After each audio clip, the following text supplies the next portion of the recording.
about trading but scared to risk your own money? What if I told you there was a way to trade with someone else's capital?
Good morning, Tradeify Nation, and welcome to another edition of Tradeify TV. It is Tuesday, March 10th, 2026, and it is 60 minutes before the New York opening bell, which means it's time for us to get you ready for your trading day. We have got a jam-packed week of news.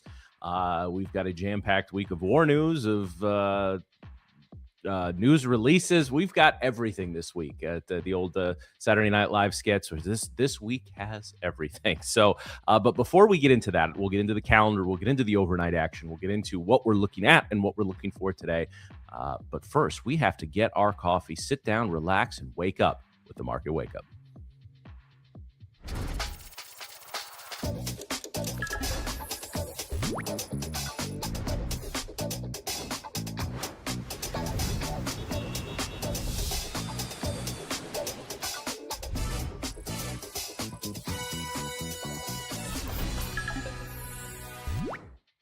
All right, guys, good morning to everybody. Good morning, everyone in the chat. I see all the usual suspects this morning. I see Miss Cass, I see Leia, I see Agung, welcome.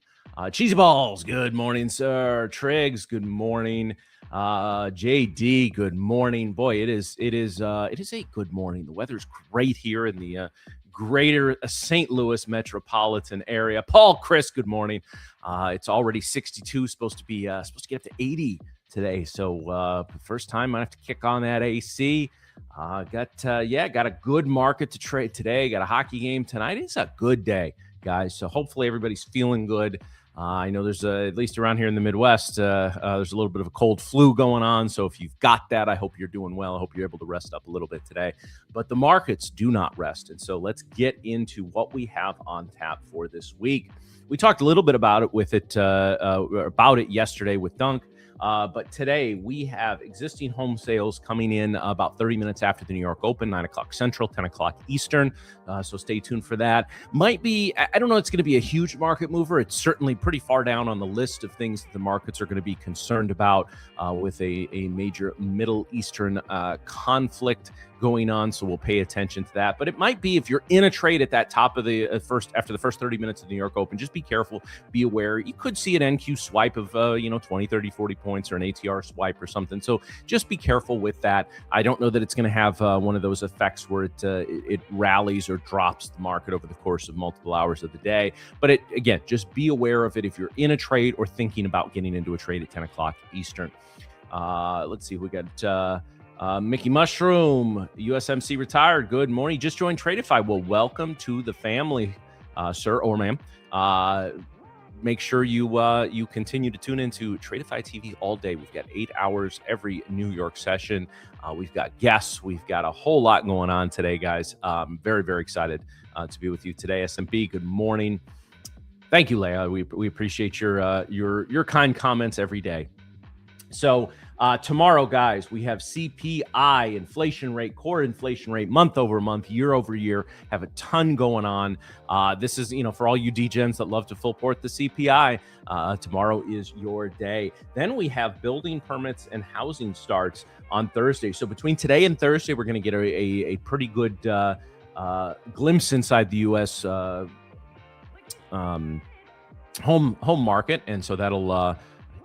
For those of us that are maybe looking for a home, or those of us that newly bought a home, or maybe hopefully finding a home sometime in the next 10 years, these are the numbers you're going to want to pay attention to. And then Friday, guys, we have core PCE price index, we have durable goods, we have GDP growth, personal income, personal spendings, JOLTS job openings, Michigan consumer sentiment. Holy cow. So we have a ton of economic data this week. And of course, all of this is in the shadow and in the background of the continued war in Iran, which the president said during his press conference yesterday is pretty much complete. Whether that's the case or not, whether that's we're beginning to wind down, or whether that becomes the mission accomplished George W. moment for those of us old enough to remember that.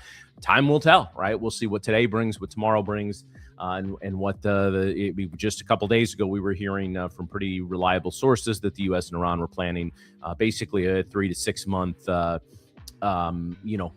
engagement. I think there was some negative reaction to some of them floating the boots on the ground scenario. So hopefully that ends up not happening, and we can get back in control of the markets without having to worry about a lot of overnight risk due to the war in Iran. Okay, now let's break down the charts here, guys. So I already have my zones up here in the NQ because I put them out on Twitter this morning.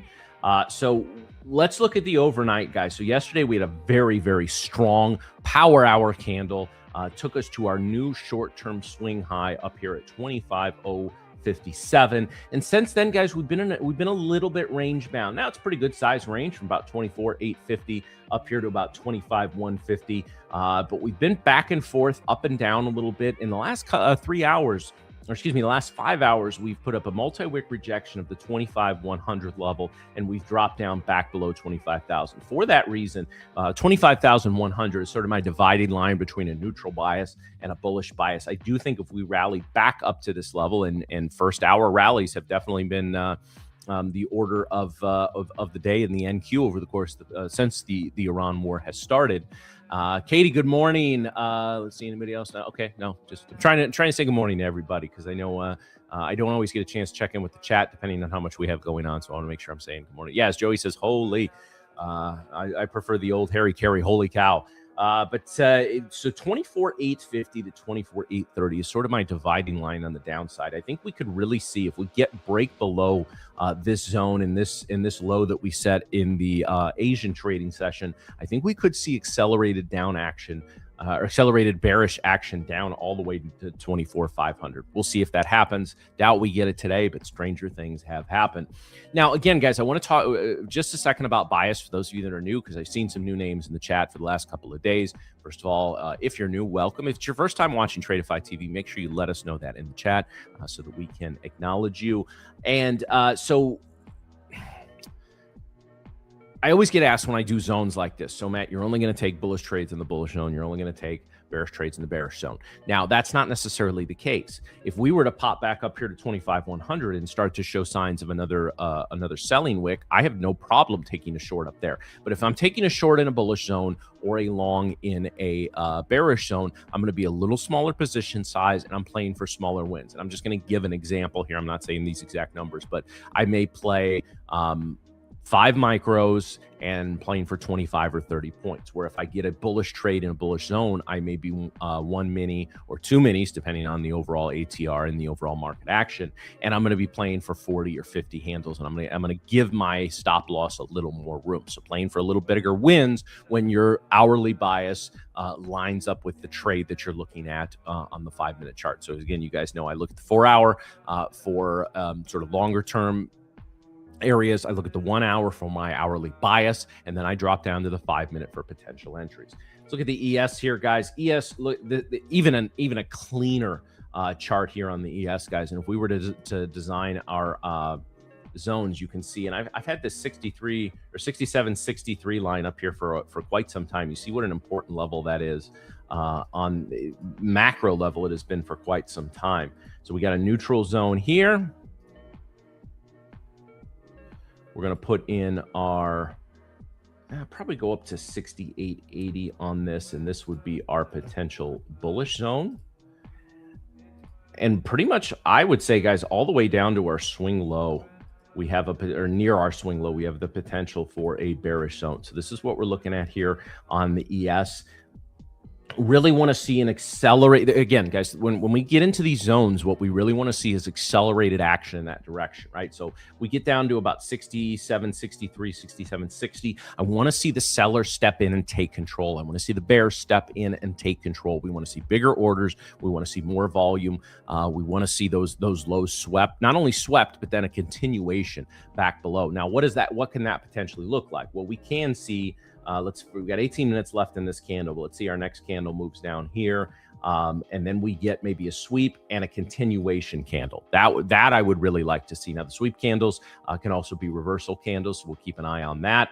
But for me, I really wanted to see these lows taken out, and I'd like to see more definitively, I'd like to see a real body close through this area here. So potentially a break, retest, and go. You guys know that's one of my favorite macro patterns, whether it directly leads to a trade or doesn't directly lead to a trade. That is what we are looking at as far as the ES is concerned. GC has been an interesting trader, whereas gold and the metals in general really sort of dominated the early talk of the year with big moves up, big moves down, moves all over the place. We've really been, now it's been a wide zone. It's been basically about a 200-point zone, which is a very wide zone in gold, but that's about where we've been here, guys, right? So if we were to draw a different, I'm just going to draw this zone here. Okay, one of when we're looking at any zone, a consolidation zone, a price action, these are different from our bias zones. Let's see, I want my midline, okay? There's 3 areas that we pay attention to: zone high, zone low, and zone mid. All right, and you look how much that you always want to see where are we spending more time, above the midline, below the midline. I would say we've been spending a little more time above the midline, but not as definitive as we would like to see. But this favors, so just using this favors a breakout towards our zone high. And again, it's gold, and generally, if the indexes are struggling, we want to look to gold for some bullish action. Hasn't always been the case over the past few months, but that is generally what we want to look at. So for me, I'm going to be looking at, rather than drawing necessarily bias zones, because we're in this big consolidation zone of gold, I'm going to be looking for a breakout above the swing high. So let me get rid of this just for confusion's sake. So this is what I would like to see in gold. I believe the best opportunity for a trade in gold is to the long side today if we push up over 5,200. Now we have a multi-wick rejection of the 5,200. We have even more wick tests of the zone, the swing high. So this is where I'm looking for the action. In fact, I'm going to be setting a little bit of, I'm going to set an alert right here. So if we're going to go a little bit above that. So if we get back up to this 51.99 area, I want to be aware of it, right? And so if we get, again, it's not just the move, the price action, but we want to see a surge of price action. We want to see strong buying, strong bullish action as we push above the 5,200. That's where I think the best opportunity is in gold today. If we don't test it, or we roll down to the this prior swing high down here, there's just not a whole lot in there for me to play, because if we basically retreat back deeper into that zone that I originally had on this chart without testing the high, it becomes a little bit of one of those scenarios where we don't necessarily have the best idea of where price is going. So that's where, for me, I really want to see gold above 5,200. I haven't traded gold for quite some time just because of the volatility there, but that's what I'm going to be looking at today. And oil, guys. So again, let's review what has happened in oil over the course of the past couple of sessions, right? Well, but really just yesterday's session leading into today's. Big gap up on Sunday night. The Sunday night gap open basically went from 91 up to 98, and we ran all the way up to almost 120 here. In fact, where was the high of this candle? 119.48. So we were just 50 cents away from 120 oil. At least in the CL. Again, guys, you're going to see different prices for oil. The spot price, meaning the current price. There's the sweet crude. There's the Brent crude. There's a whole lot of so when you hear oils at this, just make sure you know exactly which oil that you're talking about or which contract. For me, I keep it simple. I'm just sticking in the CL. If you ever hear me hear oil prices, guys, I'm talking about the front month CL contract. I'm not necessarily worried about where spot prices are or the various different types of crude oil. I'm interested in where the CL is. So the CL that broke down hard in yesterday afternoon on announcement of the G7 releasing a lot of oil reserves. So we broke down hard from this point. We went all the way down to make up the gap. We had the gap made up by power hour, right? Actually, a little before power hour, we had made up our gap.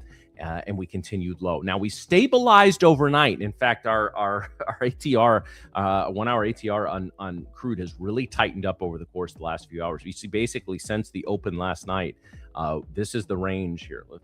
From the, just want to label this really quick here, guys. So this is the range we've been in since last night, after going from the 90s up to 120. Some people calling even higher. We've basically been stuck in this zone since last night from 84.45 to 91.45. So basically just about a $7 range. Now that's pretty big in oil. $7, you catch even a $1 or $2 trade in oil, you're going to have a really nice Merry Christmas, right? But it's just important to note not only the size of the zones that we're in, but the size of the zones relative to where we've been. So I am actually looking for an oil breakout today. That's I think where the best opportunity for us as traders goes. And so 91.50. I'm going to go ahead and set an alert here as well, just below 91.50. So if we crack back above that area, I want to know about it. And again, I want to see a volume surge in here. Now, again, if you're trading oil today, guys, and I have not traded oil so far this calendar year, I'm just kind of warming back up to it again. But if you're trading oil, just be aware there is major headline risk, right? Because Trump yesterday talked a lot about oil prices. So all he needs to do is come out and make a statement one way or the other, and it can be interpreted one way or the other, and the oil prices can run $2 or $3 just based on that, right? If we just kind of zoom out this chart on the hourly, you can see how big these ranges that we've been dealing with. Again, this is just since Sunday night's 6 p.m. open, right? So just since then, and look at what oil has traditionally gone. Now, this has been the run up to the Iran war, when we were starting to move a lot of our ships over there, and it was pretty clear that something was going to happen. But prior to that, guys, look at oil. It really hadn't done much, right? It just sort of bounced around the 58 to 67 level for the better part of this calendar year. Oil below 60 was not much of a thing for quite some time, and then we sort of lived below there for a couple of months, or around there for a couple of months. Now I think we'd all love to see 60, especially gas up here is up about 70 or 80 cents a gallon, but hopefully yesterday's drop in prices mean it's not going up much anymore, at least not until, again, anything you see on the Strait of Hormuz, pay attention to that as far as oil is concerned. If that gets it's I don't think it's officially closed, but I think it's closed in all but officially. So guys, just again, be aware if you're trading oil, even if you're just trading as I'm just in and out in a couple of minutes, at any point today, especially with the G7 meeting to talk about oil, we could get some headline risk there. So just pay attention to that. All right, no NG for the time being. Okay, Leia. Let's see. Schrodinger, yeah, charted GME. Boy, it looks that way, doesn't it? And again, I've been trading futures for the better part of 6+ years now, but I was watching them before then. and it's just insane what oil has done.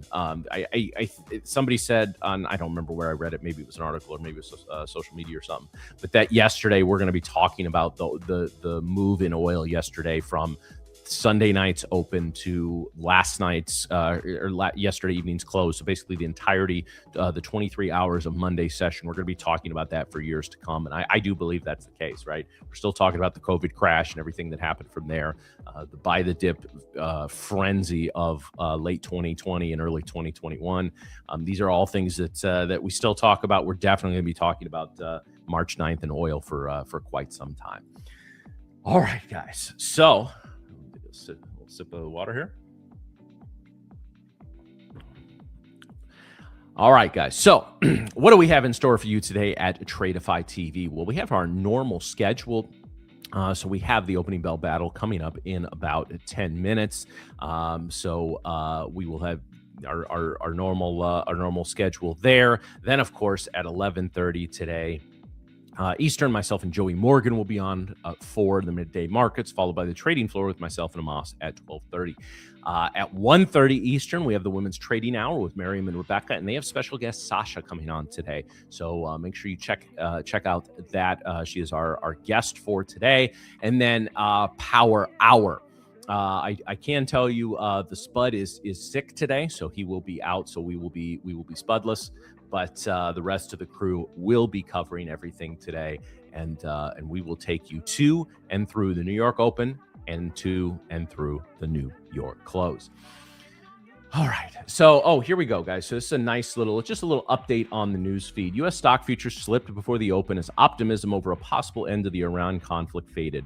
S&P futures fell 0.4%, which is we're up from there. NASDAQ futures dropped 3%. We're basically flat, while Brent crude slid 5% to $94 a barrel. Monday's late rebound followed President Donald Trump's suggestion the war could end soon. Analysts said markets welcomed the remark, but warned a sustained recovery requires clearer de-escalation signals. Trump also said the U.S. Navy will escort tankers through the Strait of Hormuz and may ease certain oil sanctions. So we'll see what happens today. Obviously, it's one thing to say something, it's another thing to do it. So we'll see how the logistics work out with this. The other thing that I did read, guys, is that one of the things to keep, the more this isn't just about like oil prices, and this is about oil infrastructure that's getting attacked in a lot of places in the Middle East. And so that's basically, even if the war ended tomorrow, that doesn't necessarily mean we're back to exactly where we were in oil production 2 weeks from now and 3 weeks from now. And the longer this goes on, the bigger risk that there is that more infrastructure is damaged. All it takes is one trigger-happy Iranian shooting a missile at a oil carrier, and who knows what happens. Maybe it's World War III and the markets don't even fucking matter anymore at that point, right? But I think to assume everything is going to be resolved very, very quickly. We hope that it is, of course, and we can, I'd love for this time on Friday or this time next Monday or Tuesday to be back talking about earnings, back talking about the economic data, which of course we have a ton of this week. We already went over, but realistically, we, again, Iran seems pretty dug in right now. I really appreciated Dunk's analysis yesterday talking about, hey, they just basically made the assassinated leader's son, and who's potentially even more of a hardliner than his father. They just made him president or supreme leader, Ayatollah, or whatever the hell they call it over there. And so, they're facing basically an existential issue. So there's also then the relationship with U.S. and Israel, and who's launching the attacks. It's a powder keg, guys, and there's a lot of misinformation out there. I think for us to assume we have any clue what's going on in real time is probably pretty foolish. It's probably only days or weeks later we're really going to get the full picture of everything that is happening, has happened, etc. So my point being, as far as traders, we need to be very, very careful today. Of course, we need to be careful every day, but we need to be very, very careful today. Watch your position size. And, unless you're down bad on an eval or a funded account and you're trying to pump it back up to a neutral place, make sure you are positioning yourself that if there was a big swipe in the opposite direction of your trade, that you're not going to blow out any accounts. I can sit here after the open, guys, and I'm usually just sitting here very quietly trading my own stuff, but I can almost hear the dings in the background of accounts getting closed on a daily basis. This is not the week to be blowing a ton of accounts. Now, again, you could get into a trade and it could swipe on a comment or a tweet very, very quickly and pop you out of something, hitting a DLL or an MLL. That's going to happen. That can happen on any given day. But this is not the week to be, max loading accounts and blowing them out left and right. So just be very, very careful today, guys. I think this is one of the more unique periods that I think I've ever traded through.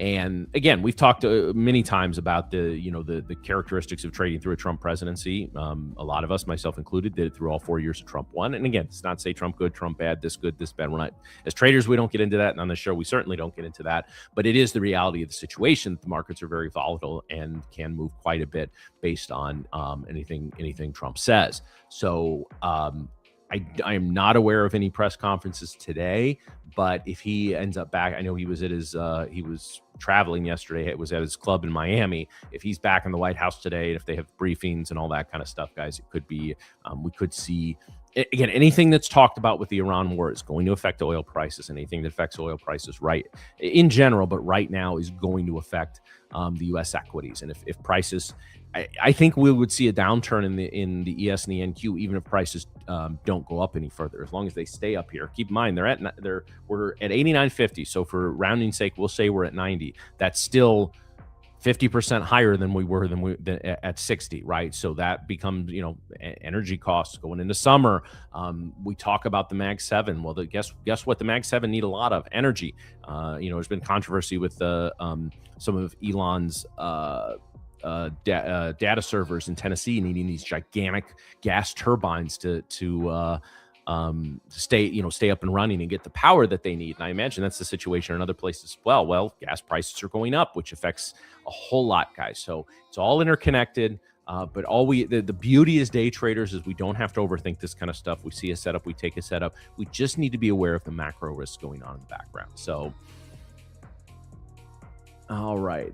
Katie Trades. Yes. Don't forget to like the stream, guys. I always like to, I'm supposed to remind you guys to do that, and I always forget. So make sure you like the stream. Let's send it into Swiss Nick's stream with already a few likes. Speaking of Swiss Nick, there he is in the background. Get him loaded up there, and then we'll pass it over to him at 8 o'clock. And of course, Mariam will be joining a little after that. The rest of the crew is here and relatively healthy, at least physically. So we will be ready to take you all the way through the New York close. All right. Good morning, Paid in Full. Nice to see you, Todd. Good morning. All right, everyone feeling all right? So who made it through yesterday? Vigo, good morning, good afternoon, wherever you are. Who made it through yesterday without blowing an account? Can I see a show of hands, please? Because I think if you just made it through yesterday's wild and wacky session without blowing an account, I think you're ahead of probably about 50% of prop traders out there.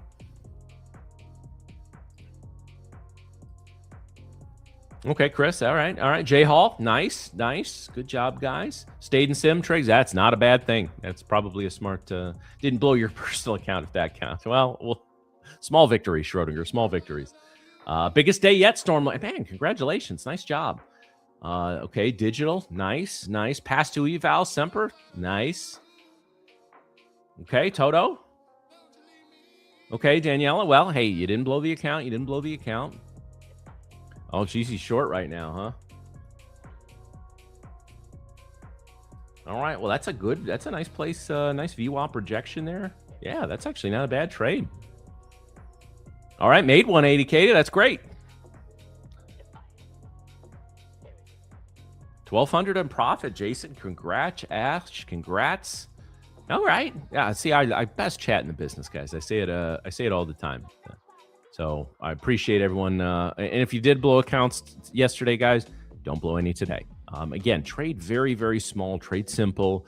I saw somebody in our chat months ago talk about whenever they blow their account, they don't allow themselves to go below or any position size above 3 micros the next day in any other accounts. Because, again, guys, not passing an eval, blowing a funded account happens to everybody, myself included. Again, it's all about ROI. It's about what you're putting in versus what you're taking out. you don't want to stack as much as we want to stack successes, right? So let's say you have 3 prop accounts you trade separately. Okay, you want to be stacking up wins in those accounts, stacking up payouts. You don't want to be doing the opposite, which is blowing one on one day, one on the other, or 2 on one day, 1 on the other, whatever the case may be. You don't want to go multiple days blowing accounts. So if you blew, especially multiple accounts yesterday, guys, come into today and just say, okay, I'm going to see a setup, take a setup, but my main number one goal today is do not blow any accounts. And then if you made it through the end of the day and you haven't, congratulations, you've met your goal. And goal setting is something I'm very, very big on, guys, in terms of especially, life in general, but especially in your trading. It's something I worked extensively with a lot of clients when I was doing coaching and stuff like that. So we'll maybe talk a little bit about that on some of my afternoon sessions in the coming days, because whether having short-term goals like that 1-day goals, don't blow any accounts today, or month goals, quarterly goals, et cetera, et cetera. So kind of keep that in mind. Did not blow any accounts yesterday, but today is a new opportunity. There's your. I appreciate that, Craig. That's a good laugh. Personal daily loss limit in London session was blocked out for New York. Well, that's tough. But hey, if you're, again, locking yourself out, keeping yourself from making revenge trading mistakes, that's important as well. Because again, guys, mentally, there are a lot of days where you struggled. So again, if you struggled yesterday, coming into today, trying to stay afloat and keeping your mental game strong can be one hell of a battle. Speaking of battles, it's now time for the opening bell battle.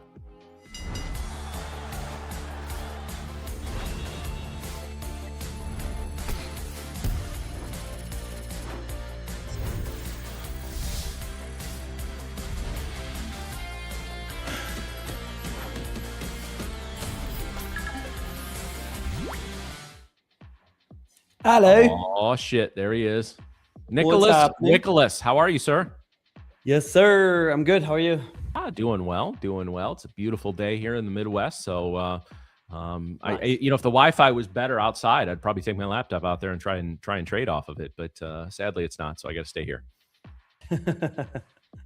Well. You got to trade from the beach. You know the dream? I keep telling myself I've got to try to pull that off somehow. I might be at the beach in a couple of months. In June, May, June. I don't know when my parents are going there, but they invited all of us. So if we make it out there, I'll definitely take the opportunity to create some Wikileaks-like content trading on the beach with multiple drinks in front of me.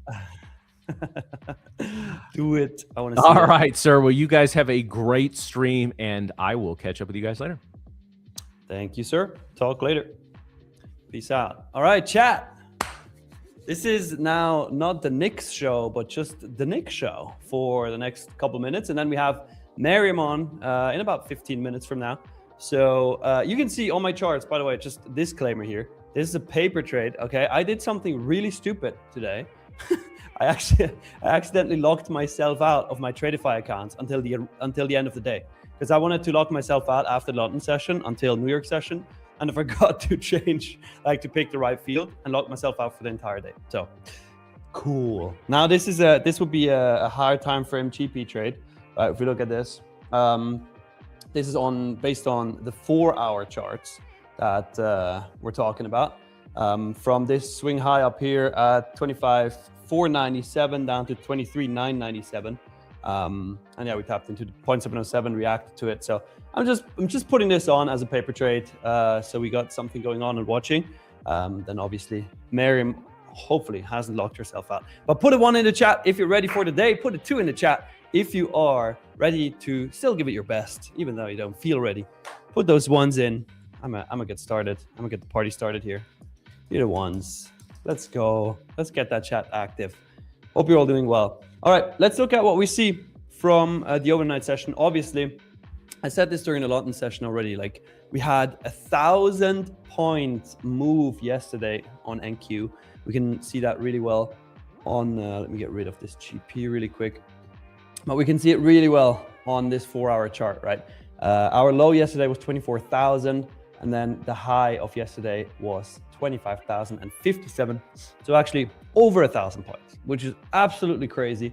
You don't really see that often. but it happened yesterday. Now let's look at what happened in the overnight session. You know, I'll go to, let's do the 15-minute chart. So we had our open at 24,981, established our wick to the downside, which usually means that you get follow through to the upside, right? If we base this on the fractal model, the thing is we didn't sweep a low here. It would just be a continuation move. Asia low is sitting at 24,830. We tapped into this 50-minute fair value gap, which is like a pretty big one for all you ICT traders.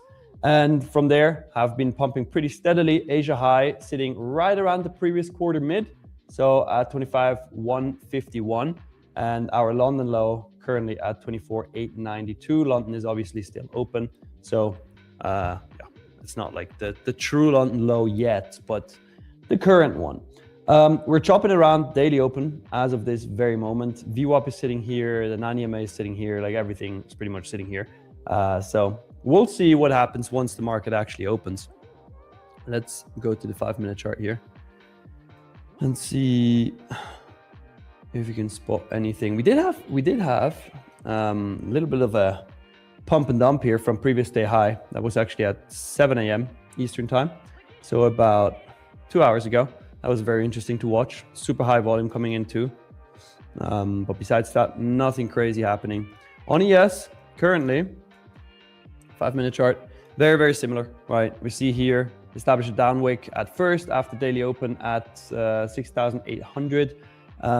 Asia low sitting at 6762, and then Asia high sitting at 6833. Now, levels to the upside, by the way, on NQ.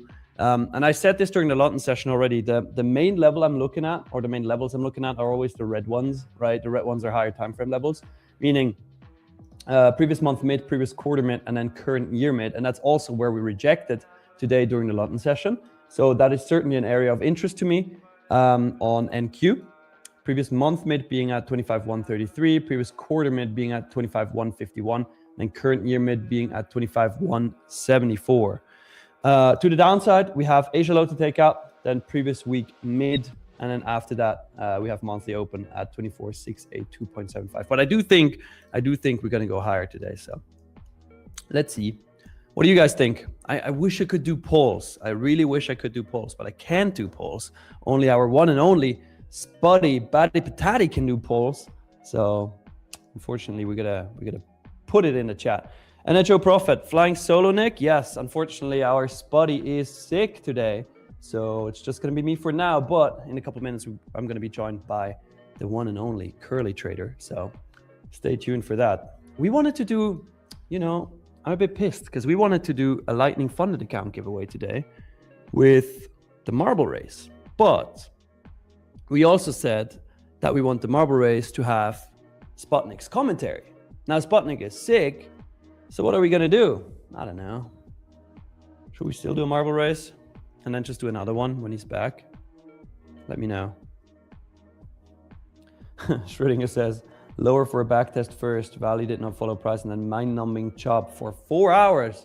Damn, I hope not. I mean, look, it happens before CPI day, which is tomorrow. So we'll see. Let's also look at gold, by the way. Gold on a 15-minute chart. We had our daily open, similar to NQ. We had the daily open established a down wick. Daily open was at 5152. Asia low at 5133. And since then have been pretty steadily moving up to previous day high. We had this chop zone around the weekly open level, which is 5187. So basically like Mondays or Sunday evening open. Chopped around that, but now are trying to push through previous day high and previous week mid. Next levels to the upside for me is this previous month high. So 5,300, give or take. But again, let's see if we can get up there. And if not, if we sweep previous week mid and drop lower, then we have weekly open. Again, that chop zone 5187. And then below that, we have daily open at 5152, and then Asia low and previous day mid. We'll see. Is anybody in a trade right now? NHO Profit says he has to spuds. Get well soon. Lulz. Well, chat, we can also run a quick early Early bird giveaway. What do we think about that? I could do one right now. Little 50K growth account giveaway, maybe. But I got to see some likes and I got to see some ones in the chat. Wild Deuce says nah. Okay. Easy Game says yeah, let's go. Let's do it. Do it. Do it. Don't do it. Wow. Okay. They say love it, love it, love it. I see ones. I see ones. Okay. Give me more ones. All right, let's do it. Let's do a quick little giveaway. We're gonna do it London session style. So that means I'm gonna send you a link to a Google form, and you gotta fill out that Google form. Only do it once. If you fill it out more than once, you will get disqualified. If you ask me where the Google form is, you will also get disqualified. And then we're just gonna spin the wheel and see who wins a 50K growth account. Because why the hell not? Little early bird giveaway for all you guys who are always here early. I think that's the right thing to do when Spotty is sick. All right, pasting the Google form link right now. Let's see. Only fill it out once, okay? Don't fill it out more than once. You will get disqualified, I promise. I promise. And also, in order to participate in this giveaway, you have to like the stream. So don't forget to do that, okay? You have to like the stream, you have to subscribe, and you have to fill out that Google form.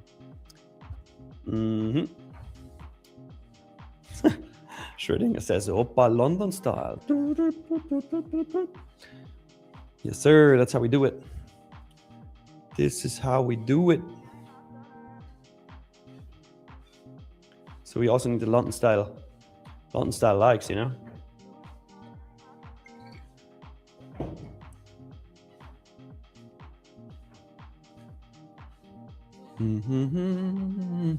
I'm not going to give you much time because we're going to have Miriam on in a couple of minutes. So fill it out fast. I'll give you one more minute.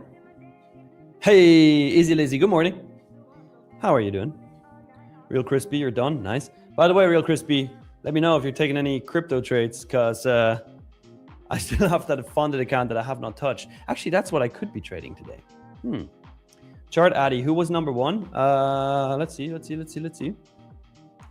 Number one to fill out the form was not you. It was Jonathan. Jonathan. Nice.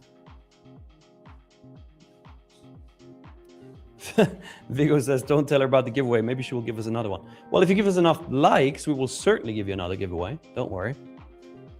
Just gotta smack that like button. Like right now.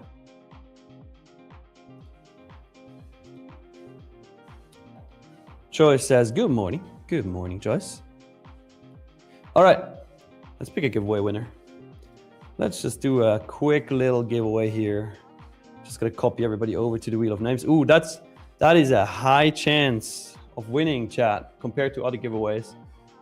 We have 136 people in there. So let's spin it. It's gonna be for a 50K growth account. So let's see who wins.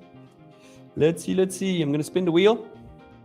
Winner of a 50K growth account is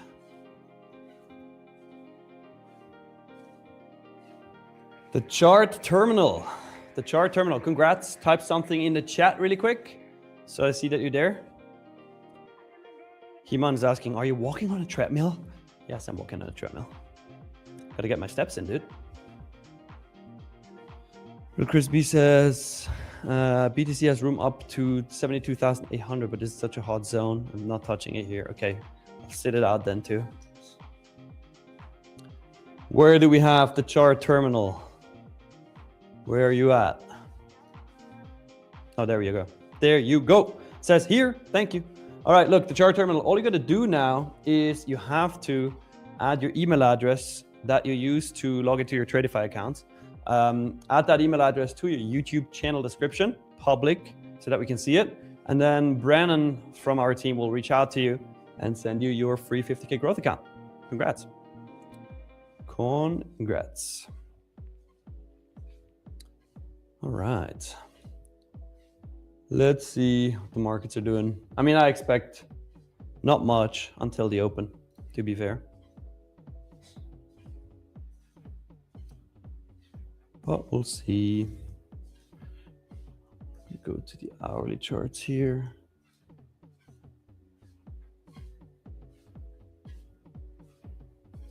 See if we can drop this further. Although, again, I do think we're going to go higher. Chart terminal says, okay, I'll do it right away. Nice. Next giveaway. When is the next giveaway? Let me refresh the like count. We're at 155 now. We're going to do the next giveaway because now we just did one at 444 likes. So as soon as more people pop in, remind them, tell them, hey, there's going to be a giveaway at 444 likes. So that's when we're going to do it. That is when we're going to do it.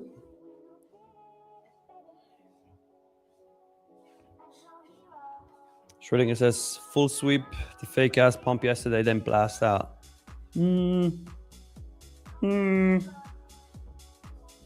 Sweep until where?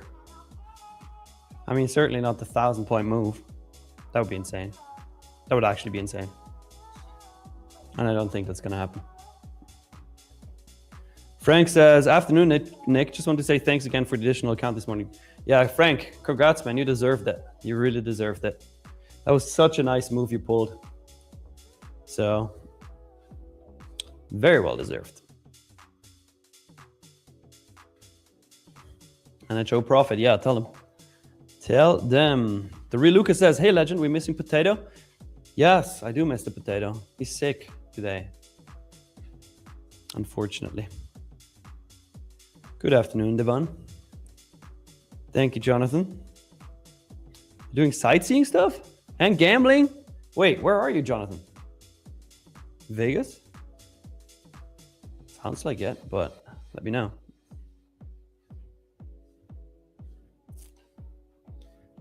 Let's hear it.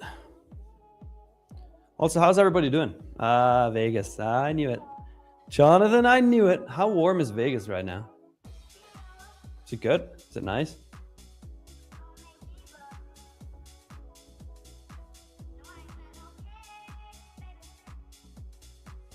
Got another 8 days there? That's sick, dude. What are you gonna do for 8 days in Vegas, though? It's a long time. Ursula, tomorrow full port on gold CPI? Well, I would never do that. No, certainly not on gold, actually not. But yeah, do not full port. No financial advice. I made my money in Asia, so I'm just watching and I show profit. Oh, that's fair. You trade the orb as well, right? During Asia and London, if I'm not mistaken. Rilo says, Jonathan, meet up with Miriam. And Joe Profit says, debating on grabbing a growth account to full port, but nah, dude, don't do that. Frank, you are the G. What's up, son? How you doing? How are the Maldives? Easy Lizzy says, you can definitely go broke after 8 days in Vegas. That is very true. By the way, gold now at this previous day high level.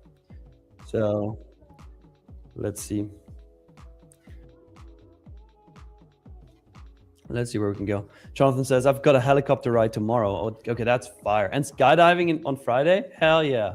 Well, Jonathan, is that your first time skydiving? Or did you already do it in the past? Because if it's your first time, then you have to really enjoy it. There's no feeling like first time skydiving, I'll tell you that. You can never get that feeling back. I wish I could go first time skydiving again. Head to the Grand Canyon, that's close to Vegas. Well, the northern part is, says Sarah. And at Joe Profit, skydiving is on your list? Nice. You have your license too, Jonathan? Well, come to Switzerland. We'll skydive together. Let's do it. And Basui, what time does the stream usually start? Always at 8:30 a.m. Eastern time with our good old Matt. The one and only. So every day, Monday through Friday. And if you're awake during European times, you can also join the London stream at 8 a.m. UK time. Every single day, Monday through Friday. We stream a lot, actually. About London stream and New York stream combined. I think 9.5 hours. Lots of stream time. Yeah, NHL profit 100% you have. Like I think every human being should do at least one skydive. Because like there's no feeling, at least that I know of, that is like skydiving. No other feeling. Also, gold absolutely destroying this previous day high level now. Already 14 points higher. It's flying. Easy says, that's one thing I hate, that feeling of falling. I can't do the skydiving. Okay. Here's what you don't know about it then. Easy. When you skydive, that feeling of falling, you only have that for the first second. It's like you drop out of the plane and it's like, but right after that second, you don't even feel that you're falling. It's just like so windy. And it basically kind of like feels like laying on, like in the air. It's not really, you don't have that sensation of the fall, which is very, very interesting. But anyways, you know what time it is, chat? You know what time it is? It is time to introduce you to the one and only. Future slaying, matcha drinking, self-muting, hooker walking, stranger hugging, Slack notification hating, do not disturb, mob forgetting, phone buzzing, bottom take loving, rap battle killing, non-official Disney princess, biggest casino gambler, rabbit gobble gobble, world traveler, cinnamon stick, coffee drinker, marathon training, phone holding, voice losing, all-time high hating, on the journey to Club 33, being karaoke singing, 15 mini cheesy trading, sometimes blondie, rock paper scissors champion, curly trader, matcha mommy. Good morning. No interest. Hello. Good morning. How are we doing today? Good. How are you? I'm good. So I did something, Nick. I need to tell you what I did. What did you do? I accidentally locked myself out of my Tradeify. There's no fucking way. Wait. Did you watch any of that stream before? What stream? This stream? Yes. No. There's no fucking way. What? I literally entered this stream and I said I did something super dumb. I wanted to lock myself out for an hour, like from London session to New York session, and I accidentally locked myself out for the entire day. Wait, you did? Wait, okay, that's crazy because doesn't it tell you like the time and then you're supposed to be like, yes, confirmed? No fucking Yeah, that's wild. I know. Like it's like I would think you read the instructions before you do it, but yeah, it's just wild how I did that today. Okay, so but that makes me feel a little bit better that I'm not a complete idiot because you did the same. That's good. That's funny. Oh my god, that's really funny. Like if you go back in the stream, I came on and that's the first thing I said. Crazy, yeah. Funny. Yeah, and then I took a paper trade on like this GP short so that I could like make up for it. And now I feel much better. Nice.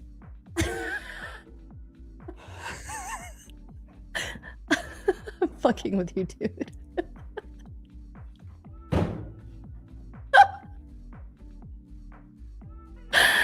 And he's gone.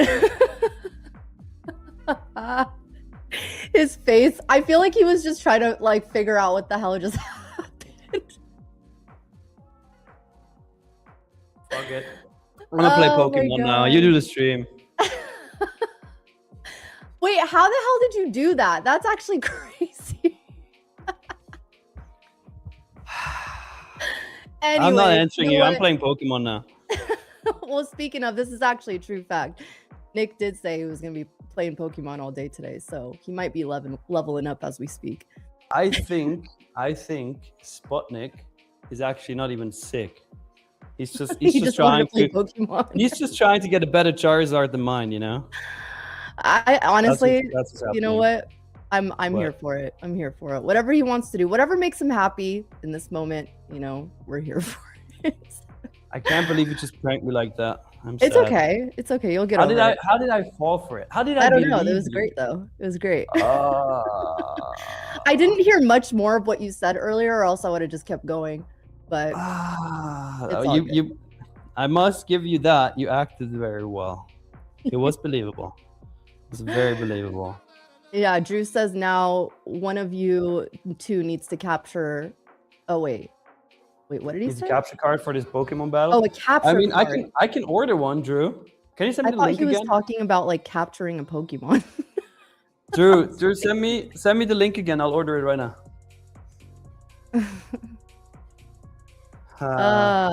Well, speaking yeah, of I speaking fucked that. speaking of Look charts, at gold.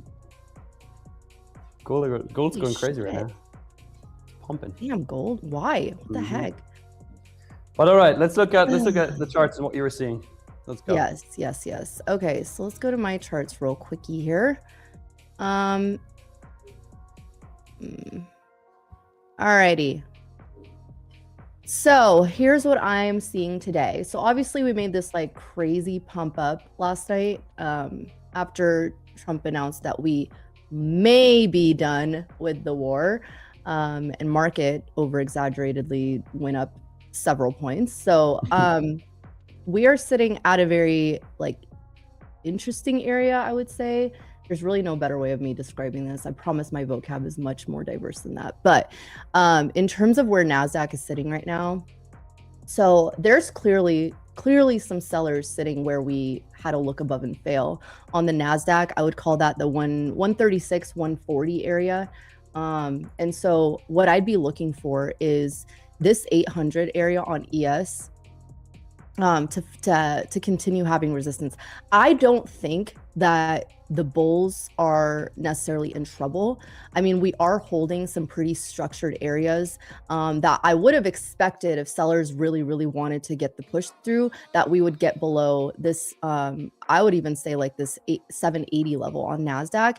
ES would have been more holding below 775, which we tried to a couple times, but we weren't quite able to. So now I think sellers, if they want to prove anything to us today, they're going to need to find traction below the overnight low on both futures. So I don't have my key levels up, but that's essentially just going to be NASDAQ at 832 and ES at this 762 level. And again, when I say traction, like I want to see a strong flush below that. Again, there are clearly sellers sitting up here where we made this reversal. It was a look above and fail of the supply zone. NASDAQ did the same thing. So now I want to see if they're gonna follow through. I don't have a lot of hope in sellers today, unfortunately, but that could change. That could totally change. So I am holding bullish for the day, but I do want to see us above NASDAQ's 150. So basically, like wherever we're sitting in this pre-market high and then pre-market low level, I don't really like any trades. I want to see continuation above, or maybe even a retest into the pre-market low, and then come back up. So what I'd be looking for on the first 15 minutes, or at least the 5 minute, is I want to see us, if I'm bullish, I want to see us make a move down, find liquidity, and then obviously like make the move back up. So do like a look below and fail of this pre-market low level. Same thing on ES, and then I'd look for a move higher. Otherwise, sellers really push us through and they find strength below the lows here. Those are the only two scenarios that I'm looking for. Obviously, the break of the highs is great too, but I specifically want to see a push here and then a failure to go lower, and then start to get the strength back up to push through these highs. So we'll see. But that I would say like 909, 900, 909 to like 941 is going to be the first start of that on the NASDAQ. If we start to like kind of trickle into those areas and then maybe not finding a lot of strength above that, we start maybe looking at flushing through these levels. But I will look for a strong flush through and then like a potential pop-up. That's kind of what I'll be looking for today, if we even do that, unless we just like pop in the open and then just start running up. That's also an option too. But Miriam, are your S&D zones always on the 4-hour? No, not necessarily. It's just I start at the 4-hour. I like to start with a top-down analysis, but it's not always. I don't always find a zone on the 4-hour, but the 4-hour is going to be the strongest zones that I see. There's a couple here that I see on the 4-hour. I didn't mark. I don't love this zone, but this would potentially also be another area. There's a lot of like stagnancy, I guess, up here, which is why I'm not at all shocked or surprised that we can't find acceptance yet. Really, the main area for me to the upside for us to continue at least a couple hundred points higher, I would say is going to be more that 25,195 area. You guys can see this nice flat top resistance on the 4 hour. So I would look for a candle to hold above this 200 level. Otherwise, I think this whole area could start being a potential resistance zone. Same with ES, we have multiple areas of resistance, but yeah, it's not always on the 4 hour. I like to go down to the 1 hour. I don't necessarily typically like looking at zones below the 30-minute or the 1 hour, since they don't tend to hold as well. But yeah, 4 hours is going to be your strongest zone. So we'll see. Did you already look at, or did you already go over what you're looking at? Because we already have like 1 minute left. Of course. I got 15 minutes to myself before I got pranked by the curly trader. So we'll see what we get today. Yeah, I don't expect, I don't know. I don't want to say I expect chop today because I don't. But we could. I mean, that's another scenario, right? We could just like not find acceptance above or below any of these levels. But we'll see here in about 20 minutes or 20 seconds what Nas decides to do. You got to do the ding ding today. That's the new rule. You're on it. You got 5 seconds. Who's in that gold long though? Crazy. Here you go. There we go. What, you're not doing it? Oh, I said you're on that. No, I said you have to. That's the new rule. Why is that the new rule? Okay, ding Brett ding, said motherfuckers. Brett said it. Oh man. All right, let's see what we do here. So first 15 minutes, we are making a move up initially. Let's see if they get above previous day high. Sputnik's opening strat to just go along would work out again, it looks like. Yep, pretty much.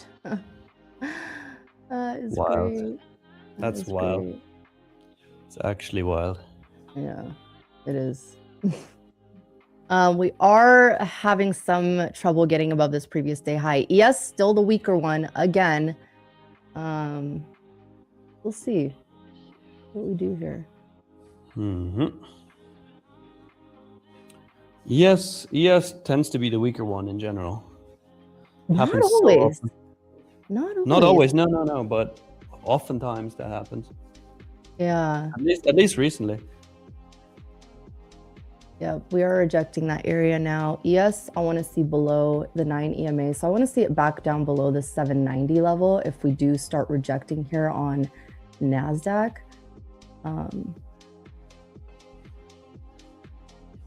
What we got?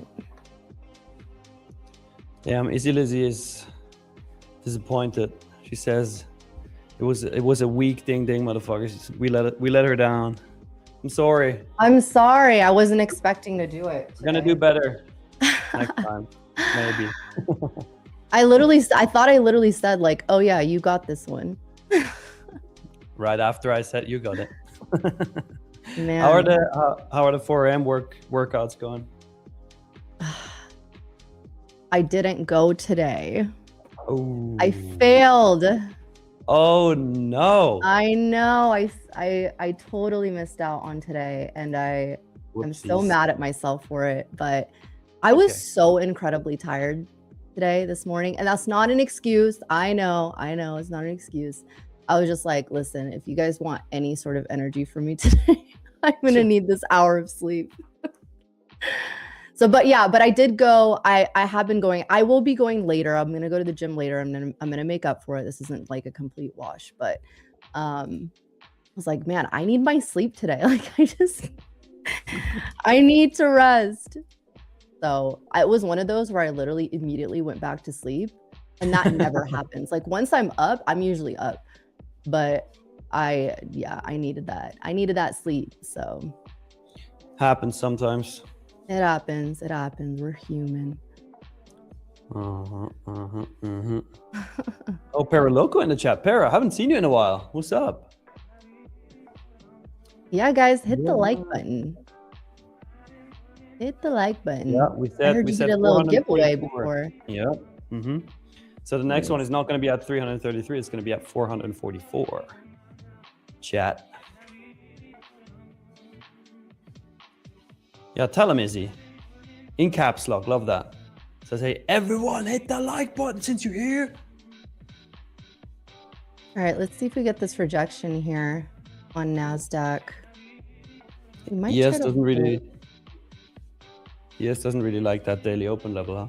It sure doesn't. I'm telling you, yeah, these levels, it's crazy. We did the same thing yesterday. We popped into the open, and then we were just not able to get through that. I think it was the pre-market high or the previous day high. So we'll see. I'll see what we end up doing here. I'm kind of interested in shorts. I'm gonna wait though. I'm gonna wait.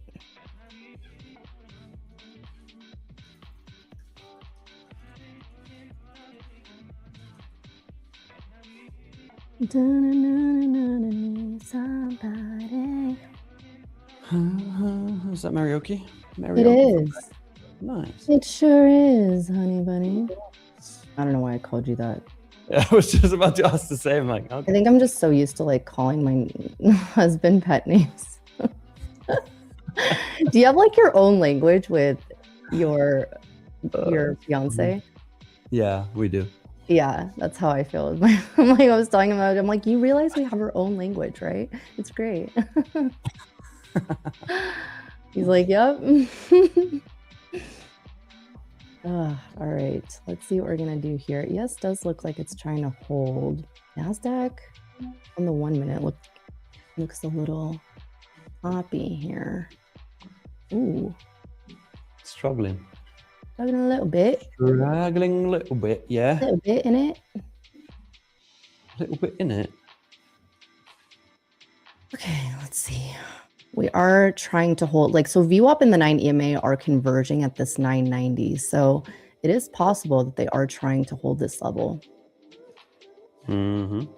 Yes, is getting a little bit of a aggressive sell here. So maybe NASDAQ will start to follow through.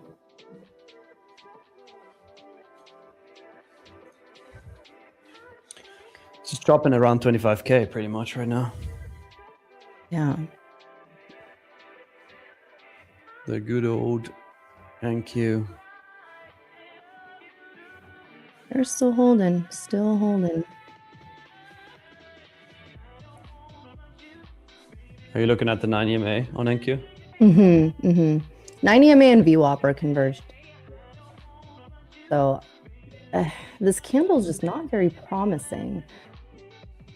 I don't necessarily expect it. I mean, it could flush below and then potentially like pop back up. Let's see. We shall see. 25K is going to be a very, very psychological level, and that's pretty much where that level is converging right now. So, yeah, let's just wait and see what happens here. So far, the shorts are trying to prove something. So far, let's see. I still think we're going to go higher.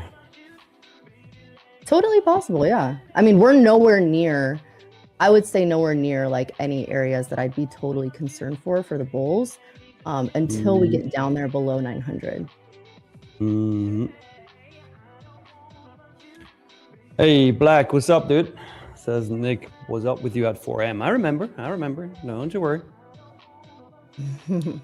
Don't you worry. Real Chris B is asking, Miriam, speaking of hubby, how's the free account going? I don't think he's set it up yet. He's been traveling, so he's a little busy at the moment. But traveling without you? What the hell? It's all for work. It's for work. He does have his own side job that he does. But yeah, I'm sure he's loving it. I'm sure he's love how you call it side job. Yeah, trading is his real passion, I'm sure. He talks about trading all the time and he loves it. That's so sick. I know. I remember when we went for dinner together, the four of us, that he just started right around that time, right?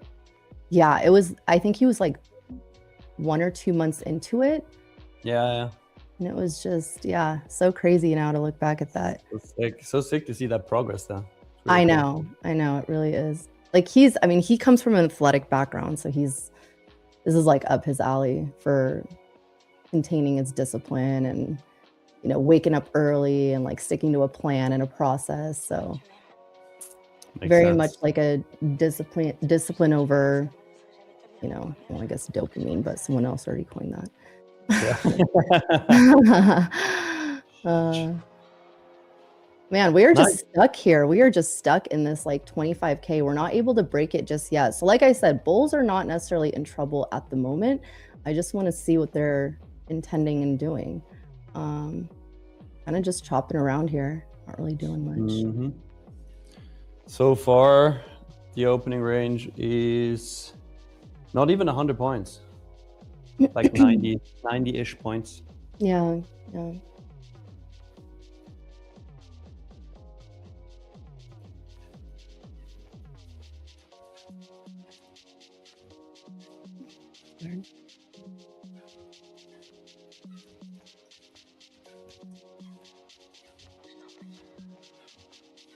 Yes. Yada-da-dee-da. He is trying to hold as well. Yeah, ES is trying to. I do like it for higher, actually. For higher. Oh, hiya. Yeah, especially like the 3 levels I'm really looking at. I said that during the London session as well.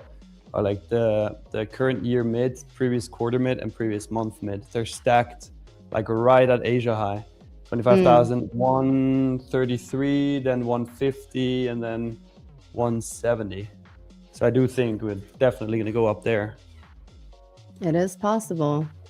Mm-hmm. The ES here is trying to. They are so out of sync with each other. This I feel like happens so often. Not even in.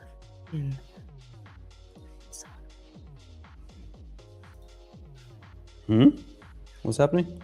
No, I'm just looking. I was realizing I'm looking at the wrong thing on book maps. That's fun. That's fun.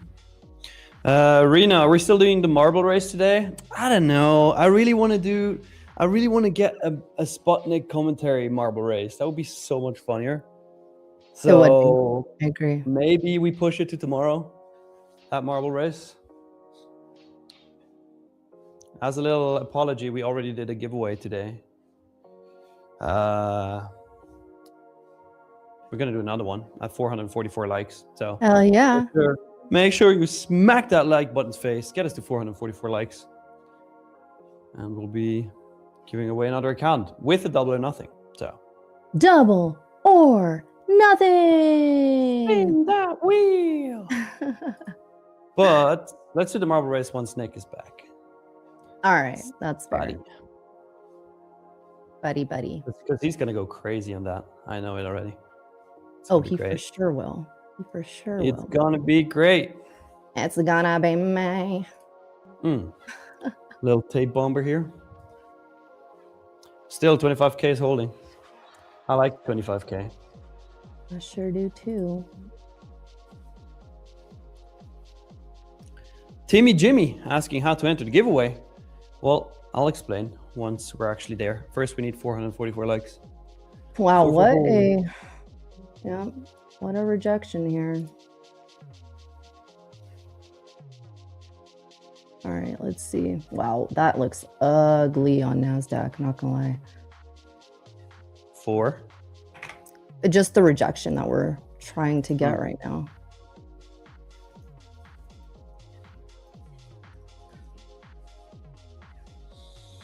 The rejection we're trying to get right now. You're gonna have to you're wait. British. I sure You- am. You want a copper? A what? A copper? It's a copper. Cup of coffee. Is that what they call it? Copper. Copper. I've never heard of that. Well, then are you really British, yeah? You know what? Not quite sure. Not quite sure what I am. Harry. Harry. I am a wizard. Oh gosh. All right. I'm trying to watch NASDAQ here. I'm trying to focus. Actually, I like ES more. This is my toxic Wait, trait. guys. for what? Shorts. Shorts? You're looking for shorts on both? Yes, especially ES. Like a little quickie short, nothing crazy. Because I do, like I said, I'm still watching this pre-market low level. They start it does look a little juicy. It looks a little juicy for the short. Trying to step in here. The 70 area on NASDAQ has buyers. They keep trying to run it back up. Let's see. Ooh, juicy. And then the 60 area as well. The ES trying to hold the 75. This is a key area here on ES.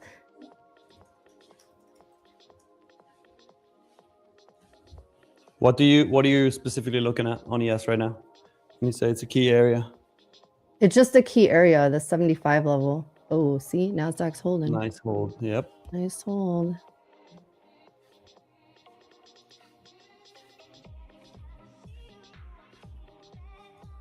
All right, all right. That 75 level has been this. I think I mentioned it. I even mentioned it in the pre-market. I said they tried to get above the 7 or below the 75 and they weren't quite able to.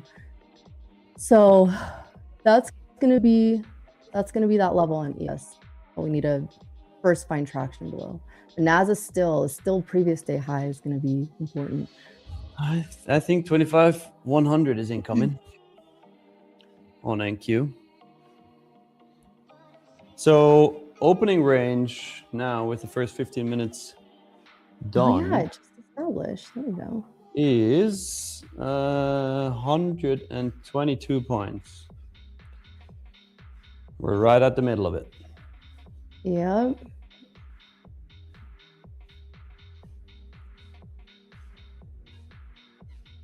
Right in the middle of it. Mm.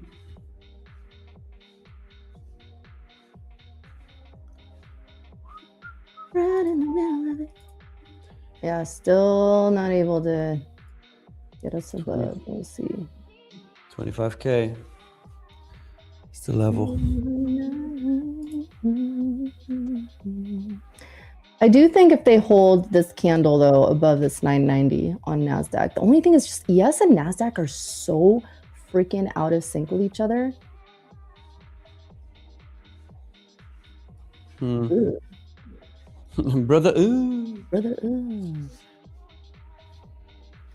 It's interesting though. ES is above its previous quarter mid. NASDAQ is below it. Yeah. I don't know, man. I don't know, man. What's Bitcoin doing? Because I'm not locked out of my crypto account. I could trade that. Oh, there you go. Real Chris B told me not to, but whatever. He's like, don't do it. Don't you dare do it. Well, we could trade something else than BTC, to be fair. That is true. Yeah, we could. We could trade some Ethereum. We could trade some Solana, maybe. Why do I Anyone not trading trust, crypto in the chat? What's that? why do I not trust this upward move? I don't know. Something smells fishy about it. Something like looks fishy, smells fishy. I don't like where ES is. Like I could see them popping it real quick and then just completely liquidating all the crap shorts. We also got to consider that tomorrow is CPI day. Correct. Yes. You are correct. Oh, I don't trust these longs, man. I don't trust them. Don't trust you long, especially where ES is sitting. This is dirty work. This is dirty work. Don't be suspicious. Don't be suspicious. Yeah. Don't be suspicious. Don't be suspicious. I'm logging into my crypto account now. Do it. Do it. I am not in anything. Dead Chris Bounce asked if I'm in anything. I am not. I am not. I just don't trust this upward move. I don't trust it. Something just doesn't look right about it. Somebody. I would normally, if I like I said, something doesn't smell right about it just yet. Just yet. So I'm like kind of looking at a short here. Not in this particular area. I want to see us get above that previous day high. If we even do. And then possibly look for a little. But I wanted to see like a pop above, and then I would have shorted it. So what level is that? 25060 area. 25060. All right. So right above previous day high. Yeah.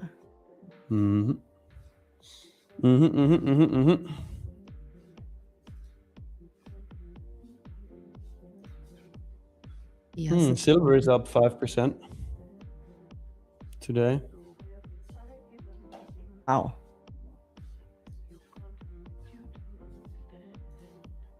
Interesting. Something like looks weak about this. We're just stuck in that 50-minute opening range right now. Yeah. For now. For now.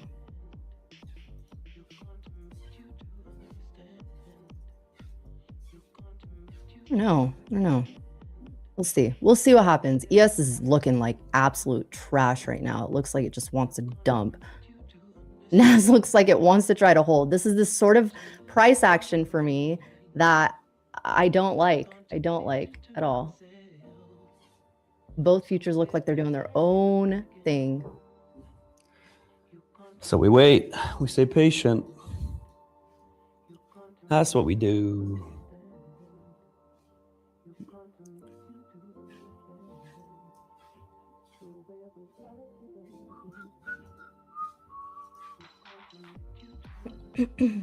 Let's see. KX, or whatever your username is. That's thanks, Tradeify, for the max payout right now for that lovely short. Congrats. Nice. Very nice. Very nice. Inadi says, waiting for the manipulation before longs, looking to long 800 in Q. All right.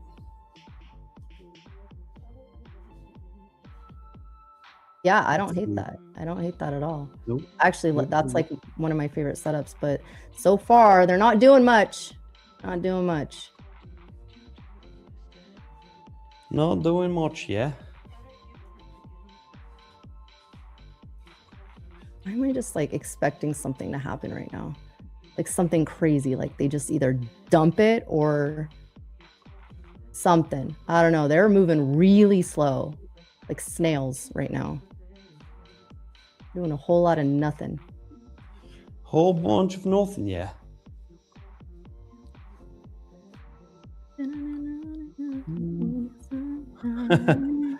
Pero, I just saw your comment.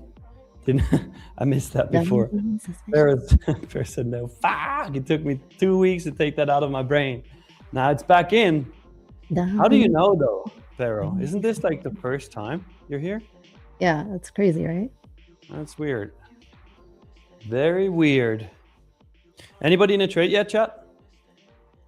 Brother, Brother, what are you gonna do, Nazi Naz? You are just stuck. Either break this 25K, send us all the way down to 800, and then we long. Or just, you know what? You gotta figure out your own shit. This 995 though is strong. No, 95 is Just strong. looks dumpy. Dump city on ES. Naz is like, hold on, no, I want to go higher. That's how we should narrate price from now on. That's how you should what? That's how you should narrate price from now on. No, please. I'm not ready yet. I want to pump for me. Oh Lord. This is what happens when the price doesn't do anything. This is actually a very, very, very, very slow, quiet New York Open. Which I'm not like shocked about given the move that we had yesterday, but like annoying. It's like, all right, what are we doing? Do something. Give us the dumperoony. Maybe at 10 a.m., which is in 7 minutes or less, they're gonna give us a move. Hopefully to the downside. Because I'm not saying I don't like longs. I really don't mind longs. I just want you hate longs. I do hate longs. I do hate longs. I just want a little bit of a better entry. Like I'm not gonna long it here. We all know it. Book maps. We're literally like in the middle of the 50-minute opening range right now. Just yeah. stuck. Book maps looks like it wants to get another move down here. So let's see. This 25K though is that area. Marco says, who needs Sputnik to make odd noises when you have Miriam? Exactly.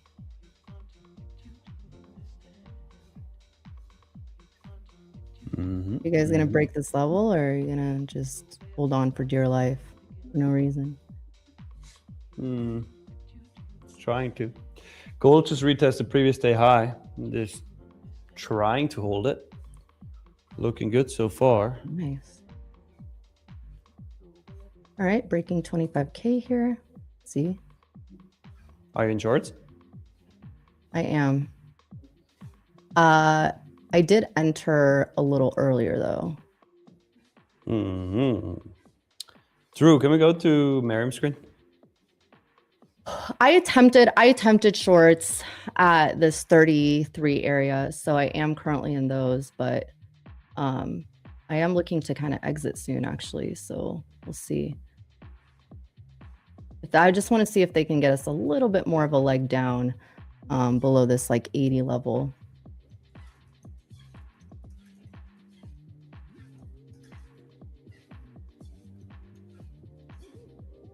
Oh wait, actually, I can switch my screen, sorry.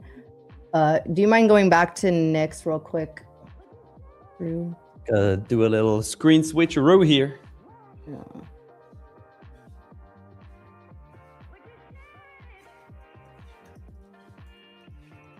Only in one left. I need to break this 75. Keep holding it. Hold on. They're holding it.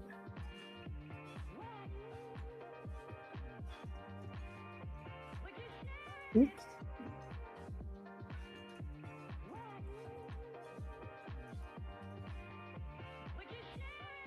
Okay, took that. All right, stop is break even. Yeah, I'm looking for a little pop down into the 60s. Drew, we can go back to first screen. Done with the switcheroo. I just had my stop set at pretty much break even, but nice. Oh wait, you're already up 8K? yeah. Damn, when did you enter that short? What the hell? I told you I entered it, like I took a stab at that 33 level up there. Oh, I must have missed that. Must have missed it, yeah. I do have my take profit at this 51 though, so we'll see if it triggers me. Like right there. This is gonna be the same shit that happens though. Watch. Like yesterday? Like yesterday, yeah. That And they're gonna be like, nasty. just kidding. That was Sorry. nasty. That'll be so annoying. Oh my god, you fucking kidding me?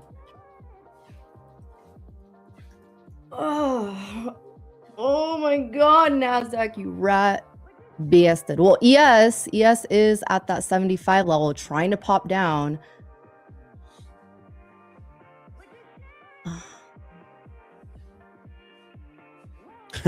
Leia says, your coolness while making 8K is something I hope to strive towards. What a compliment. Yeah, you'll get there.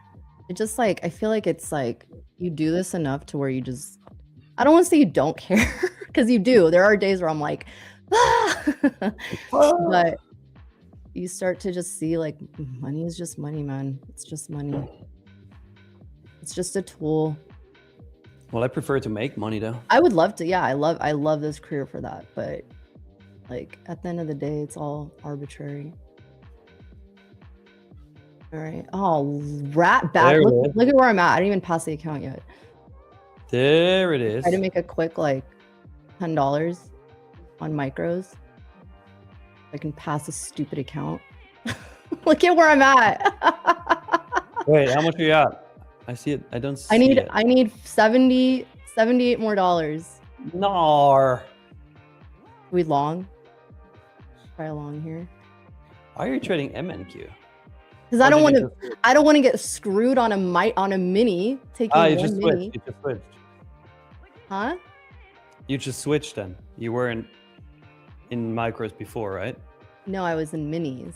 All right, we'll try along here. See if we can get our $75. $75. Watch it dump now. ES is trying to hold below the 75.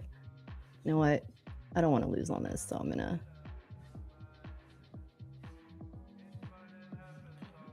You're gonna? Come on, get it up. Get it up, you rat. What do you need? What level? Not that. No. Oh, no. All right. Okay, fine. I'm not gonna lose 200. I'm just gonna leave it. I'll find another opportunity. No, wow. Now it's gonna go. That's great. Can we just sit here and degen together while I make this $200 back? Is that what we're doing today? Looks like it. That is wild. Jimmy is asking, how many mini contracts did you take to make 8K? Took 5 and then I added, so 10 total. All right, let's see if we get down to this 900 right here. 900, and then if they break it, which it kind of looks like they want to. Fudge just said, so yesterday I needed $38 to pass a 50K account and I ended up blowing it. No. Yeah, I'm trying to take a short here so that I can get my freaking $9,000 payout. $9,000 win. Imagine you pass an eval, you can take the money out. That would be awesome. That would be really cool. Not gonna lie, that would be awesome. All right, you know what? I might stop here, and if that's the case, I'll just make it another time.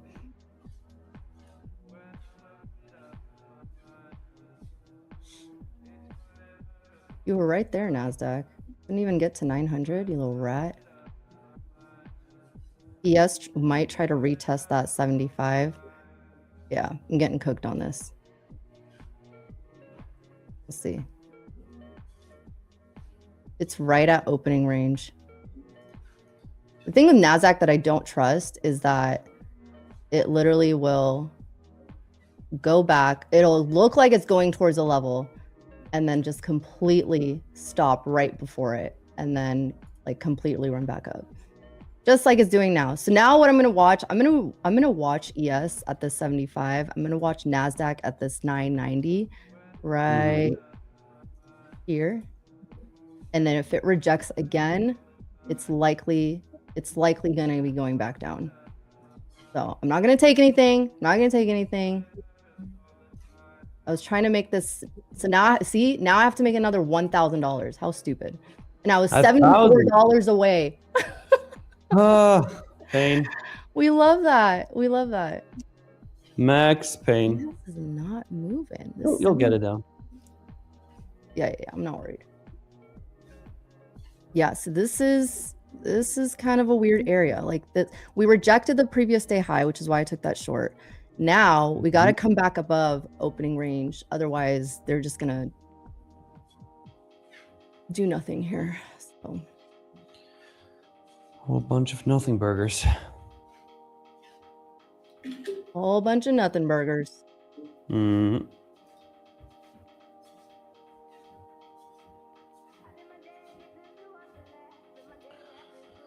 Let's see. Looks Chad, how we doing? How's it going? Your trades? Where's the potato today? He's sick, unfortunately. You can say get well soon, Spuddy, in the chat, Aw, he'd love and that. then we're gonna screenshot it and send it to him. He would love that.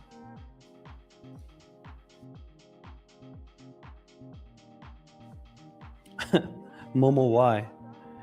Momo says he's getting really angry in Swiss German, but why, Momo? Why, Momo?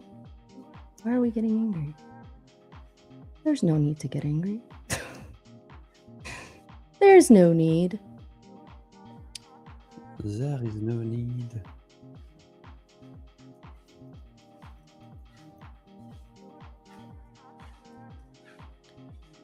So it Oh my says- god, the market sucks today. What the flip? Chart Addy says, get well soon, Spuddy Poo. Aw. Or he would love that. Funny.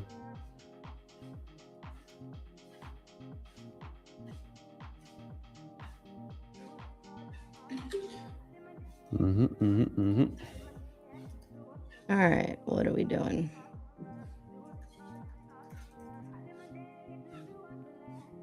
Yes, trying to hold above opening range. NASDAQ has some resistance here that it needs to get through.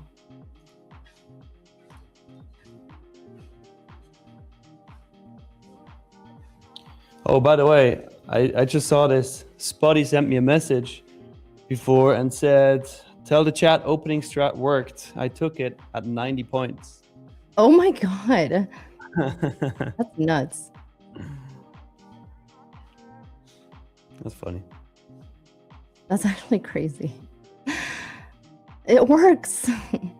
It works. All right, let's see here what NAS is going to do if they're going to reject this 90 level. ES, same sort of thing, has some resistance here, but nice buy tail on ES. Really nice buy tail.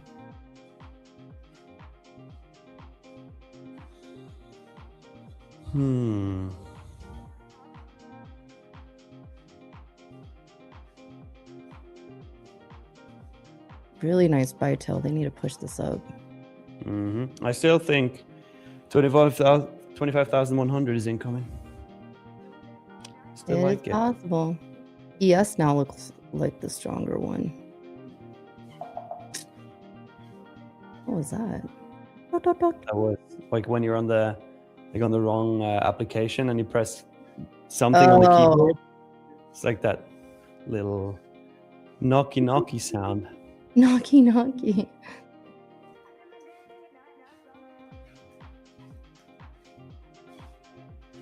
Where is that guy, by the way? The knocky guy. Oh my I god, can't even remember. no. Can't even I know. remember his username. I don't remember either. I don't remember. Was it Alan or something? I do not recall. I do not recall. Oh man. All right, now it's rejecting that 90, but still holding in a weird area too, so.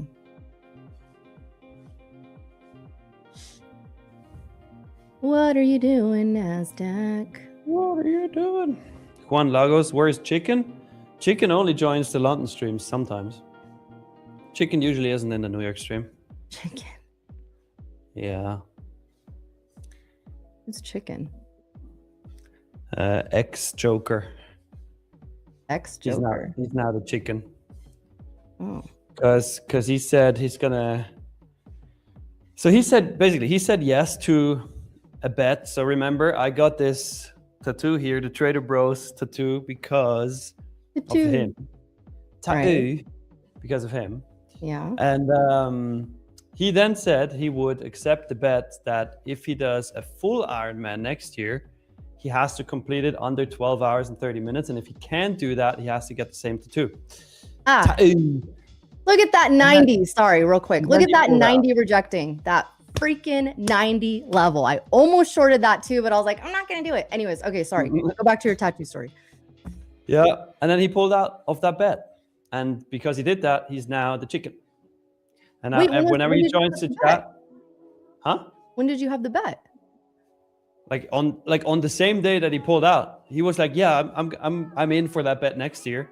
And then I said, "All right, then put this in the stream chat." And I wrote a whole message like, "I blah blah blah. I'm gonna take this bet, and I'm gonna have to complete the Ironman under 12 hours and 30 minutes in 2027. And if I don't do that, I have to get the same tat that Nick has." And then he didn't paste it, and he refused.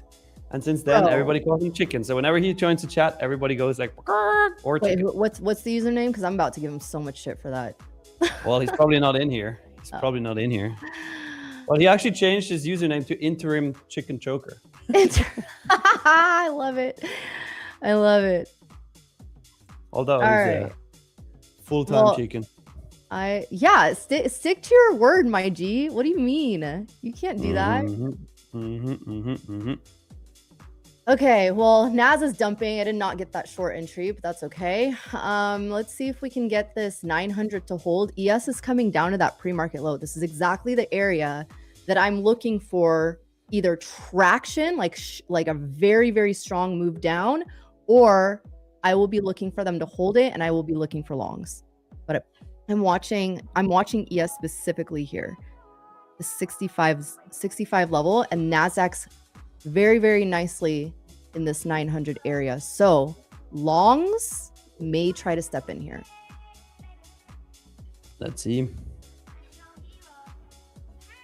Finally cleared the 50-minute opening range with an actual candle close. See this 900, lots of buyers in this area. So if they start getting traction, it's not going to look too good for the bears or the bulls or the bears. Wait, what did I say? Oh yeah, buyers. If buyers step in here, won't look good for the bears. Duh. I would have liked to see ES sweep that low though, because right now if they try to hold it, that's going to be annoying. Yeah, ES could sweep Asia low here. That's what I'm looking for. I want ES to sweep so that I can go long on NAS. Fair. They're going to do it right here. Come on, just a little bit lower. Sweep it. And then you can pump Rooney. Get more of those buyers, those trap buyers. Get them. I still like it to go up. I do too. I just want a little bit deeper. Fair. That ore break was nice too, though. The thing is, yes, the ore break, the initial ore break would have been a fake out. The second one was fine. All right, let's see if they hold this here. Yes, looks like it wants more to the downside. I am not in anything yet. Just waiting. Mm-hmm.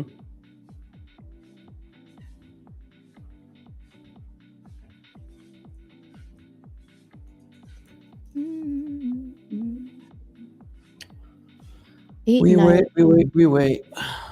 Come on. Yesterday and today so far in the patience game. Man.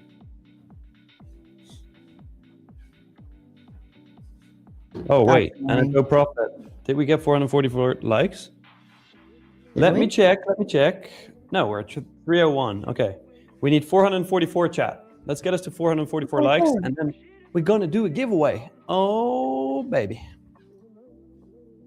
Yes, actually looks like a very, very nice short here. Came back, tried to retest that 775. Pretty much where opening range low is sitting right now. So if we can't get back above there, yeah, they look like they want to dump it. And then now I'm not so sure about these longs, because I would have liked to have a strong candle sweep those lows. Now I'm not so sure.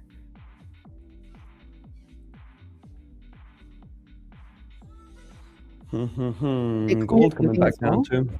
What's that? It says Bitcoin is moving as well. Is it? Apparently. It's at 69,518 right now. Gold about to tap a GP here for potential longs.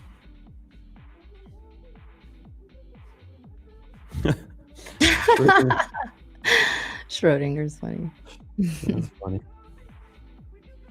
Oh, Nick, what are we gonna do with this lame price action? Do you have any I don't know. GPs? Do I have what? You got any GPs?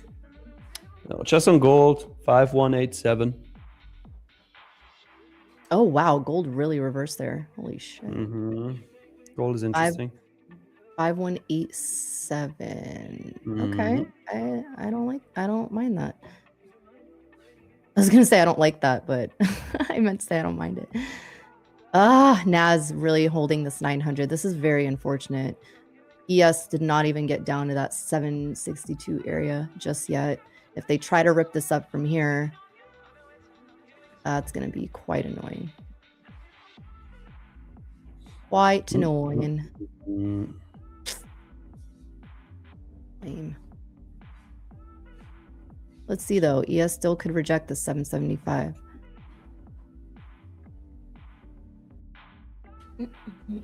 We'll see. So this chair is super annoying because my feet don't touch the ground, as with most chairs. Like, so my feet are literally like swinging all the time. That's why I always sit with one foot underneath the other, so I can have at least some stability. But I'm thinking of getting one of those. Oh God, I'm gonna sound like a fucking dork. Like one of those stool things, you know, right below. That's how you know. That's how you know how short Miriam really is.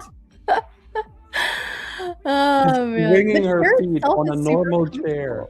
Yeah, my feet don't touch the ground. It sucks. That's funny. Yeah. Laugh all you want. I'm short. I get it. I can fit in small spaces. I'm usually the middle seat. Well, you better be. Everything else would be so disrespectful.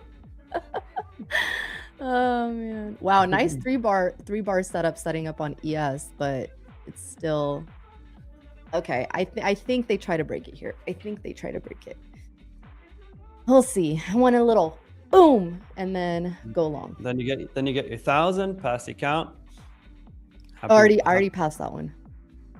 Oh, you already did. Why didn't you say anything? I already passed it. I just needed a quickie, so I didn't feel like I needed to explain it. Okay, let's see here. Let's see. This is where I'll actually trade here. But whoa, what the heck? What the heck was that? Yes. Wow, Bookmaps just went nuts on that move. I was a London low, like 2 to tick. London low tap to tick. I have pre-market low sitting at. Are you talking about ES or Nasdaq? Oh yeah. Oh God, are they gonna push it up here now? Lame.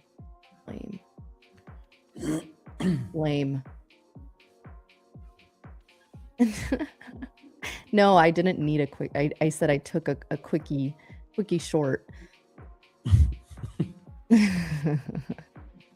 I was expecting these comments to fly in faster, actually. I know. Now ES looks stronger than NQ. I'm just annoyed with ES right now not tapping into that 62 area. Like, what the heck? What the heck, ES? VIX doing? SPX didn't even have a gap, just opened.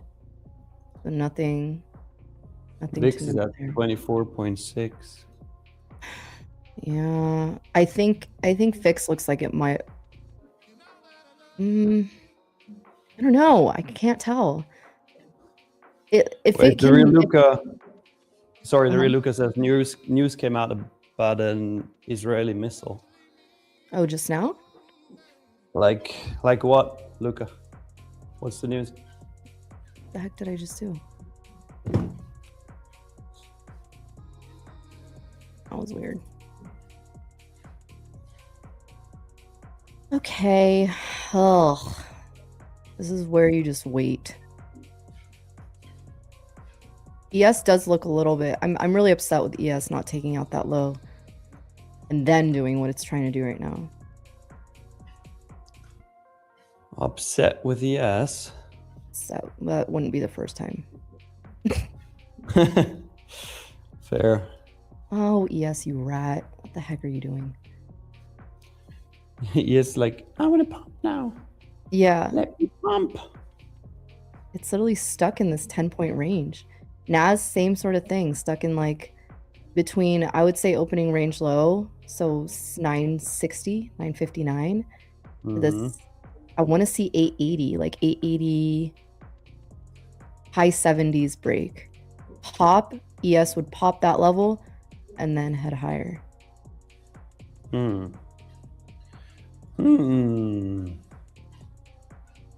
just got a message on my phone about an accidental hit on North Korean embassy or something. What? What? HHGG, yeah, I'm on a treadmill.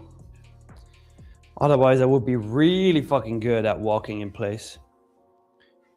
Oh, look at that, Nick. The song's really working out without us. Yep. That's fun. It still needs to get through some areas, but this is really annoying. This is annoying. Is that the pump to 25,100? Let's see. Darth Linux, what the hell are you saying? What language is that? Oh, is that Turkish? Nah. Or like some sort of Georgian? I don't know. I'm not sure. Miriam, did you get it? No, I am not in any position right now. This is just whack price action to me. ES Lucky does one. look like a long now. Wow. What the flip? I want to see NAS above this 60. Thing with NAS right now is there's so many potential areas it could fail at. I would have, like I said, preferred a move down on ES before this move up.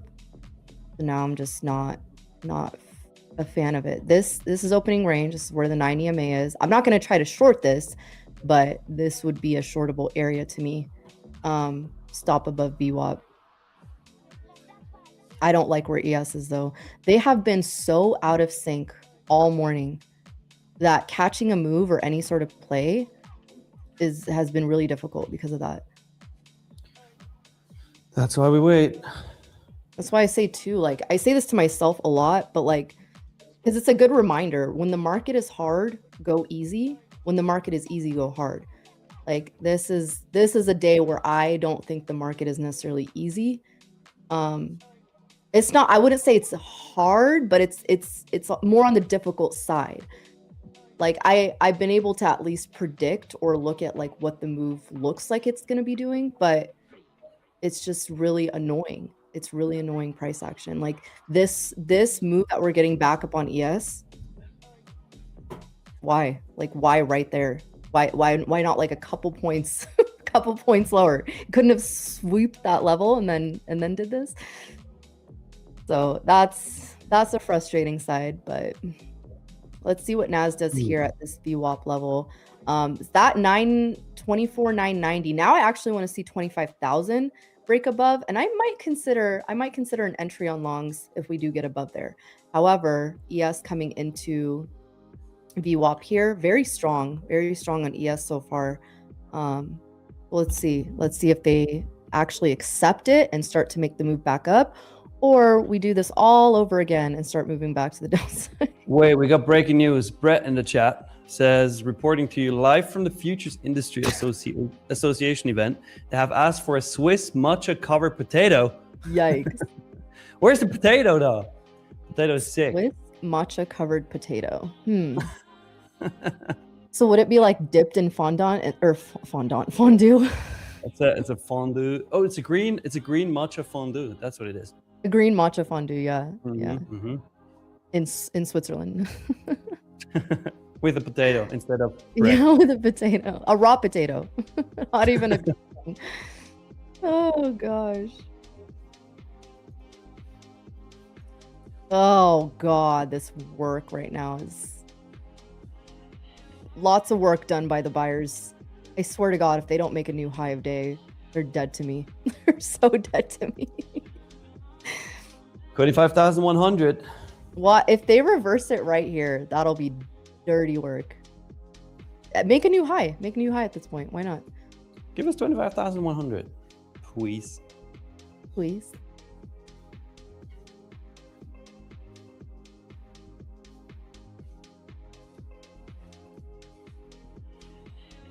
Come on. Okay, well, 25,000, some sellers sitting there on book maps, right where we're trying to reject here.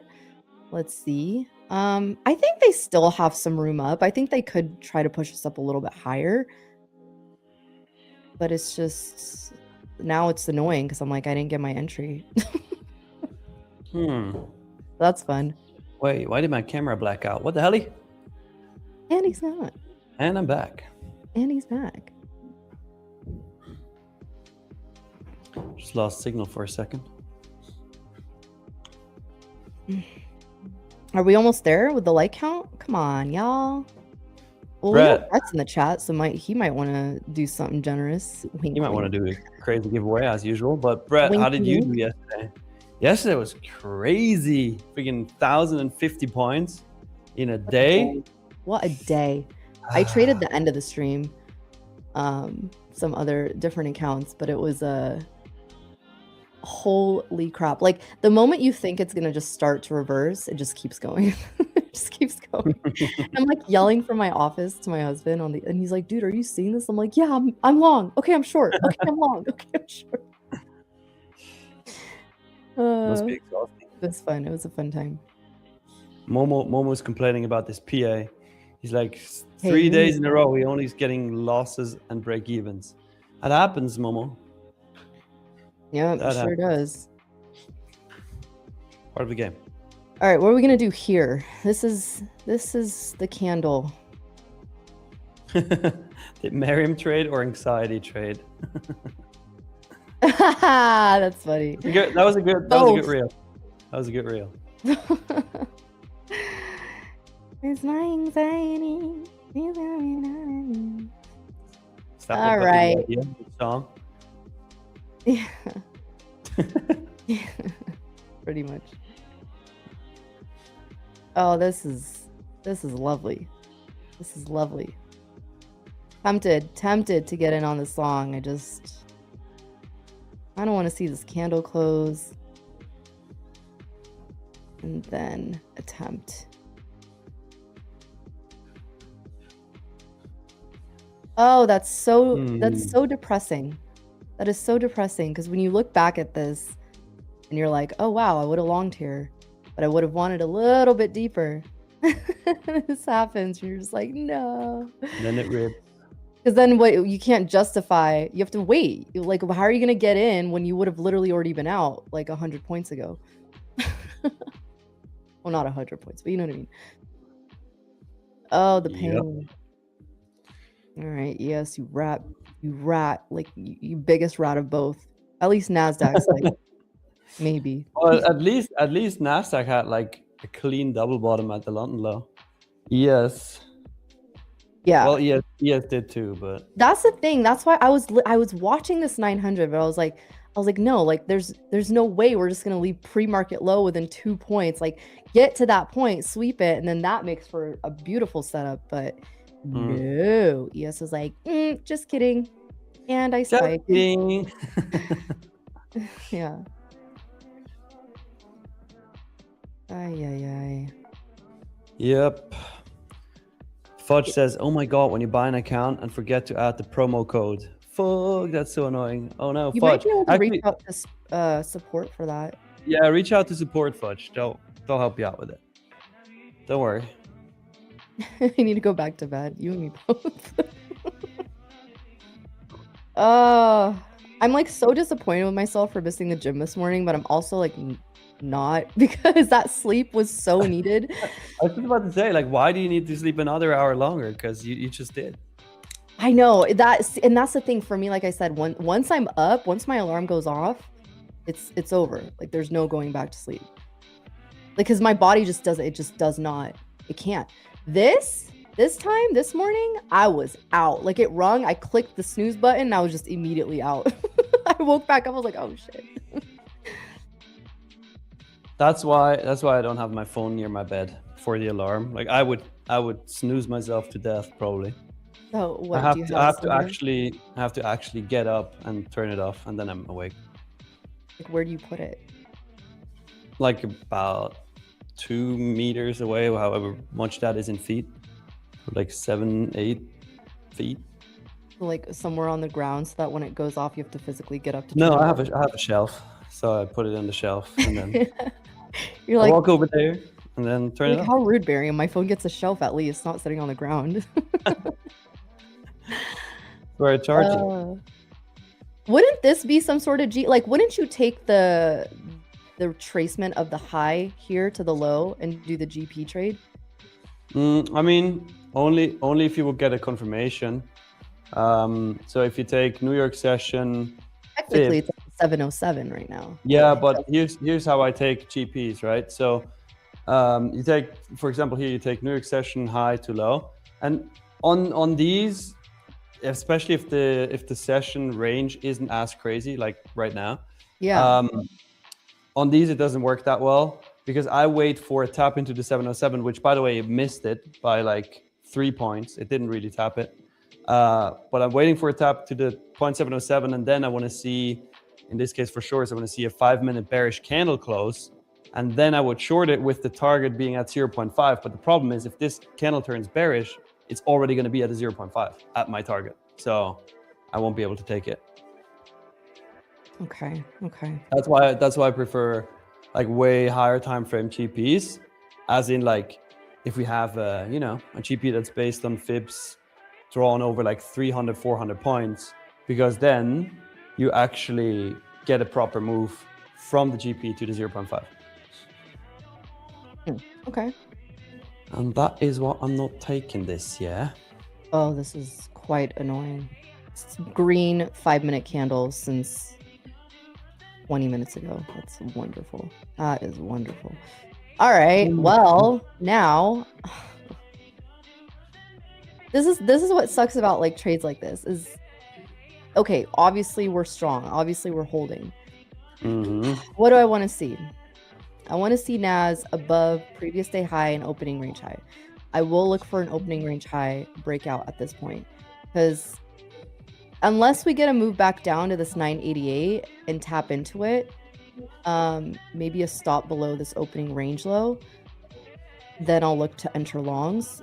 But yeah, not initiating something here, because now the next resistance point is previous day high. That's wacky. Wacky.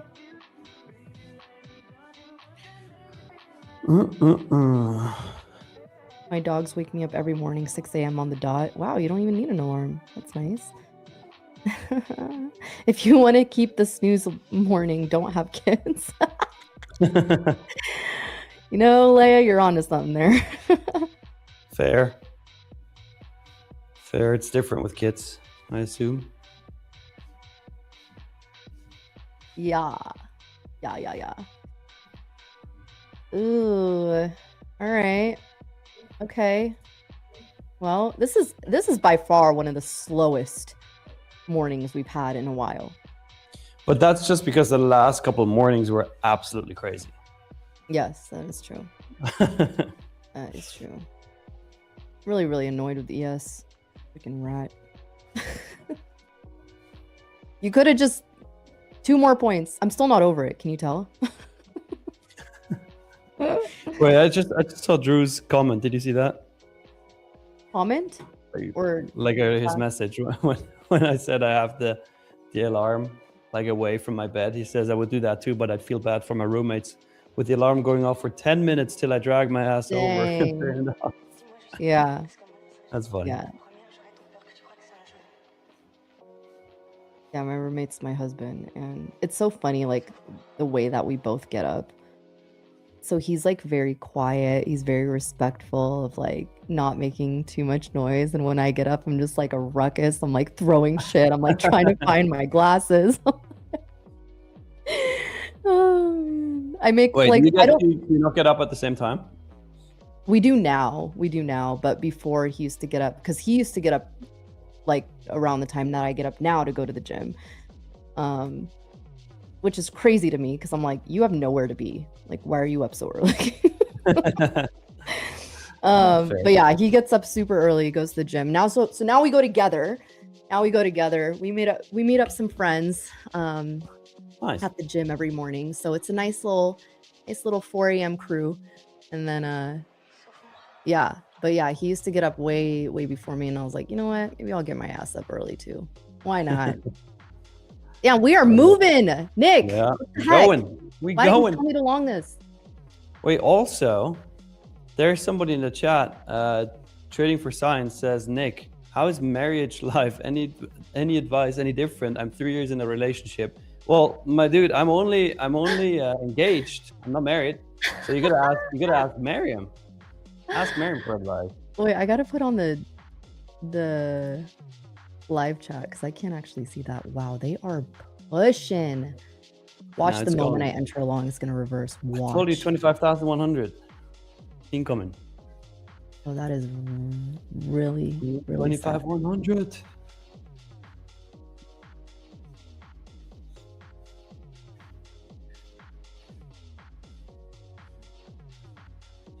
Huh. Okay. ES is trying to break its opening range high here. Let's see. I just try one mini just so I can feel better. Watch it reverse. Watch. I just want a little bit of a pullback. Can I get a little bit of a pullback? That'd be nice. I don't like love this point. Now we're right back at previous day high. ES took out the New York high. Yeah, now ES wants to go. See, we're trying to reject here. Okay, give me a little bit of a pullback. Give me just a little bit. Just a little pullback. So what's your marriage advice, Mary? Oh, sorry. I was sorry. Let me find that. What was the comment again? What was the comment? Like, what's my marriage life like? Is that No, he asked me for marriage advice, but I'm not married, so you. Well, I feel You like it's go. different for a guy versus a girl, but I will say communicate everything. Communicate as much as possible. Like just at That's least a very get in the good one. rhythm of That's a very good one. doing that. Yeah, because I think my biggest thing is I just make assumptions, and as a woman, that's a very dangerous thing to do with a man because we just all think differently. We think differently. We have different emotions. We have different attunements. Like, so communicate, over communicate if you need to, just to at least get in the rhythm of what your partner communication is like, because partner communication is different than friendship communication and parent communication and all the different work types of communication. So you have to find a rhythm for that. And I think that's the biggest thing for us that I think once we got, it was like, wow, this is amazing. It's great. That's good advice. Very good advice. Who wants advice? I'll give advice. I've been married loads of times. Fudge. Wow. You're actually like one of my favorite people in here. Wow, that's brutal. That is good. Don't forget to find each other's love language. Me and him just had a conversation about this, like on our way home back from Shabu Shabu the other night. And it's funny, like we were talking about, I was like, what do you think my love language is? Like how I like to receive versus how I give it. And it was a very, very interesting conversation because his perception of my love language was like a little bit different. Not love languages are all like, you know, I feel like we all have all of them, right? Like gift giving, acts of service, physical touch, quality time. What's the other one? Words of affirmation. So it's like we all have those. We all know how to give those. But the level to which we want them, like which one is, you know, the most important for us, I guess, would differ a little bit. So it was interesting having that conversation with him. Like, which one do you think I am the most of? And I feel which are you?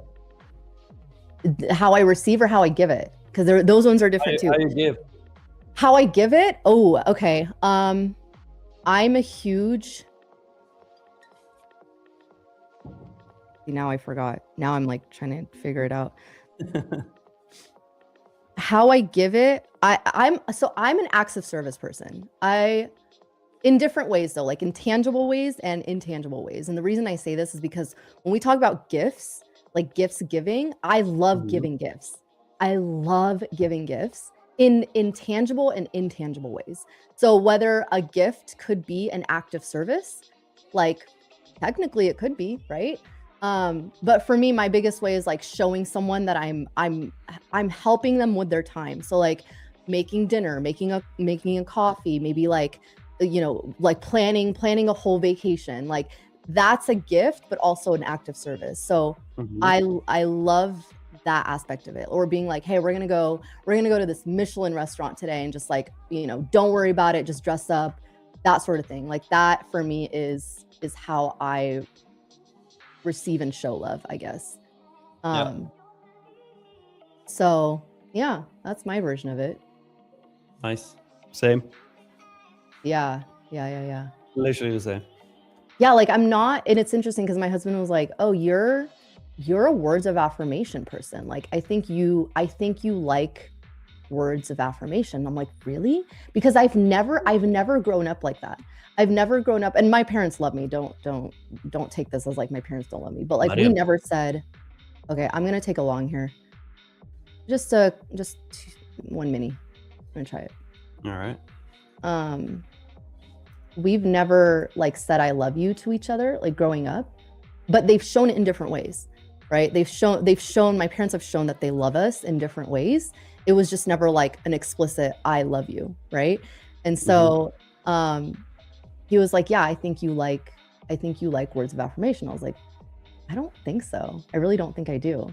He's like, no, I think you do. Think about it. And so I thought about it, and I was like, wait, I think I actually do. Like every time he comes and he's like, I'm proud of you, or you're doing a great job, or something like that, I do tend to light up a little bit more. But I never thought about it until he pointed it out. So it's just interesting to have that conversation with your loved ones. Very. So they never said I'm gonna take along here. Oh, you're funny. You're funny. Let's see if NASDAQ holds this opening range high. This is what I'm watching here. I don't want to reject any of this. Sorry, They probably didn't. They actually didn't. Maybe not. I don't know. There was other things going on, but he literally comes up to me. This is my dad, like trying to comfort me. He comes up to me. He's like, "Why are you so angry?" I'm not angry, and he's like, "It's okay. There's gonna be another day. You'll get the money back." And I just look at him like, "What are you talking about?" Because I had no idea. He's like, "It's okay. I know you lost money today, but you're gonna be fine." But he said it in such a like stern way, like, "Hey, what are you doing? Like, we don't complain here." It was just the funniest thing. That's my dad's way of comforting me, and I appreciate it. That's funny. All right, let's see if we hold this level here. So I'm gonna just, I'm gonna see if we can get up to this 120 area on NASDAQ. NASDAQ has some sellers sitting at 100, but I do think that it is possible. So I didn't get filled on most of my order, or some of my order. I still have a partial order limit to go long, sitting at 25,070. So I only got a partial fill on this trade. But fuck it, if it goes, it goes. At least I'm in some of it. So rip it. Repeat. All right, Chat, how we doing? Green, red, flat? Let's hear it. And also smack the like button. We're close, actually. We're very close. We are sitting at 393 likes. We need 51 more. 50. Diddy. Wait, DL says oil new lows today. Oh boy. Damn, oil is down 11.5%. What the hell? Oh my gosh. Wow. It's down to 83. That's crazy. Wait, I Like think Rebecca is still in the short on oil. Oh wow, that's crazy. Yesterday's high was 119. Now we're back to 83. That is incredible. That is actually incredible. That is incredible. Look at ES and Nasdaq's 5-minute candles. It's like green after green after green. Oh, by the way, we got 25,100. There we go. We sure did. All right, I want to see the clear here, and then I'm going to target 136. I'm just going to target the highs.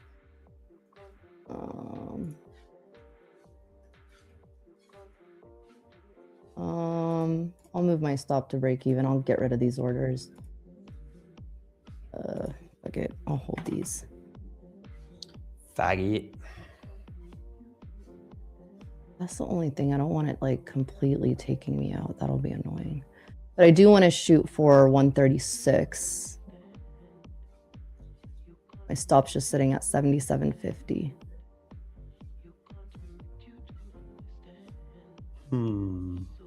That's the only annoying thing is it could retest that level. Ugh. Ew. Whatever. I'll hold it. We wait and we see. This is the area that it could try to get another. I don't want to say rejection. Rejection is not the right word, but like, well, technically, yeah, actually, because ES is at previous day high. So if we can't hold above 100 here on NASDAQ, then we might get a little back test here. I don't love, then I'll stop out break even being up like 3K on the day. That's annoying. Blech. That is annoying. Yeah. That is very annoying. You know what I'll do? I'll do What? this. What are you gonna I'm gonna do? do a sell stop for 1, 2, 3, 4, and then 5. All right. You're gonna trial them individually, or are you just gonna leave them there? I'm gonna leave them there, but I want to target this 136 level on NASDAQ. Fair. That's very, very realistic. 136. Take one off at 32 if it gets there. See, this is the toppiness that I don't like to see. The only thing. I might re-enter. Actually, I'm gonna exit and re-enter because I don't like this reversal. I don't like that. I just exited my position. ES is not able to get above this previous day high. So I'm out of this trade. I'm gonna look and see if we can come back down to this 80. See, I would have been stopped out. I'm gonna see if we can come down to this 80 and then hold from there. First it here. I'd rather just like keep my 2K and not get stopped out break even.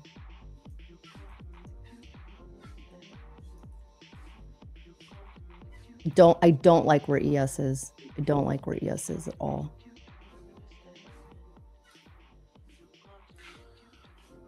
ES sitting at monthly open right now. So ES did nothing for the month so far, basically. Yeah, I don't like this price action right now. Not at all. Especially with that last candle did have good volume though. That's the only thing. I just don't like where ES is. Miriam just manipulating the market to go up and then back down. Yeah, I don't love my entry. I don't love my entry and the fact that I was up 3K and to get stop break even, sitting where we're sitting now with a little bit of resistance. I'd rather just I just exited. I'm not comfortable in this trade. I want another retest. I would actually now like a retest of not just the 80s, but even possibly previous day high to go long again. See.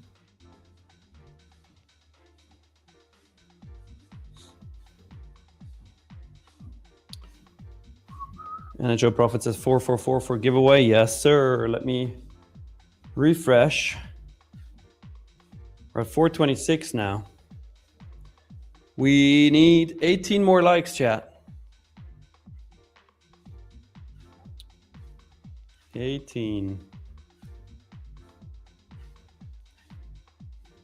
Let's see. What level are you looking at right now? I'm looking at 81, but I do think they might drop this lower. So I would have been stopped out on this trade already, but want to see if they break down here. I don't love this candle, and I don't like where ES is.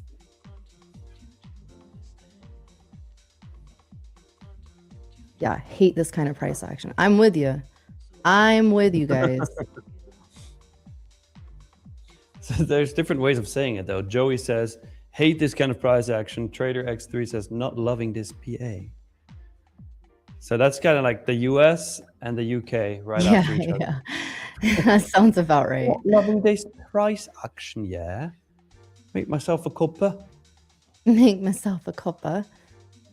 Sounds great. Oh, Nick, what are we gonna Yeah. do? We're gonna do a giveaway because we just hit 453 likes. That's what we're gonna do. Oh, Oh, wait, you know what we Alright, also hit? what? You know what we're almost at too?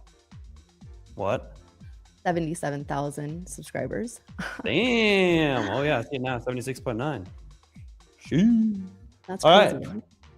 Chat. Giveaway time. All you gotta do. Time. All you gotta do to participate is you have to like the stream, you have to subscribe to the channel, and once I give you the keyword, type that keyword in the chat. But only do it once. If you do it more than once, you will get disqualified automatically by our good old bot tricks. So the keyword, actually, it's funny because I sent that keyword to Drew 35 minutes ago because I thought at that time that you're gonna hit that like goal like any second now, and then you took freaking 35 minutes to hit it, which is crazy. But back then the market wasn't doing anything, so the keyword I sent to him was do something, and that's the keyword now. Do So something, do good something. luck everybody else. It's only one word, no space in between. Do something. And then we see who wins. We might even do a good old double or nothing, maybe. Ooh, I think we should with this trash price action. It's not even All right. trash, it's just trash to me. Because when you really look at this, you're like, oh, seemed like we, held some pretty key areas. And then I'm just annoyed that I didn't get in on it. And then it's like psych. Dude, look at these 5-minute candles. Not a single red candle. They're Since all green. 10:10 since 40 minutes ago. That is crazy. Maybe this one will give us a red one. Maybe. We'll have like 4 minutes left on it.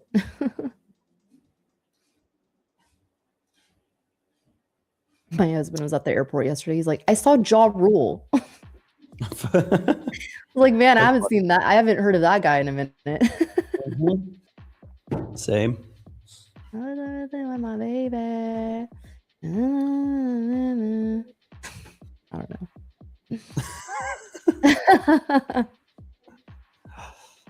know. Okay. Get rid of that. Don't like that supply zone anymore. Yes, it's back at this top of the supply zone here. It's to clear. This is nuts. So Not so. NAS looks a little poppy here. But ES does not. ES looks like Yes, it's ripping. Well, Nasdaq is approaching these 3 levels that we said in the pre-market analysis here. Previous month mid, sitting right above at 25,134, and previous quarter mid at 25,152, and current year mid at 25,174.50. So let's see. I think NQ is going to take London high. That's sitting at previous quarter mid. Oh yeah, someone just said that in the chat, Miriam. The equal high on NASDAQ with London high must be taken. Yes, agreed. Agreed.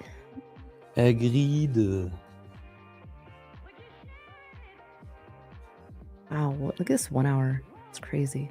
It feels similar to the 1 hour we had yesterday. It is very similar, actually. Yeah, look Like at that. the price action in total is similar. Like it. Look it at pushed that. up first, it pushed up first, then came back down, and then pumped. That's exactly. identical. Maybe that's the move. It is. That's crazy. All right. Anything you're seeing, Nick?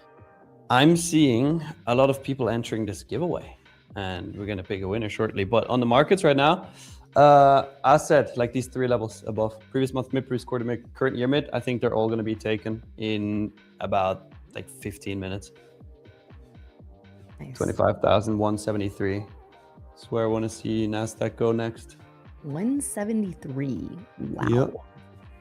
That's only 50 points more from here. It's nothing crazy. Bad, yeah. It's not much. It ain't much, but it's honest work. Do you know that meme I'm talking about? I know that, yeah. I know that. For once, It's honest I finally work. get a reference. Yay. Yay! All right, shall we do the giveaway? I think so. I think that's a We good. do the giveaway. Drew, let's run the giveaway bot. Let's see. All right, congrats. Go Modi TTV. Oh, Hey. TV. Okay. Oh wait, it says Go Mode YouTube. Wait, YouTube TV? I don't even fucking know, but congrats. This Go is one. Modi. Tell me, Go Modi. We're gonna call you Go Modi now. Go Do you Modi. want to play a game of double or nothing? Say yes. Let me know, please. Say yes. Do it. Where you get the chance to walk away with 2 accounts or with 0.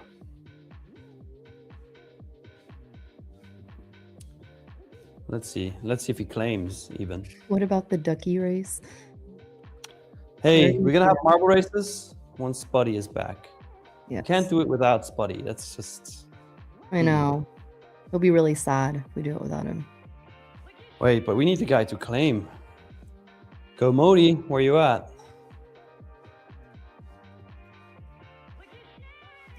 Type something. Please. Oh, he says no double or nothing. Boo. Okay, Oh, okay. that's okay. But we still okay. say boo. All right, then all you gotta do to claim your account. And by the way, first we need to find out what account you win. I just realized. So Drew, if you can yeah. go to my screen, please. Let's see. Oh, now it's really. You annoying. win. You win. Oh, he's gonna win Brett's cameo. Cameo. Let's get it again. Cameo. Cameo. Nice cameo.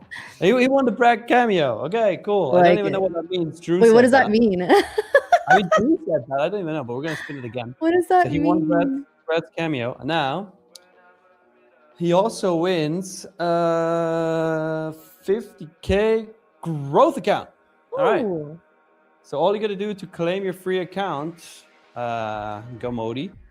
The mode. Modi. Shaun. Actually, his name is Marcus. I see. So Marcus, all you gotta do is add your email address that you use to log into your Tradeify accounts. Add that email address to your YouTube channel description so we can see it, and then we will reach out to you and send you your account within the next 7 days. Nice. Congrats. And look at that. Naz is pumperooning.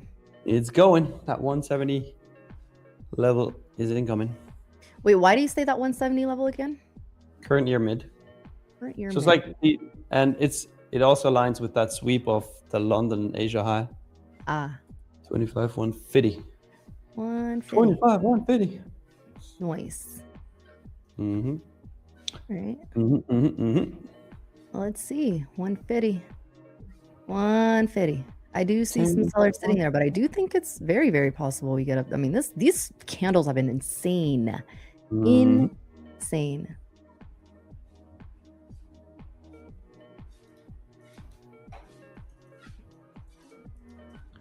Oh, chat.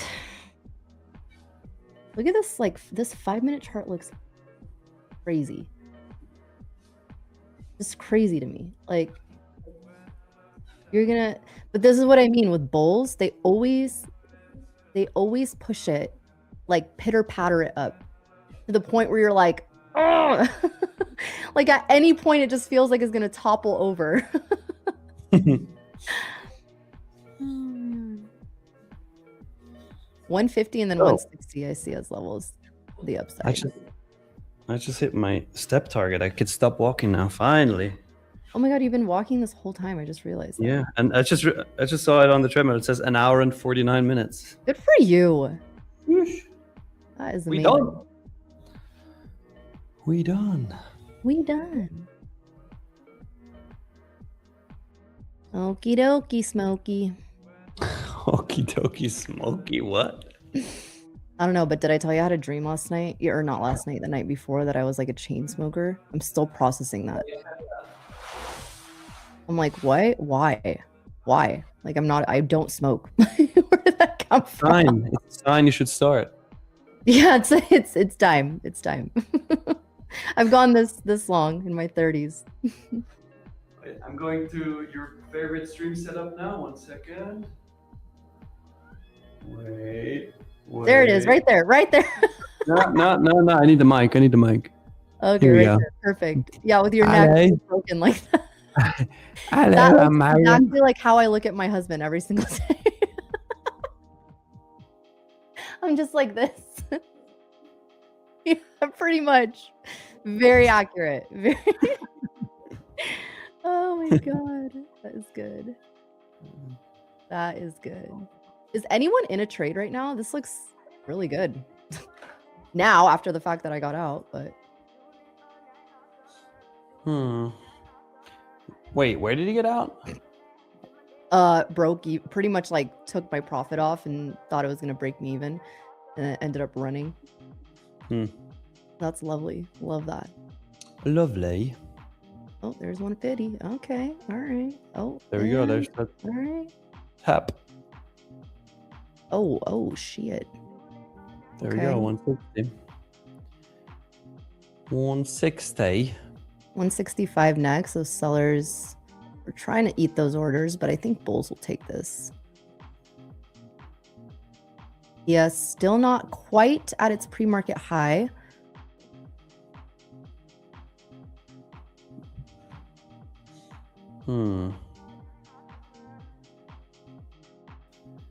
Getting there. It sure is. All right, 164. Wow, that is amazing. That is amazing. Yeah, 165 sellers. And then I don't see anything after that.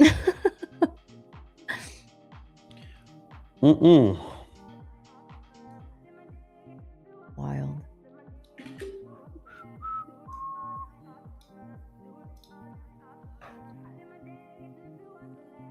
$167, 172. There we go. There's that level.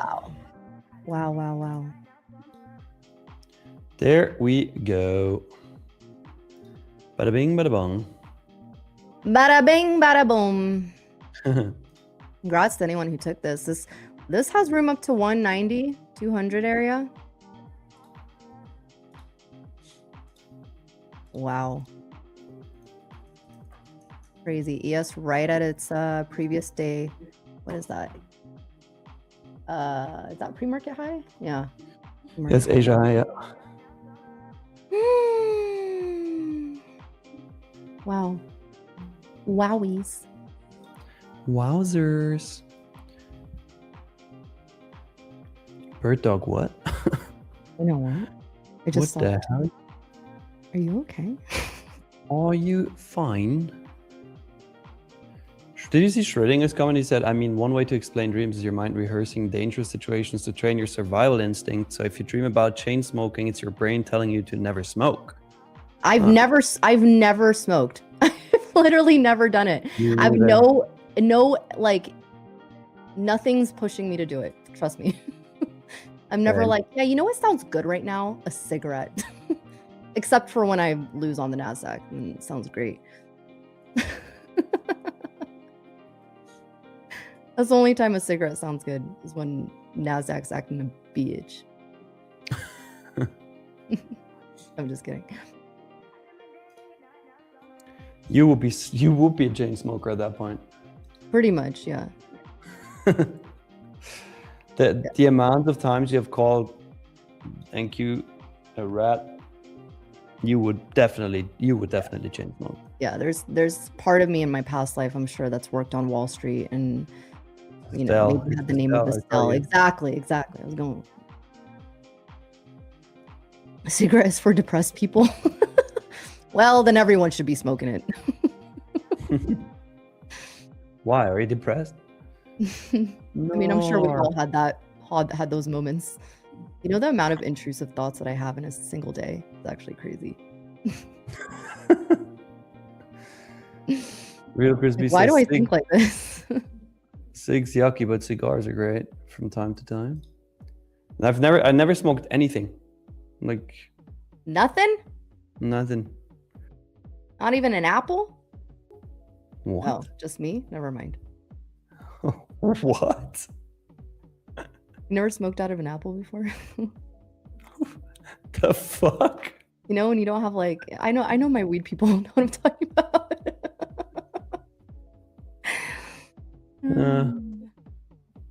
Like when you don't have like the paper, you get creative. I've never smoked anything, so I didn't have to get creative, I guess. You know what? Let's keep it that way, Nick. I like your innocence. All right. I'll just, you know, my vice is Panda Express, McDonald's, and Five Guys. So Hey, you're still yet to use that Panda Express.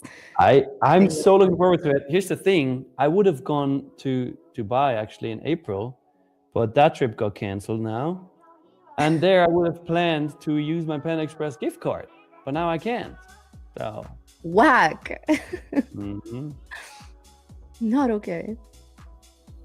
Not okay. But have to come back to the US. Then I'll definitely use it. That's just you're gonna end up spending more money coming in the US just so you can get a Panda Express. And then Well, I won't just fly over to like just to get Panda Express. Yeah. Funny.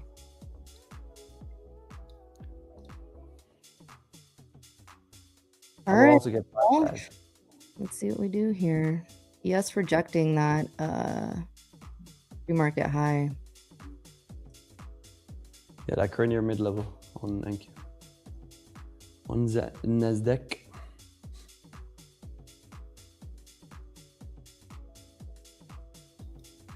See if pre-market high holds on NASDAQ. Mm-hmm.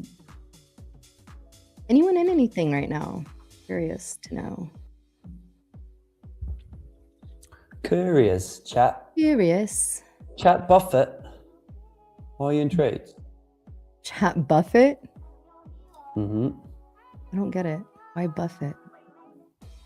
You don't remember when they all started giving advice, and then we said if the chat gets this trade right, we're gonna call him Chat Buffett from now on. Oh no, I don't remember that.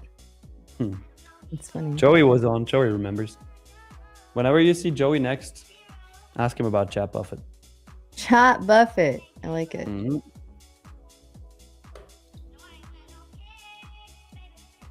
Yeah. It's a rejection on ES's. Market Maker Mario just got out. Nice. Nice. I hope out of longs, not out of shorts. Yeah.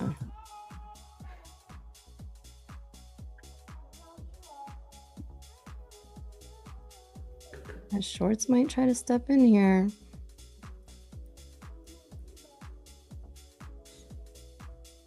Let's see. Marco says, could this be the first red candle in the 5-minute NQ chart? Yeah, Could be. maybe. It could be.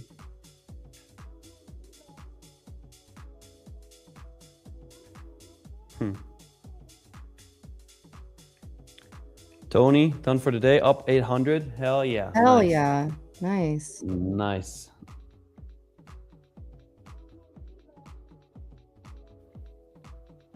Oh, you took longs on YM, Market Maker Mario? Nice. Schrödinger, Yeah, you Mark always Maker like- Mario likes his YM. I think it's dope. Schrödinger says, I always like ChatGPT better, as in chat, great profitable trader. Chat GPT. You gotta be really careful with using Chat GPT, especially for any like finance stuff. Like it should not be your go-to. Why? It's completely unreliable. What do you mean? It's so bad. Like people are literally getting like financial advice from ChatGPT, and I'm like, ooh. Wait, you mean you don't ask ChatGPT before you take a trade? Yeah. Oh. I'm only like trying to slightly joke because I know people do that. Oh, it's wild. Wild. Ooh, are we finally gonna get a red candle here?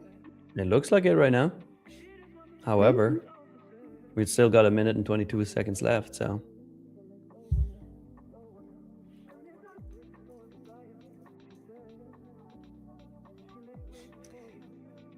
Alrighty.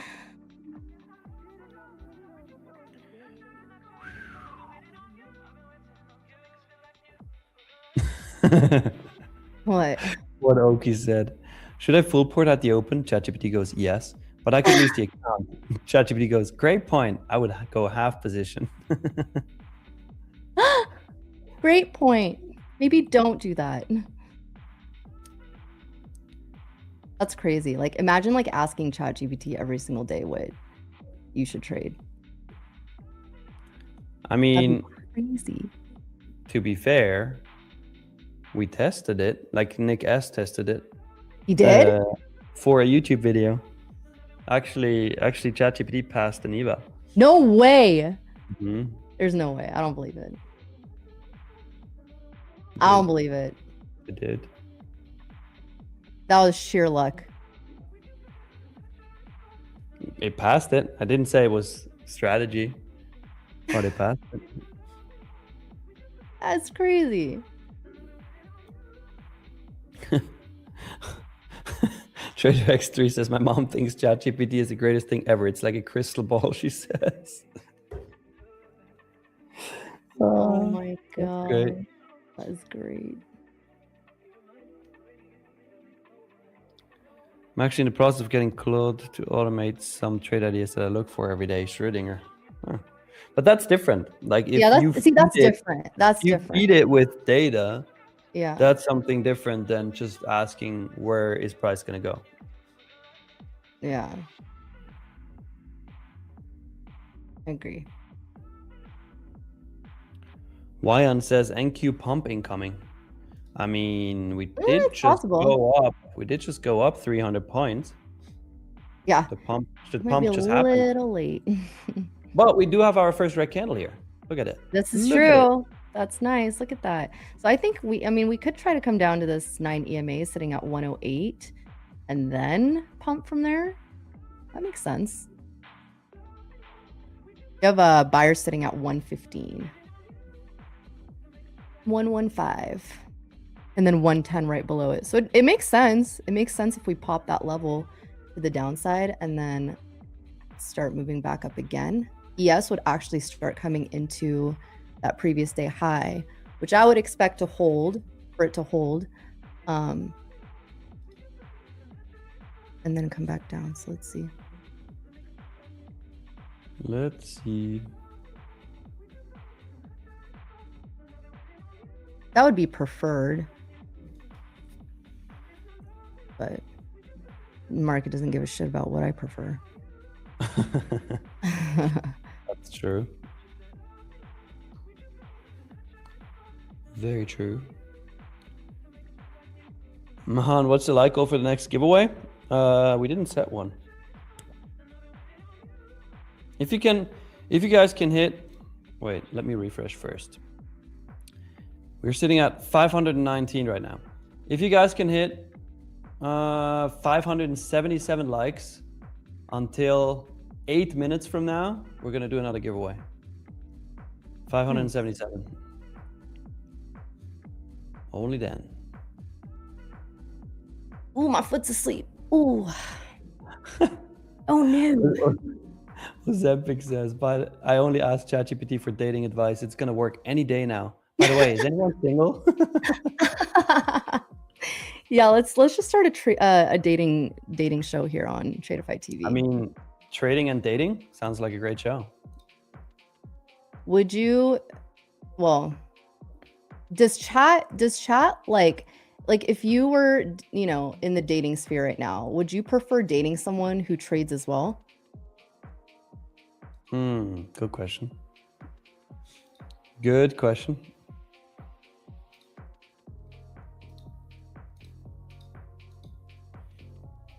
Some people say like, no, I want to keep those two things separate. Dateify, says Zempic. Dateify.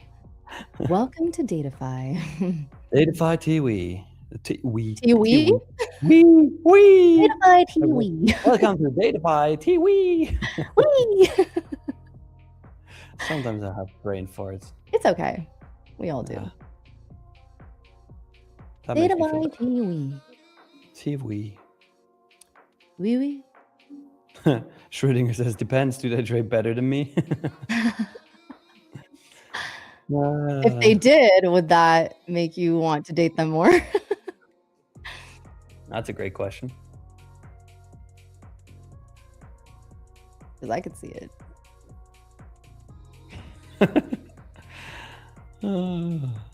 This chat is hilarious. You guys are funny. You guys are funny. Oh, you're really pushing those likes up now, huh? We're at 547. Only 30 more for another giveaway. Only 30 more. Let's do it, chat.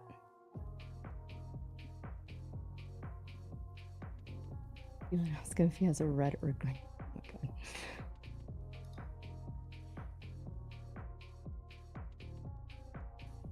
Oh, my God. Oh, market just stalled. Not doing anything here.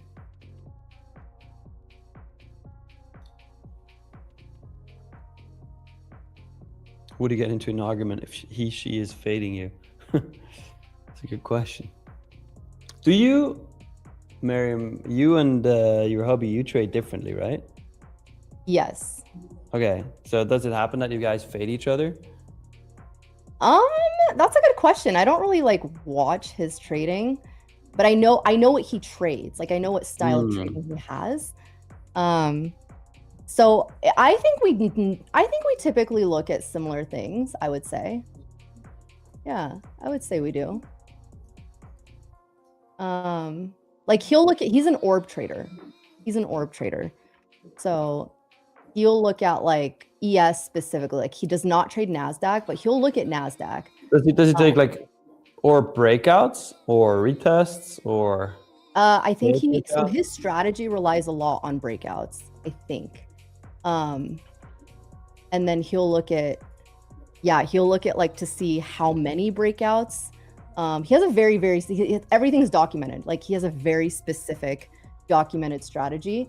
But yeah, like he'll look at candle closures, like he'll look at the 5-minute to see if there's going to be a breakout there. It's very calculated, like very, very calculated trades. So like, I don't know if I could trade, like, I wouldn't say I wouldn't be able to trade his strategy, but I'm not as patient as he is. I mean, the most important thing is to know what kind of personality type you are to find your ideal trading strategy. Yeah, so that makes perfect sense. Yeah, like he's definitely more of a patient trader. Like I like to get in and out. Like he'll hold on to a trade as long as it takes. So yeah, it's just different styles for sure. Fair. Oh, we're one like away, chat. One. And your dad has a totally different style too, right? I don't know what my dad's style is. I could not tell you. I know it actually. You do it? You do? Yeah. You do it? It's like in every 15-minute candle, take as many trades as you can. Exactly. There it is. There's a strategy. Scalp the 15-minute. At least 5 trades per candle. Dead. Pretty much. Does anyone else in your family trade? No. You're the only one. Lone wolf over here. Yeah, my family, like everybody works in a hospital.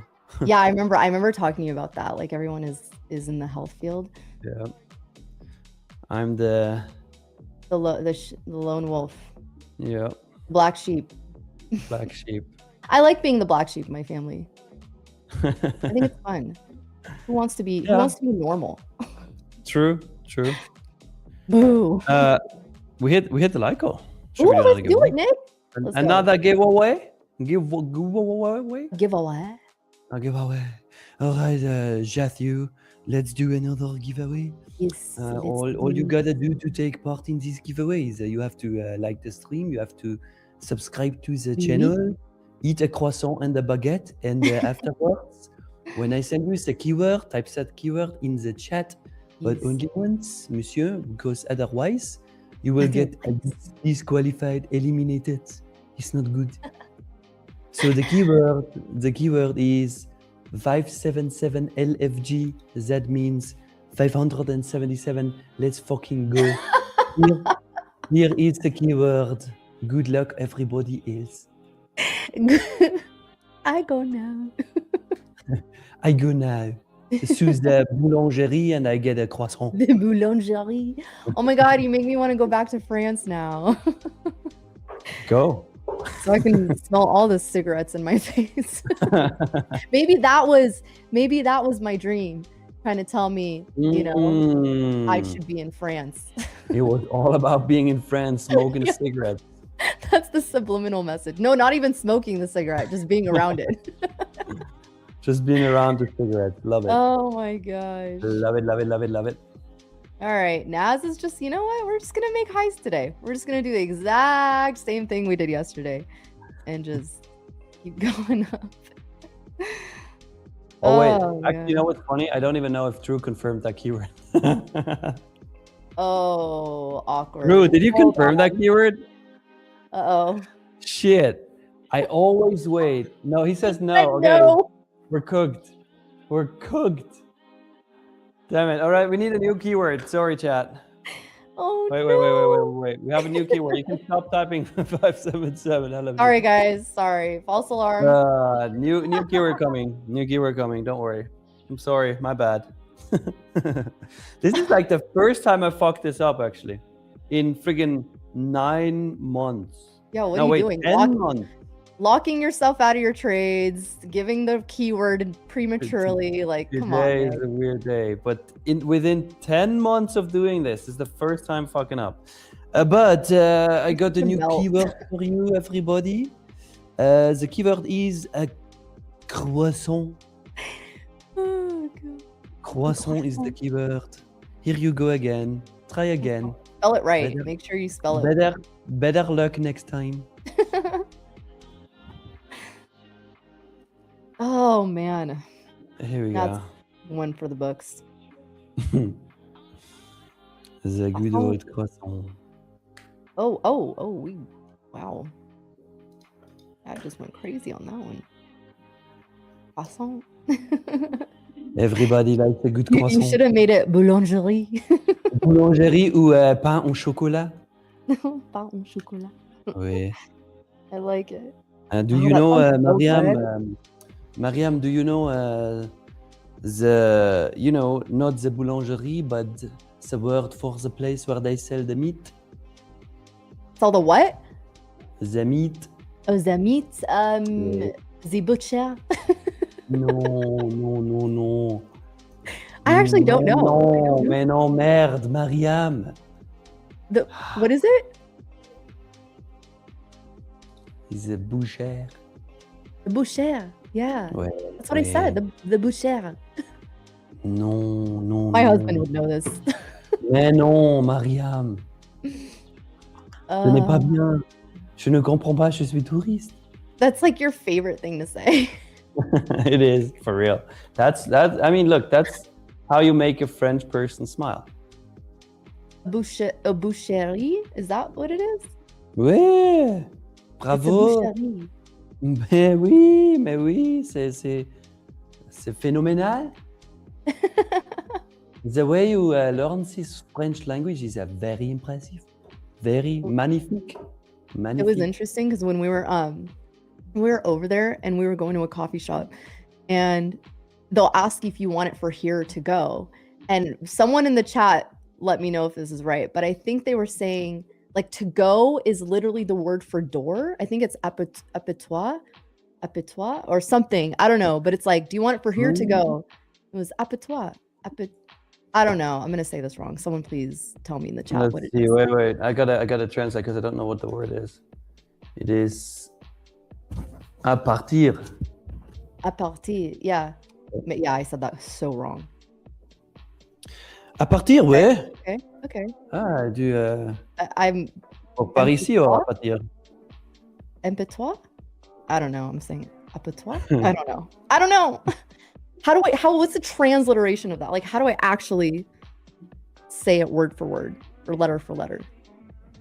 What? Is to go. Okay, yeah. Apporter. Apporter? Pour apporter? Ouais. Now we're all in a friend. All right, you know what? Let's pick a giveaway winner. All right, let's pick a winner. Whatever. Drew, let's run the bot. Let's pick a winner. Let's see it. The winner is Matey. Oh! Hey, one of our OGs. Let's Hell go. yeah, Matey. Congrats. Imbote. Now I'm Do so you sad. want to play a game of double or nothing, my friend? Let's go. Maybe. Medi? Matey. Mayday. Just an OG. Just an OG. We know Yeah, him, we you're know him. here. So, I saw you earlier. I saw him. Now the question is, do you want to play a game of double or nothing? What do we have on the menu? Okay, look, I'll put this on the menu. Ready? That's good. Wait. Since you asked, we have 50K growth, we have 50K select. We also got a 50K lightning funded. Okay. Funded. Also, I'm gonna add 2 of those to the menu. Ooh. What else are we gonna put on the menu? Oh, we need another field. We're gonna add a 3rd lightning funded to the menu. Are there any selects on So- there? Oh yeah, I see a select. There are selects, there are growth, there are lightning funded. Everything is on the menu right now, Matey. What do you want to do? What do you want to do? What do you want to do? What do you want to do when Nick asks you to spin the wheel? What? You ever heard the Bad Boys? Bad Boys, Bad Of Boys. course. I What was you- singing I it was with trying you. to. I was trying to make a tune out of that, but Matey says, what the heck? Let's do it, Nick. hey, let's go. All right. How many fields do you want for the double or nothing? 2, 4, 6, 8, 10, 20, 40, 300? 100, 200, 400, 1,000? How many do you want? He better win. You know what? We're gonna make sure Medi wins. He's an OG. He's been here all Alright. 8. Yeah. This is 8. 8. Okay. So we got 2, 4, 6, 8. Here we go. Here we go. Add another double in there. Just why not? All right, because Miriam said so. Here is the truth of what's about to happen. We spin the wheels, and you, matey, you get absolutely incredibly 2 Oh, let's 50K go! growth accounts. Let's fucking go. Nice. Hell yeah. Congrats, Hell congrats, yeah. congrats, congrats. All you gotta do now is, if you haven't already, add your email address that you use to log into your Tradeify accounts to your YouTube channel description. And we're gonna be reaching out to you within the next 7 days with a good 2 50K growth accounts. Yay. That's so fun. I love that. Hell I yeah. love seeing High five. people win in general. I'm not trying to like exclude anyone, but especially our OGs, like those who come in, they show up every day, they show the support, they're in the comments, they're being, non-trolls. They're, I love seeing you guys win. I love seeing you guys win Yeah. in an account. So Oh, yeah. it's amazing. Well, there's a challenge for you in the chat. Who? Can you say, Orbis King is asking, can you say 90 in French, Mariam? 90? Mhm. Is it 9 neuf? Neuf, oui. Neuf? 90? I don't know. How do you say 90? 90 in French. No, Google it. I don't know it.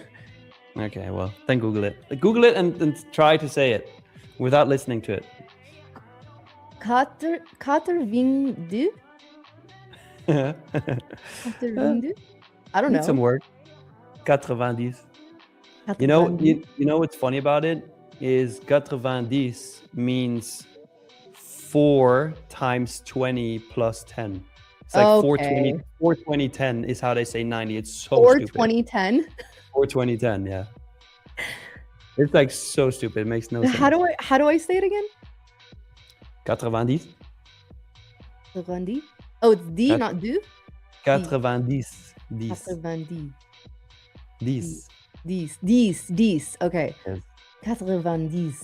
Yeah, not gonna remember Ouais, that. Mariam, That's for c'est magnifique. That is so weird. Yeah, the French numbers are super weird. Well, that's dumb as fuck. You know what's interesting? So my husband's trying to learn Arabic right now, and he was like, it's compared to French, because he knows a good amount of French.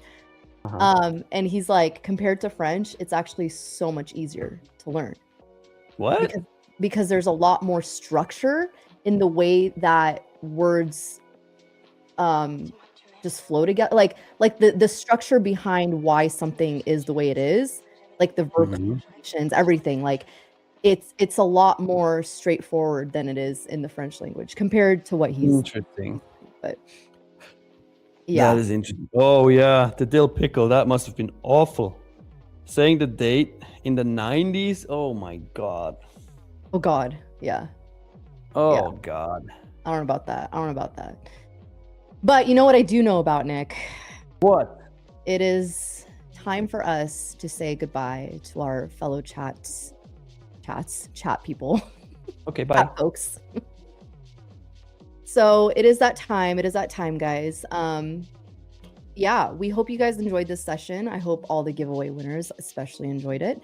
But we are at that time today. I know, like we said, Spud is not feeling well, but you're going to be joined here in the next couple minutes by Joey Morgan and Matt, and then Matt and Amos, Matt and Amos, it's not Wednesday yet, are going to be joining as well. Tomorrow. Yep. And then we have the women's segment, and then we have Power Hour with Rebecca. And we're going to be having a special guest on the women's segment, by the way. Sasha, Mommy Trays, is going to be coming in to join us. So make sure you guys join for that. Other than that, Nick, why don't you send us out for the day? Hell yeah. Tomorrow, 8 a.m. London time is going to be the next London session. And tomorrow is not only YT Wednesday, but also CPI Day. And also, it is McDonald's Mukbang London stream day tomorrow. So tune into that. Chat gets to decide what we order from McDonald's, and then we're going to do food reviews. Are you gonna like Uber order it? And it's going to be at my 9 a.m. It's going to be great. Funny. That's funny. So, looking forward to that. But for now, quick little commercial break. And right after, you're going to see the most beautiful ball traders in this game. So stay tuned. We'll be right back with you. Peace out. Bye, guys.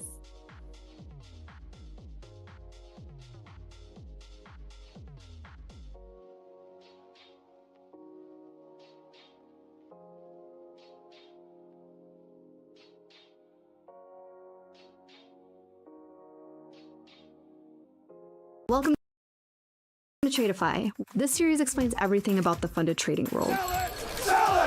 The reality is, gambling is random. Professional trading is calculated risk management. We're pulling back the curtains so you can make an informed decision about whether this path is right for you.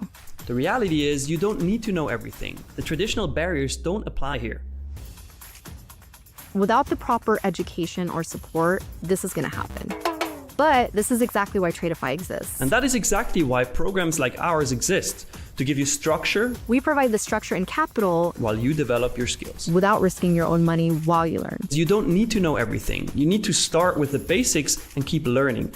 Whether it's concert tickets, sneakers, if you've ever bought something and sold it for more money, congratulations, you're already a trader. Once you understand this language, trading becomes 10 times clearer. This series will show you everything that you need to know. Check out the whole Futures Foundation series over on our YouTube to learn more.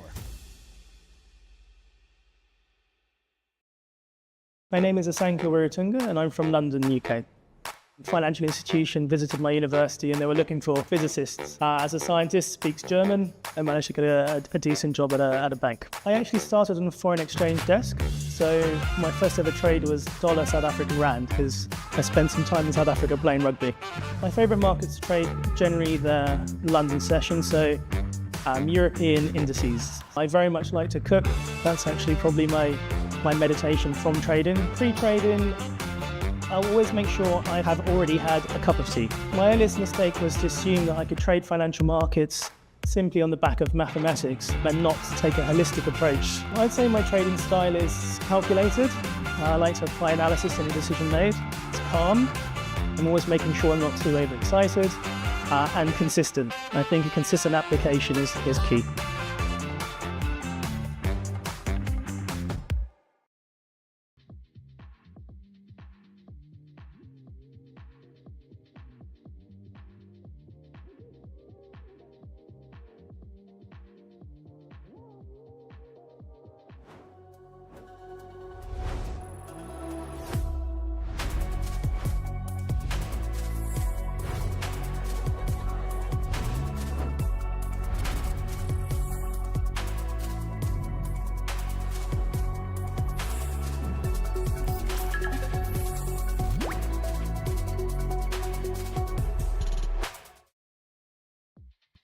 And good morning, Tradeify Nation. Welcome to another edition of the Midday Markets. We've had one hell of an open so far, and we're not going to waste any time today because my co-host here, Mr. Joey F. Morgan, is in a trade right now. How you looking there, Joey?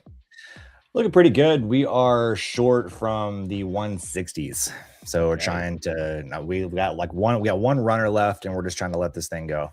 So all right. So that's a little bit of a double tap up there at your 50% off of the IB levels. Is that correct? Yep. They'll double tap off the 50% extension. We rejected it a couple times actually, and so trying to see if we can let this thing just let this final runner go to IB high down here. All right. Well, that sounds like a lot of fun. Oh baby, how are you, chat? What's up? Yeah, chat. Who we got in the chat here? We got Megamind, we got Chris Lee, Turbo Joe, Black, ML Top Layer, Medi, Trader Double 07, Full Port Short, Joey F. Yeah, that's JFM. Be careful. That's we don't want to get the JP Morgan or JF Morgan confused with the one, the only Joey fucking Morgan. Oh yeah. All right. Well, while Joey's how you guys doing doing, that trade, guys, we'll keep an eye on. Let's see. We got gold moving towards highs.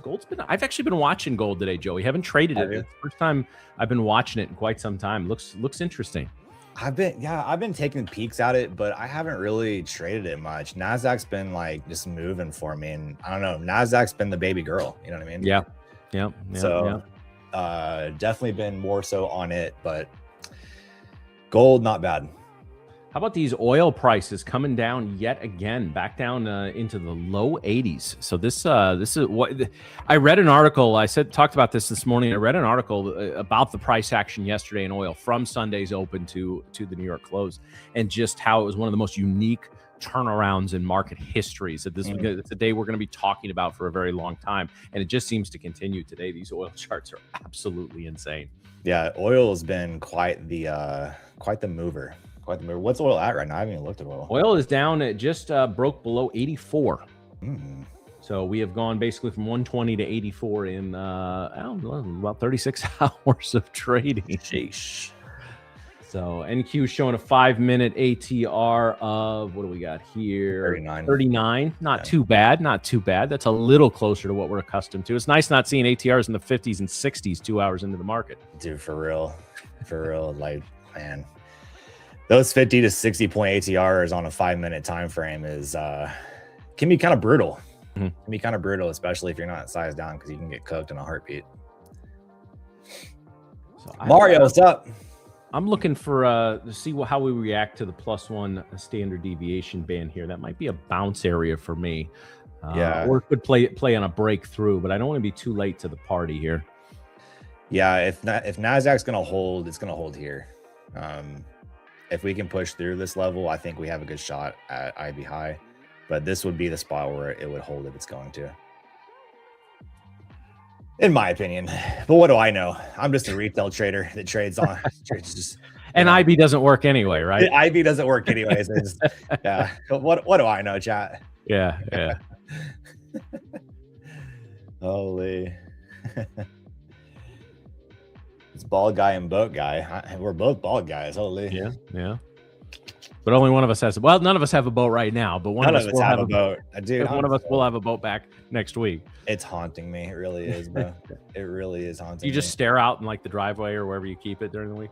Oh, I got a storage unit that I keep it at, but I see all these, because I watch a lot of like fishing videos on YouTube, and I see all these people just out on their boats, just enjoying their life, and not me, and it's annoying. Is the staff getting cranky because they're not going to get paid this week? Yeah, they're all on leave. Oh man, about to go on strike probably. Jeez, bro.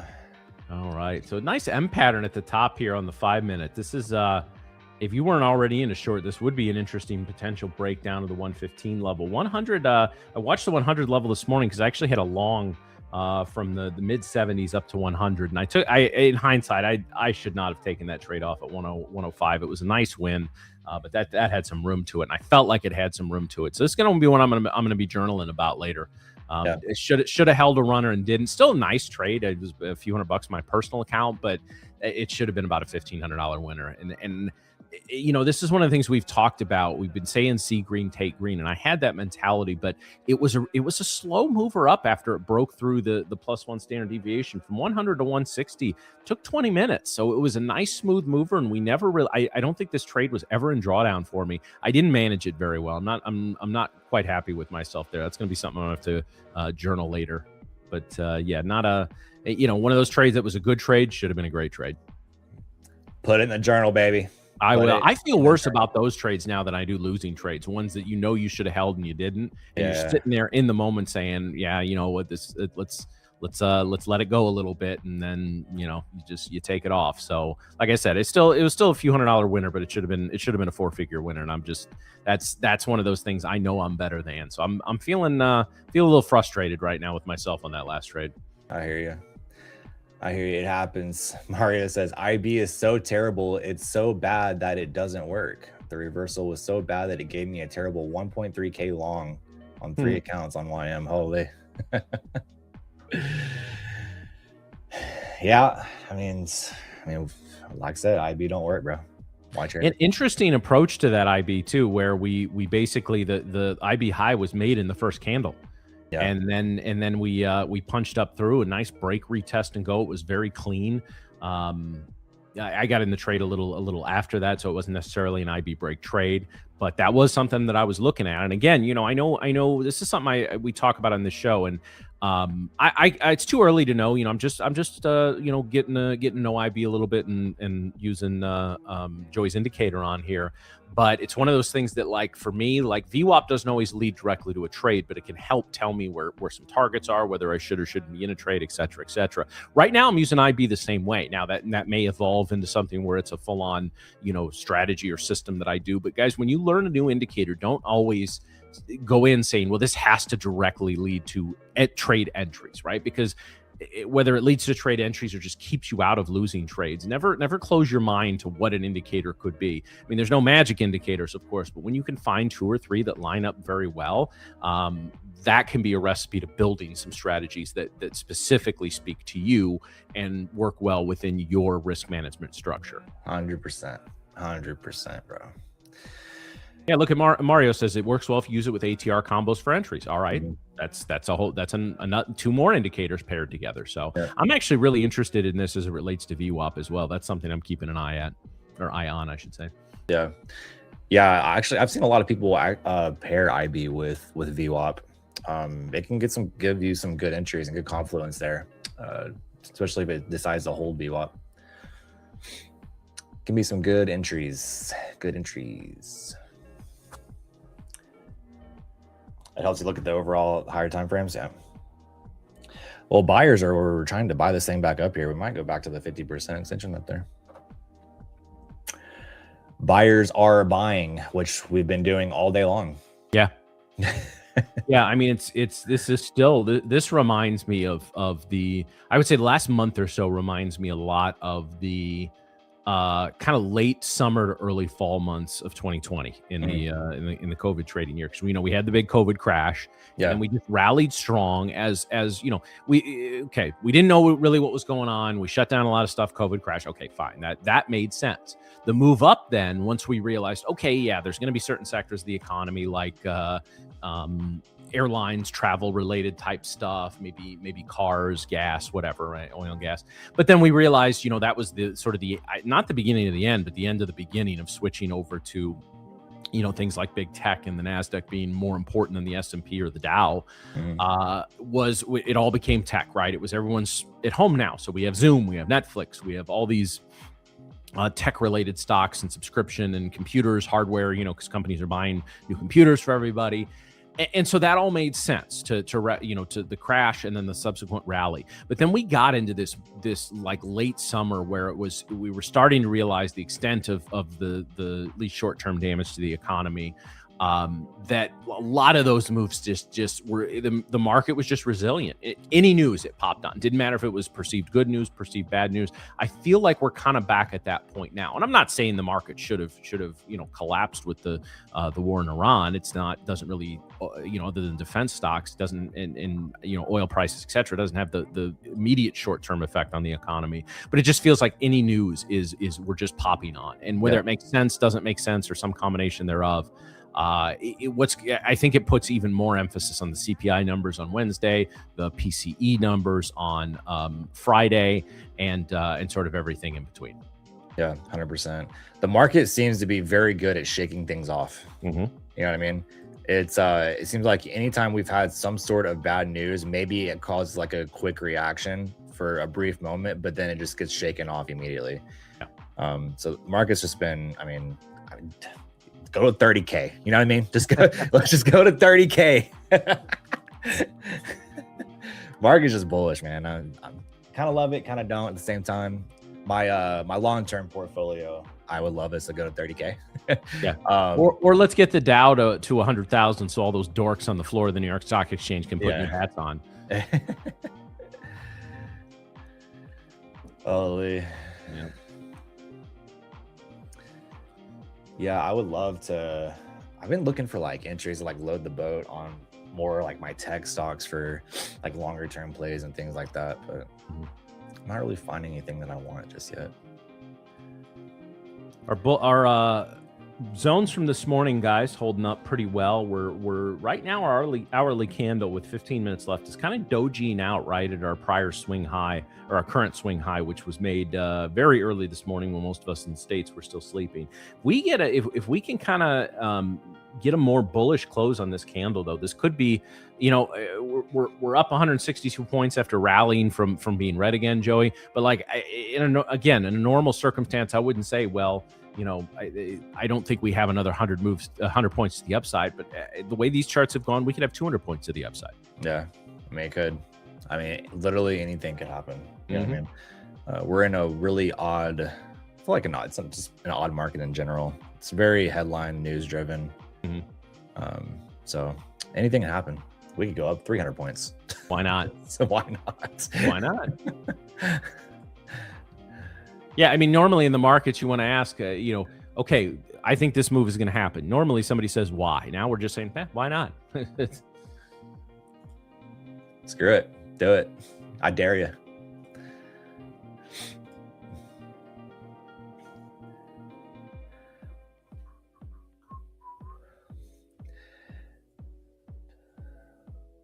We do not have 100 more points to the upside. Oh, maybe we don't. Who knows, bro? Who knows? What up, G-Man? How you doing, bro? As I said, why not? Yeah. Doesn't mean it's going to happen, but could dive 1,000 points. Oh, Dill Pickle, I would take that in a heartbeat. I would too, actually. That would be nice. That'd give me the load the boat opportunity. Well, I mean, we're at a very, very congested area if you back it out to the hourly. In fact, we go back out even to the 4-hour, guys. We're at a pretty congested area on the charts here, right? There's a lot of noise on the charts kind of between this 200 and 300 level. So to push up to that point, I could see us drifting up to that level, but yeah, we're going to run into a lot of prior resistance on the chart here on the 4-hour. And if we back it back down to the 1-hour, you can see it even more plainly. All these prior swing highs between the 130s and the 250s. So there's what, 4 or 5 of them in here. So yeah, I mean, again, under normal circumstances, I would be looking to short the hell out of this top, especially with a breakdown. We get below the +1 standard deviation, and for you IB traders, get back below the IB high. It could be a really nice move down the VWAP. But again, I have to consider the context of the chart, which is that, as Joey was just saying, these are one of the most resilient markets that we've seen in quite some time. Yep, shakes everything off. I mean, bulls have just been bulling, holding this up. I would love to see, I mean, man, I got taken out of that short, but I would love to see us come back down to IB high and get a retest there before continuing higher if we are going to go higher. But, looking at previous data on the IB, this has been an area where we've tended to chill out quite a bit. it's just patterns tend to repeat themselves, right? And so anytime we get the 50% extension level up there, we tend to just consolidate. And whether we come back down, back into IB, or maybe see it move higher, it seems like this 50% extension level is an area where we could consolidate even the rest of the day, right? I mean, it could go nowhere the rest of the day, especially with like big news coming out tomorrow. Mm-hmm. You know, this could be just an area of consolidation that we just hold inside of.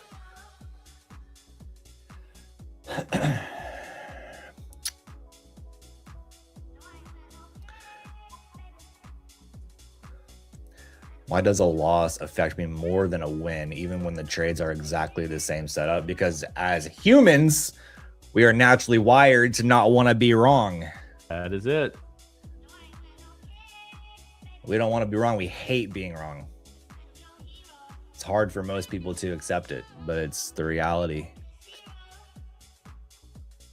So you just got to work on managing it, right? The more, I mean, I don't know how new of a trader you are, but the more you are wrong, the more you kind of come to terms with it. It's you get better at managing it, I would say. It never really goes away. Like, yeah, it's like, even for me now, like if I lose a trade, sometimes I still feel it. I still like, well, damn, like I didn't want to lose this trade. It looked great. This is my perfect setup. Everything looked great. I sized the way I wanted to. And I still sometimes feel emotions of losing a trade. I mean, I think every trader does, even the most seasoned traders do. You just get better at managing it. Yeah, I've said many times, I don't feel my emotions are, maybe a little, but mostly they're the same intensity for winning and losing trades, especially losing trades from when I first started. The difference is I don't let those emotions influence my decision-making process. And that's what takes time to develop. I mean, all these people say you have to eliminate your emotions. Well, A, I don't know if they're really properly expressing that thought. And B, I'm not sure that's possible. You know, the potential rewards this business can provide for somebody who truly becomes a really, really consistent and careful trader are just so big that the emotions, I don't think, are ever going to be truly contained. They can't influence your decision-making process. They can't take that last step to, I closed out a losing trade, the market owes me, therefore I'm going to go double size into the next one and revenge trade, and look, I tilted, right? So it's that whole, there's a process from experiencing the motion to decision-making, and it's just about adding that extra step that makes sure that it just comes from experience and learning to trust yourself to not let those emotions influence the decision making. Yeah, 100%. $100.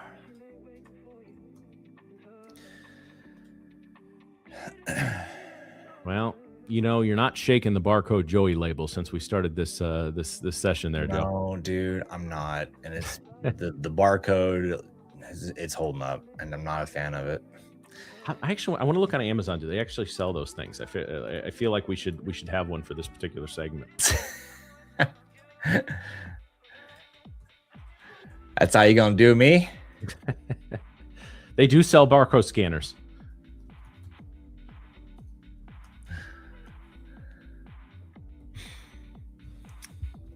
There's got to be a hidden message in it, right? Yeah, I would think so. How crazy would that be, right? In a market where you can just scan it and just like there's like hidden messages. That would be, dude, that'd be the most conspiracy theory thing that you could ever think of. Yeah, it would just like beep through, and it would take you to some random site. It would say, "Buy my course." You want to learn how to trade this exact pattern? Buy my course. I think about it, dude. Like this is how like the big players like communicate with each other. It's through like the market movements. Oh, is this some Illuminati shit right here? Yeah, dude. I think so. I think so. They legit communicate through the patterns of the market, and they have hidden messages. That's how they get you. Okay. All right. It's like some Field of Dreams shit right there. Like, if you build it, they will come.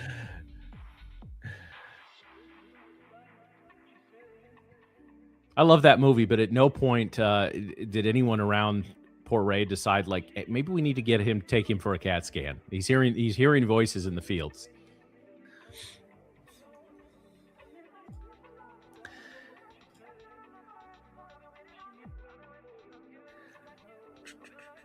I tilt real bad when I'm right and don't get paid.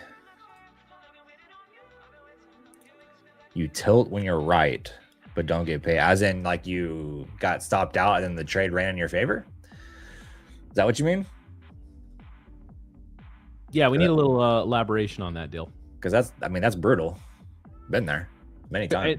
Regardless, we appreciate you. And guys, anytime you're struggling with something, get it in the chat. Especially, we have this unique opportunity in these. I mean, we try to answer questions all day on the stream, but especially in these lunch sessions where the volume is a little lower, we may not get as many moves. If you're struggling with something, put it there. I mean, we can't, give you what's legally considered financial advice, and we don't know your exact set of circumstances, but chances are, if you've experienced some sort of negative emotions around trading, between Joey Amos and I, and during this hour and the next hour,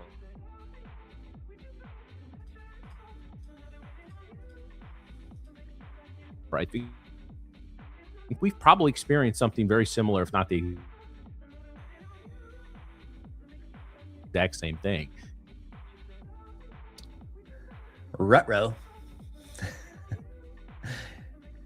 Can help talk you through it. Again, rap is because everyone thinks there should be a magic formula to help them. There's really not. But, again, by putting stuff out, I'm going to look this up because I want to be precise with it. But it's something about writing down the problem is like 50% of solving it. Yeah, chat. I think we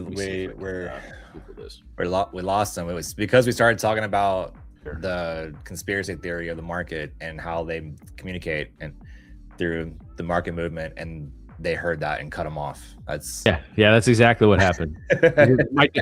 my internet went out and the doorbell rang.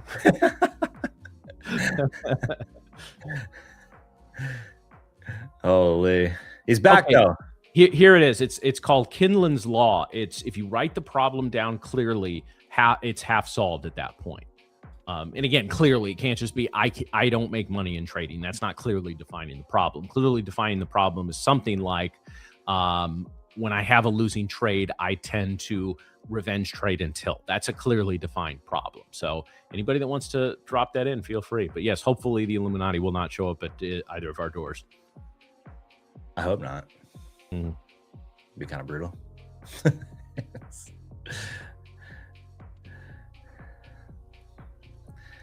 That would be kind of brutal.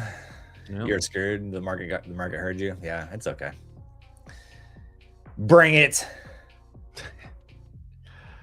Joey's a man without a boat. He's got nothing left to lose at this point. I got nothing, bro. Bring it on.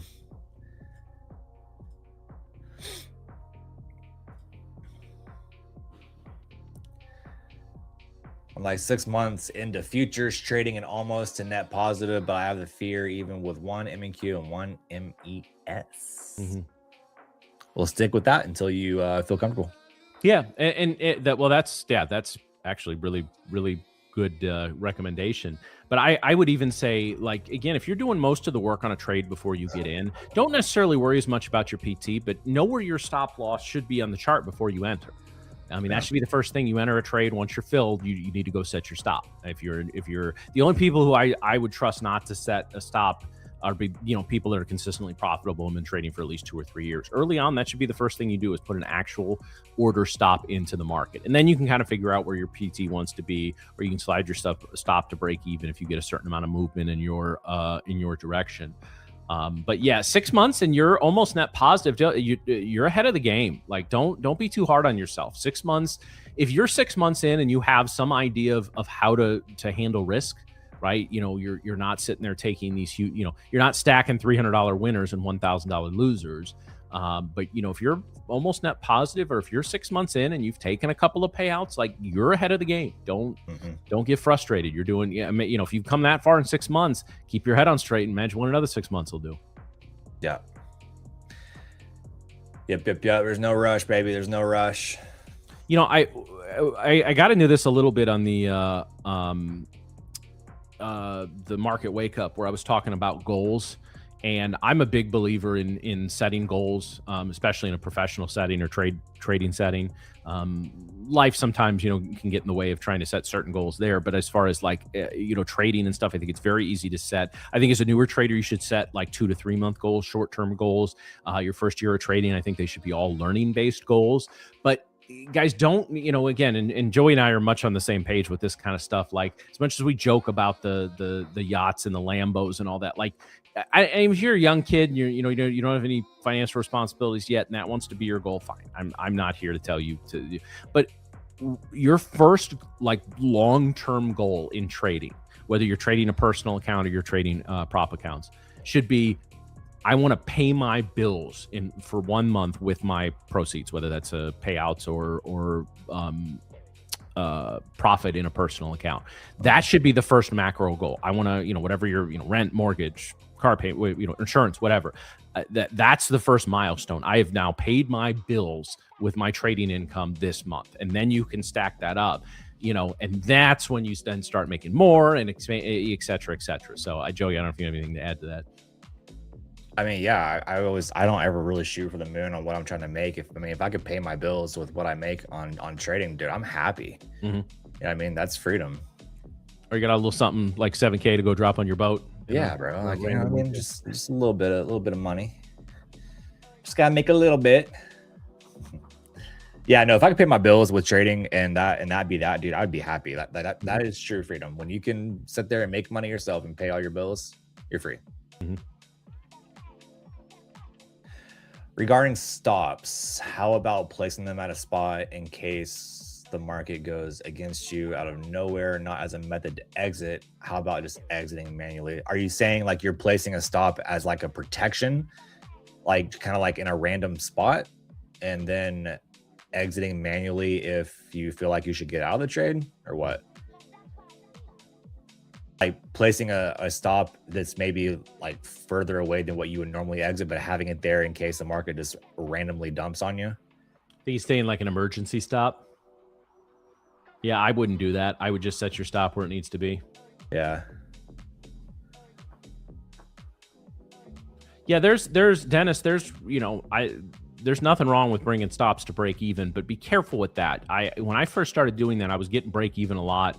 And then I would find that the trade would hit my eventual PT before it would have hit my original stop loss. So that's something, if you want to make that a habit, you've got to journal that, because every trade that you break even on, you have to know, would it have eventually hit my original stop loss before it hit my original profit target. And if that's happening over 50% of the time, then okay, you're really over more than that. But then you can, you're saving yourself some money. But if you're finding that it's hitting your PT more often than the original stop loss, you got to be very, very conservative about moving that, because you don't want to get you're costing yourself profits at that point. Yeah.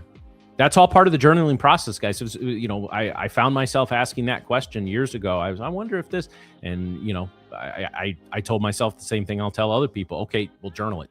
How many of your next 100 trades where you slide to break even and get stopped out would it have eventually hit your PT? And even that's a small sample size, but at least it gives you a snapshot. Yep, 100%. Hey, what up, Bielka? What's up, baby? Uncle says, need help. I'm getting cooked. I'm going to assume that's cooked. The last days, weeks at openings, trading open. Okay, I'm going to take some liberties with the I don't want to get us canceled. Trading 5-minute orb and 15 death by 1,000 pay. Okay.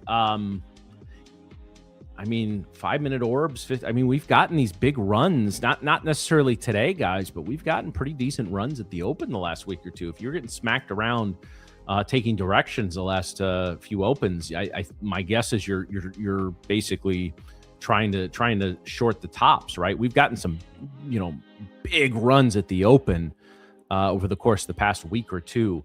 But yeah, the last couple if you're anything, IB's an hour, so I'll excuse that. But anything like 5-minute, 15-minute orbs over the course of the last couple of weeks, you're orb trading in this hyper hyperly volatile markets. Of course, that's going to be much different than if you were doing it a year ago or 2 years ago or 6 months ago.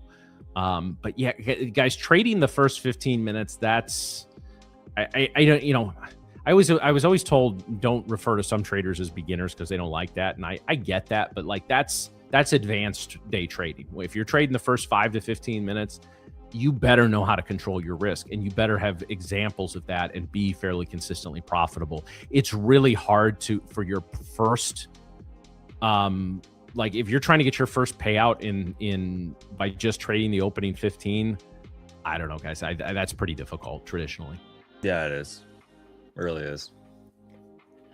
You have a lot that happens in that time frame. Mm-hmm. I mean, there's a lot of volatility, big candles, a lot of indecision. The market has no idea like where it's going. So that's the only reason why I don't trade in that time frame. I like to have a clear direction, but it does work. People do make it work. Yeah. Just for me personally, it doesn't really match my trading style for me to trade that time window. Especially if you like if you look at this current volatility, I mean, bro, like the volatility has been insane lately. And that first, like right off the open there in that first, 10 minutes, 15 minutes, things are brutal. They can get brutal.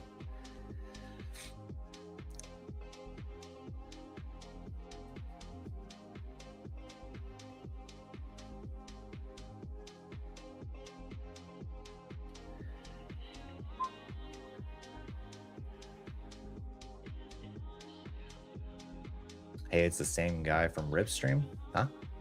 Say what? I don't think so. Rips has hair. Yeah. I'm bald, bruh.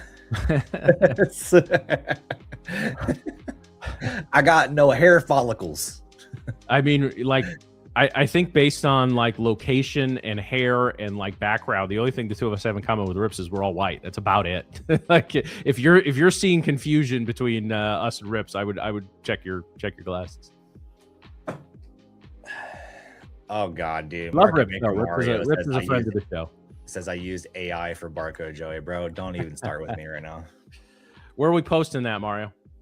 Please don't.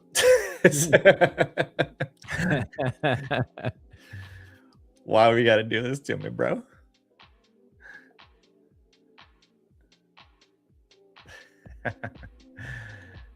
Wow, look at sellers really bringing this thing down. Coming right back down to IB high. Sheesh.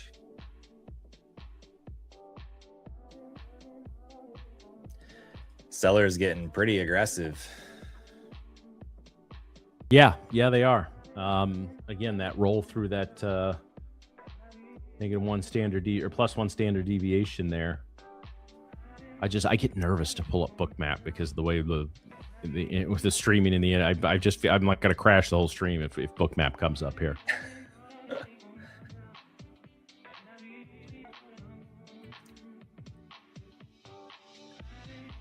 I need to rearrange. I've been telling myself for like a week to rearrange my desk a little bit so I could fit my Mac. Having the MacBook off to the side, I'm going like this, like straining my neck half the stream. I need to get it like right in front of me, and I got a bunch of shit here, so I got to figure that out.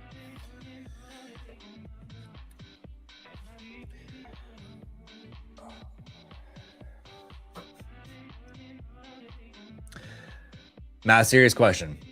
Serious answer. Do you ever get nervous if your significant other takes your vehicle? No, I don't. No? No. I do. Okay. We my wife, we had to drop her car off at the shop this morning because there were some things that need to be fixed on it. Okay. And so now she's taking my brand new GMC Sierra AT4. You know what I mean? And that makes me a little nervous, chat. That makes me a little nervous, right? It's a big truck for a small girl. You know what I mean? It's a lot. It's a lot of vehicle for her. So that makes me nervous, chat. Anybody else? Anybody else feel that way?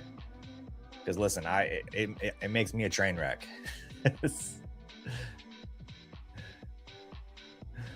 Yeah, no, it's mostly because she's a much more careful driver than I am, so I don't mind that.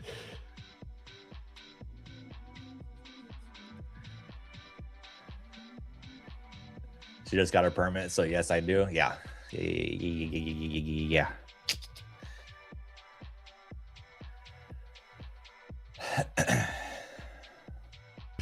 Your significant other just got a permit. How old is she?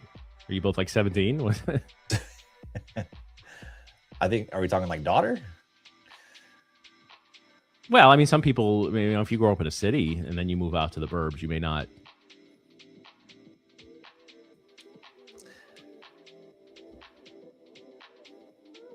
She's 35. Okay, well, yeah.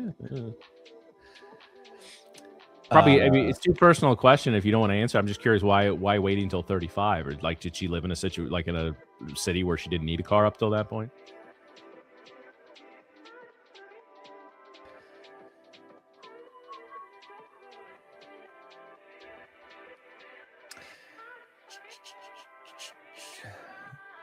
And you don't have to answer. I was just curious.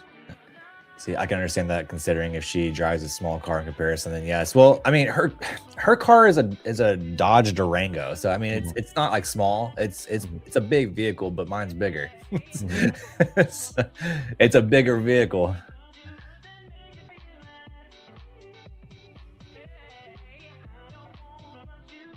Oh, okay. She's one. All right. Yeah. You just got to know what kind of driver she is. Some people are just shitty drivers.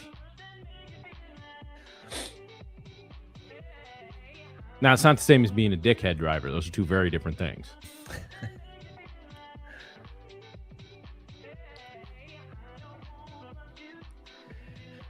Look at that little kiss on IB High there.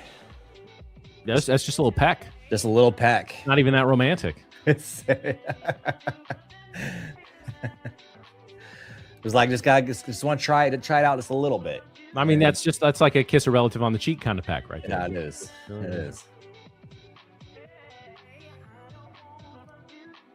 Now we're gonna buy all the way back up and go to 30,000, chat. By the end of this stream. By the end of this stream here, about 20 minutes, we'll be at 30K. Boy, I wonder what full porting would bring me on that one. Oh Lord, bro, be a lot of millionaires made. Yeah. All of a sudden, those jokes about yachts wouldn't be jokes anymore. Nope, everyone had a yacht. Everybody.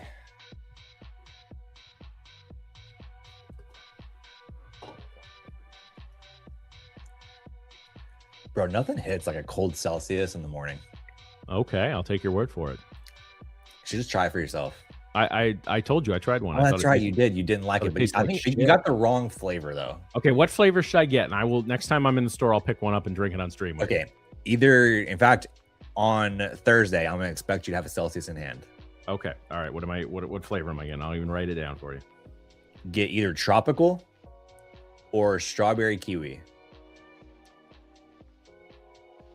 Okay.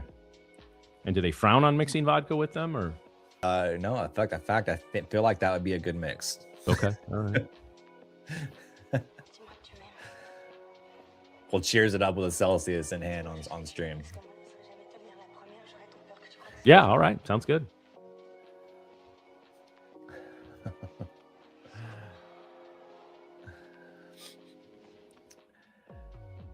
I don't remember where I tried. I think it was one of the times I was driving back to my parents. I think I picked one up at a gas station. I don't remember what flavor it was though. But yeah, I'll try. I like tropical flavored stuff, so maybe I'll go with that. Yeah. See, Kev knows. Says tropical vibe is his favorite. Okay. He knows what's up. There's only two that I stick to, and then Celsius has like 100 different flavors, bro. There's two of them that really just like, it really does it for me, and it's tropical and strawberry kiwi. Mm-hmm. Like that'll set the tone for the day, chat.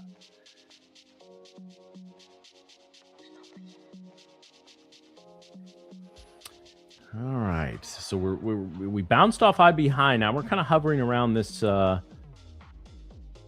+1 standard deviation off VWAP. We need to kind of make a decision here.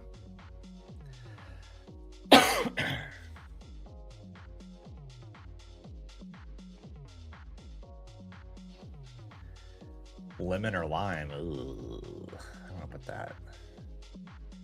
Like that tastes like a cough drop. I'm not a big like lemon guy. The only time I like lime is if I'm making a margarita. Yeah. Listen, Chad, I can make a fire margarita. If you ever want a margarita, bro, come see me. Come see me. I love a good sugary lemonade though. Like not a sour one, a sugary. I try not to drink too much sugar, so I don't usually get it, but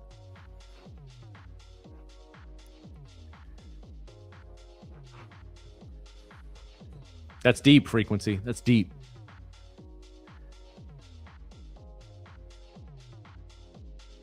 Well, we could riff off that and turn this into the philosophy hour. Are we all just in Plato's cave? Are we even real? What is real? What does real mean? Are we all just in the Matrix?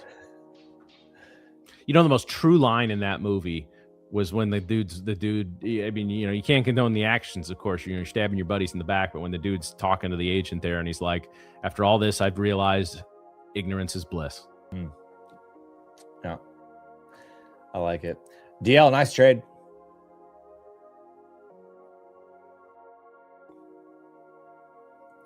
Tequila shots with orange slices and cinnamon instead of salt and lime is a game changer. Tequila, oh God, I'm 40 something. That's too old for tequila shots. I mean, I love a good tequila drink, but no, not not shots. I didn't even like tequila shots when I was in college. One time I drink tequila is in a margarita. Mhm. I don't do shots. I don't do shots anymore.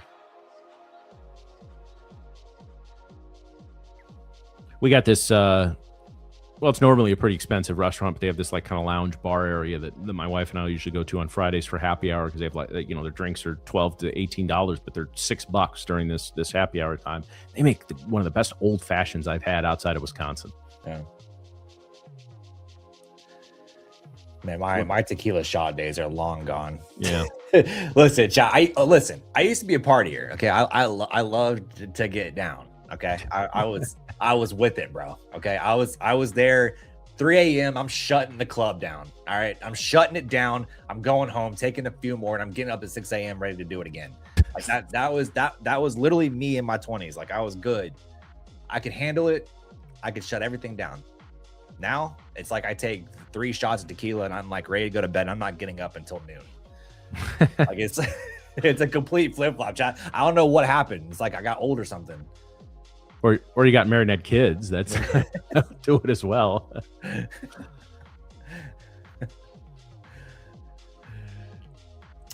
Previously says, Joey, your indicator is awesome. Thank you. Well, you are absolutely welcome. Glad I could help you.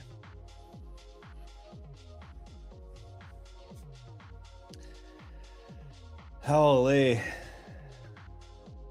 Yeah, we got that little push down there, and now we're just barcoding at a different level. That was I got the move to IB high like I wanted, but not when I wanted it. What indicator is the initial balance indicator? IB. It does some cool things. Marks out extensions of the IB. This is now, let me be clear. There's not an indicator that tells you when to get in and when to get out. It doesn't like just say, hey, take this, right? It just gives you like key levels to look at on the IB instead of you having to manually draw it out. But it's got some nice things in here. It shows the IB low, IB high, the 50% extension. You can go into the settings here and add in the let's see, where's it at? Show the 25% and 75% lines inside of IB. You can see them pop in here right here. So add some good key levels for the IB, so you can see how price reacts around these levels and use them as confluence to take your trades long or short. So it kind of depends on what you want to do, but right now, and I might be biased, but honestly, I think I'm spitting facts here. This is probably the best free one that there is on the market. But there's a lot of IB indicators out there that just like have like lines and that it marks IB high, IB low, and maybe the 50%, and that's it. There's no real like visual appeal. There's no other like extension levels or 25% levels. Like it's just there's nothing to it. But this marks everything for you. And it's aesthetically pleasing. It is. Yeah, it's got a nice little visual appeal to it. what was the name? If you go into indicators and you type IB, right? IB first hour, which the name's really shitty, honestly. I wish I had a different name for it. It'll come up there for under J Morgan 11 there. Missed an opportunity to have JF Morgan. I should have had that, yeah. Joey MF Morgan.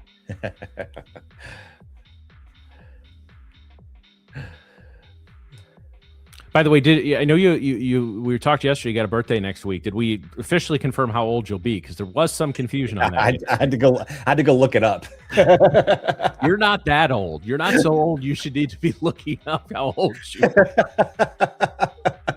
Had to go do some research. What's really in those Celsius? Goddamn. No, I'm gonna be 36. Okay.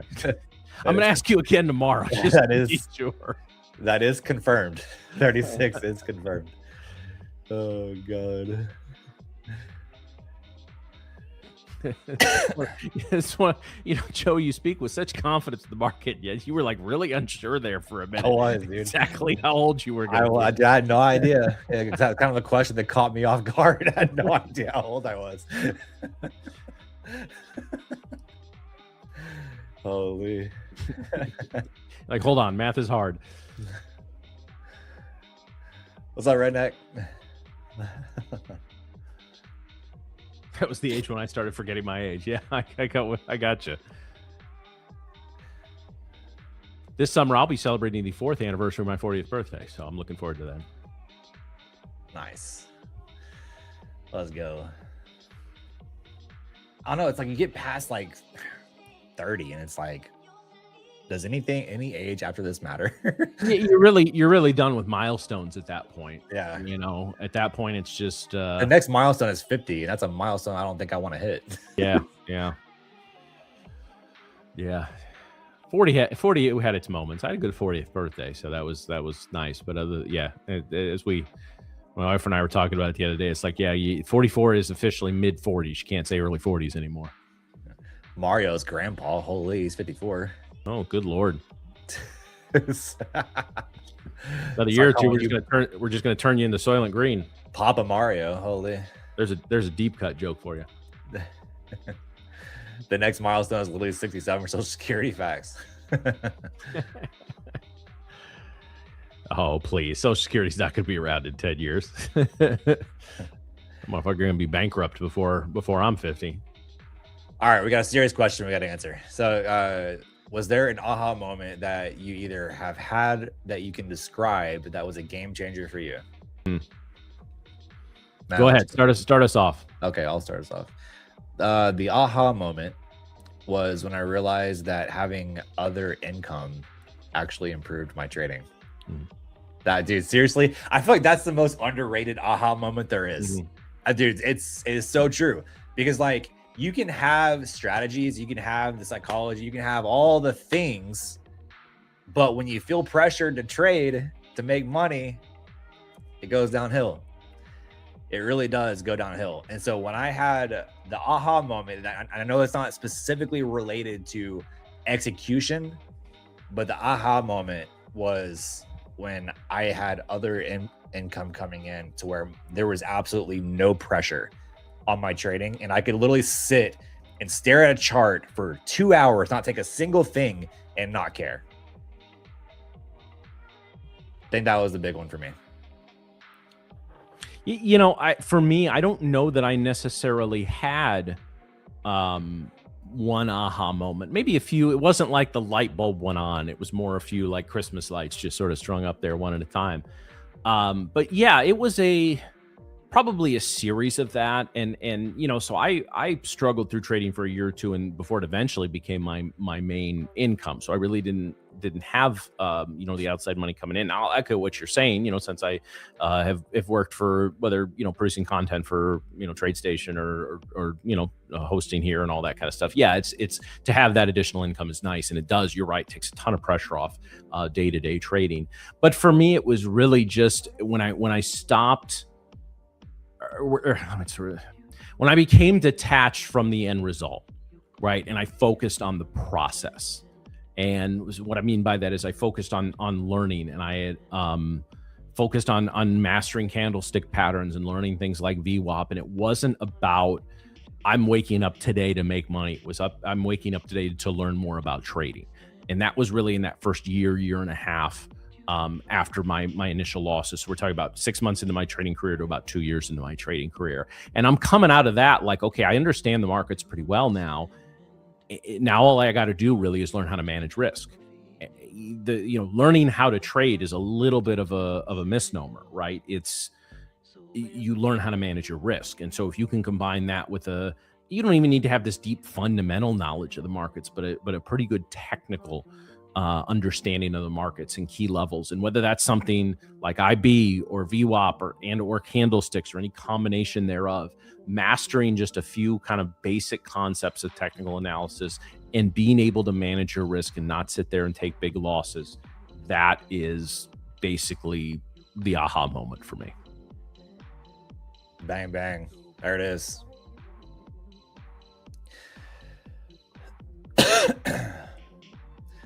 Frequency says, I always love to hear Matt's wisdom. I appreciate that. Well, that's what happens when you're 40.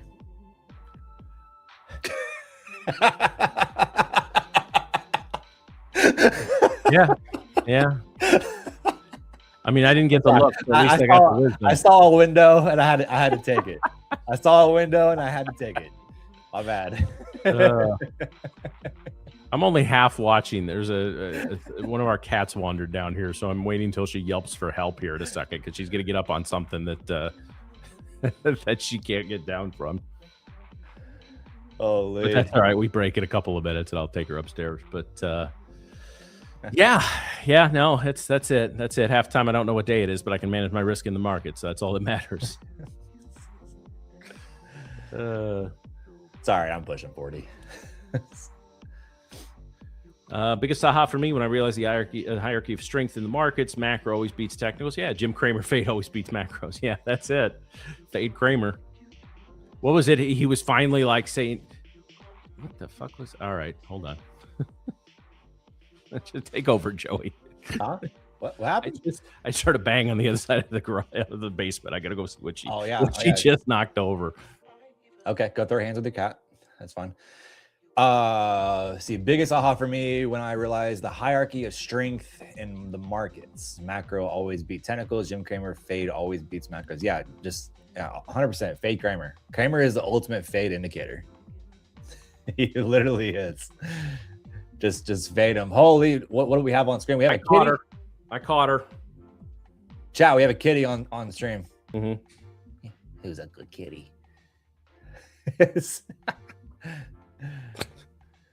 Holy. Look at the orange cat, chat. And she's gone. She's gone. Let the cat take a trade.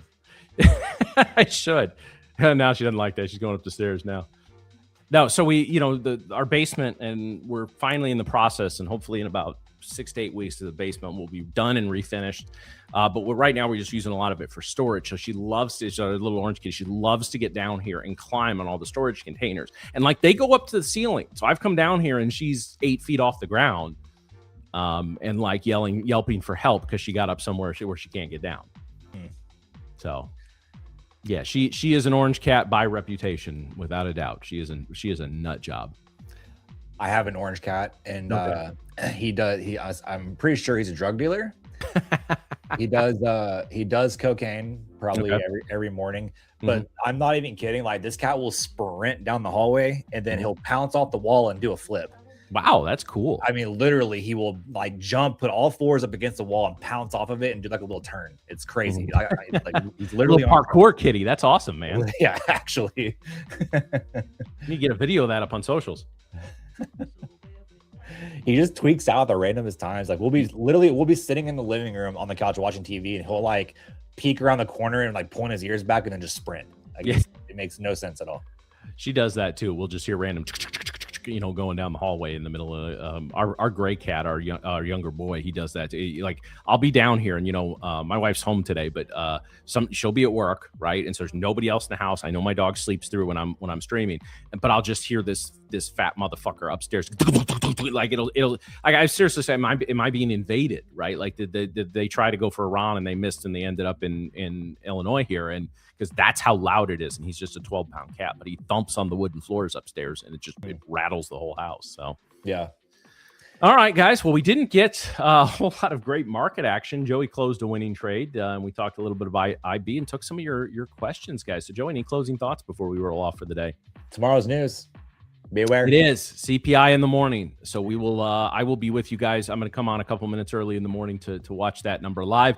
Joey and I are off tomorrow, and at least in this particular hour, as our coaches take over for Wednesday. But we will be back for the midday markets on Thursday, and we'll talk about everything that has happened since then. So have a great rest of your day, guys. We're going to take a short commercial break, and I will be back with Amos for the trading floor. See you, chat.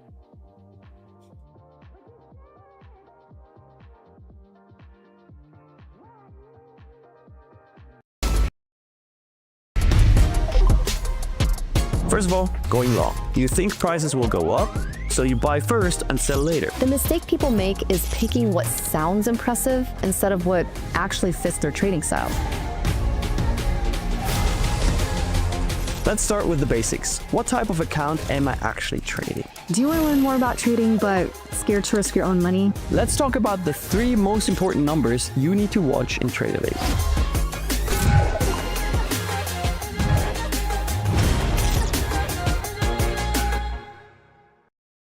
My name is Matt Hensley. Miriam Rushdie. My name is Nick. I am from St. Louis. From Orange County, California. And I'm from Switzerland. I'm a Midwestern homeowner, which means I spend at least 7 hours a day in my yard. I like to explore new foods, different cultures. I do a lot of sports. I go to the gym a lot. I play paddle tennis. My first ever trade was actually Peloton. I got into trading originally, honestly, through a Facebook ad. I bought 10 shares of Apple stock. Read some hype article about it and decided to just go all in. My first trade was a Tesla call option from a Signals group. After COVID hit, they just skyrocketed. And I sold it a couple days later and I made $37 and I felt like the shit. Beginner's luck. Probably about 75% of my trades are in the NQ futures contract. NQ it is. I'm a NASDAQ junkie. Other than that, I just trade oil and gold, CL and GC. I just love trading NASDAQ just because of the volatility, the chaos. Why? Because I love simplicity. Like just sticking to one thing, focusing on that, and really becoming an expert at it. Trading has really taught me a lot about myself. Have a protein shake, I eat some beef jerky, and then I start trading. I sit down and I get to business. I'm ready to hopefully make some smart trading decisions.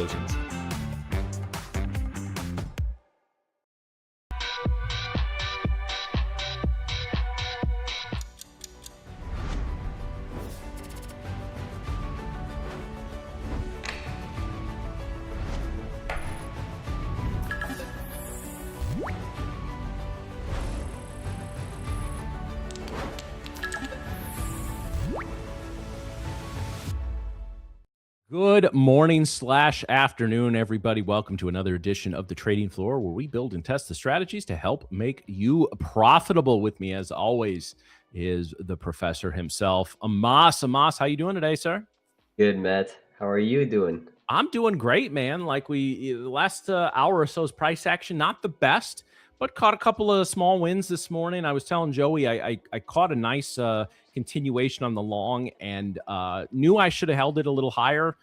Cost myself a little bit in profits, but I mean, green is green, and so far my green streak is intact. So it's I'll take it. Just little bits in the personal account today. I haven't traded any of the prop accounts, but yeah, we'll see what happens. Definitely caught a nice little run up on 3 micros on that from about 060 to about 085. So 25 points is 25 points. I'll take it. Nice. I took a long also this morning on ES, and let me walk you guys over what I saw. Is there anything that you see right now that is no, go ahead, walk through this. Now actually I have a question for you that we answered in the last hour. I'm curious your perspective on it. All right, perfect. So you guys know that one of the main parameters that I look at in my trading, especially in the AM session, is opening prices of higher time frame candles, because those openings are very important. I look at who's in control, because if we're below the open, that will tell me that the sellers are the one controlling the market. And if we're above the open, the buyers are the one controlling the market. And one of the things that I always trade with is trade with a trend. I never try to take some reversals at the bottom of the range. Okay, I never do that. So here, let me walk you through what I saw and how I use those higher time frame candles and those openings in order to position myself as being a buyer. So always what I look at is how the first hourly candle closes. So at 9:59 and 59 seconds, an hourly candle is going to close, and also there's going to be a 4-hour candle closing at the same time. This candle closed bearish, so usually when that candle closes bearish, I am leaning bearish for the 10 to 11 a.m. silver bullet hour. And why do I do this? Is because usually I follow my higher time frame candles. If we're, let's say here, the last 4 candles, if you're closing bearish, the next one closes bearish. If you're closing bearish, this one closes bearish. If this one closes bearish, the next one closes bearish. Always like this. But here, look at what happened. We opened up, went lower, then created a resweep. I thought I lagged for a second. I was kind of scared. All right, created a resweep, and then we pushed price back to the upside very, very aggressively. And this is something, one of the concepts that I talked about yesterday, which is the flip. And the flip is usually something that you will see in order to trap market participants, and usually something that I look at in order to position myself in the same direction as the previous candle. Let's say here this candle closed bearish, new candle opens up, sweeps the previous candle's low, and closes back inside the range bullish, but there's still 30 minutes left for that candle to close. Usually, if we are going to set up a trap for the buyers, this is exactly where we are going to find resistance, and that candle will go from being bullish to then creating a pretty big upwick and flipping back below its opening price, exactly like this. So once I see this, I will be like, all right, we created a protected high. I can put my stop loss right here for a 1-to-1 risk to reward and target the bottom of the range. Usually that's how I operate. So at first I was leaning a little bit more bearish, but here what ended up happening was that we held the structure and we broke structure back to the upside very, very aggressively. So when I saw this, it was definitely a moment for me that I saw that the sellers were not stepping in at the moment that I wanted. So here we spent way too much time above the 9 and 10 a.m. open, which is, this is the 9, which is, and here is the 10. So since we spent so much time above it and there was not a lot of structure to generate other sellers in the market, I decided to go along here on a pretty aggressive breakout. And we're going to talk about this in a few seconds, but I entered right here. My stop loss was around this area, and I was leaning for a 1-to-1 risk to reward, something that looks like this. All right, and it took some time. It is literally, I think, the same exact trade that I took yesterday. If we go back, the structure was very, very similar. The previous candle was also very similar. But one main takeaway here, and it's my perspective as a trader, you know, a lot of people will not agree with my statement right here, but I genuinely think that entry models can confuse you as a trader. If you focus too much on how you enter and not on the framework and the reasoning behind why you take the trade, you will get left out in a lot of market conditions. A lot of market conditions will not give you the perfect picture perfect breaker block or the picture perfect let's say 180 inversion for value gap. Some market conditions will be a little bit more choppy, and you will need to you know, take a scrappy entry in order to make your money. And this is really what I emphasize in my system, is that I don't put too much I don't look at my entry like it's my, you know, the bread and butter. I really look at my entry as literally one of the last things that I look at in order to take my trade. I need everything to happen on the chart before I enter. And then if my stop loss covers most of the range or covers a big portion of the range, I'm going to be on side most of the time. So this was the trade that I took, and it was literally the same trade as yesterday. So yeah, base hits and one-to-one risk to reward. All right. Sounds good. Sounds good. So the question that we got right as we were wrapping up our the midday markets, Amos, and Joey and I answered it. So I'm curious. It was from Jesse. It says, "Was there an aha moment that you had that you can describe that was a game changer for you in your as you began to learn how to trade?" That's a very, very good question. Mhm. My haha moment, I would say I never had a haha moment when I was trading live in, the live markets, or, after requesting a payout, which, some people will have that. Let's say you request a payout and you're going to be like, damn, this is actually possible. I know I can do it. I never truly looked at things that way. What I did was that I backtested so much that my haha moments were through backtesting, where Okay. when I was literally putting in the reps in silence in my room, I was looking at the chart and I was like, damn, I'm winning most of my trades. I know exactly what I'm doing, and I can repeat that trade over the long run. I know I can scalp 10 to 15 handles every single day in the market. That was my haha moment, when I knew I put in so much reps that I could replicate a certain system with the same stop loss, with the same take profit, and with the same reasoning behind, without cheating. And when I saw this, it still took me multiple months after, uh, you know, um, perfecting my system. But I would say my haha moment really, it was really in backtesting.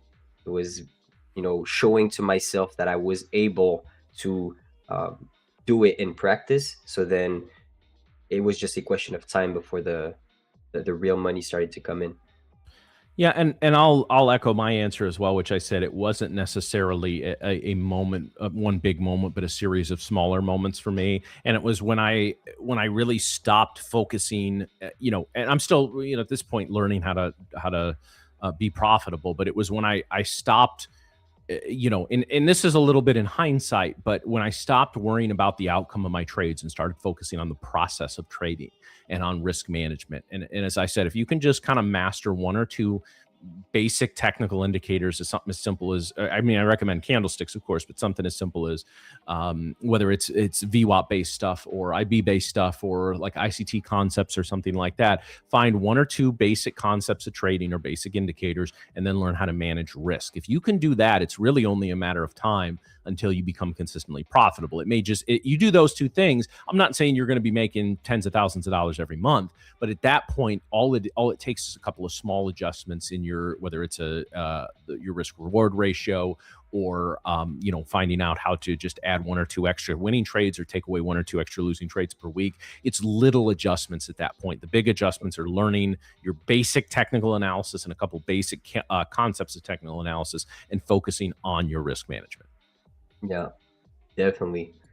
It is hard to say, haha moments, you, even if you have some, you can't, profitability is not something that once you achieve, you just stop. You don't, let's say you don't have to put a lot of efforts into staying profitable. Mhm. Being profitable is like a forever process, and you always need to, adapt stuff, know yourself, tweak some things. It will be scrappy throughout the way, and it's really a status that you have to preserve rather than gain, and you don't have necessarily to work after that. A lot of people have that mindset of, okay, when I'm going to get profitable, it will be easier, let's say, or I'll master the charts. When in reality, it's never that way. It's always a question of remaining profitable. You have a winning system, but there is tweaks to make here and there, and there is stuff to adapt throughout the way. So your ability to do this is going to be crucial to remain profitable. I don't think you just turn profitable like you turn pro into a sport and you just stop working, and you're just gonna stay and remain profitable.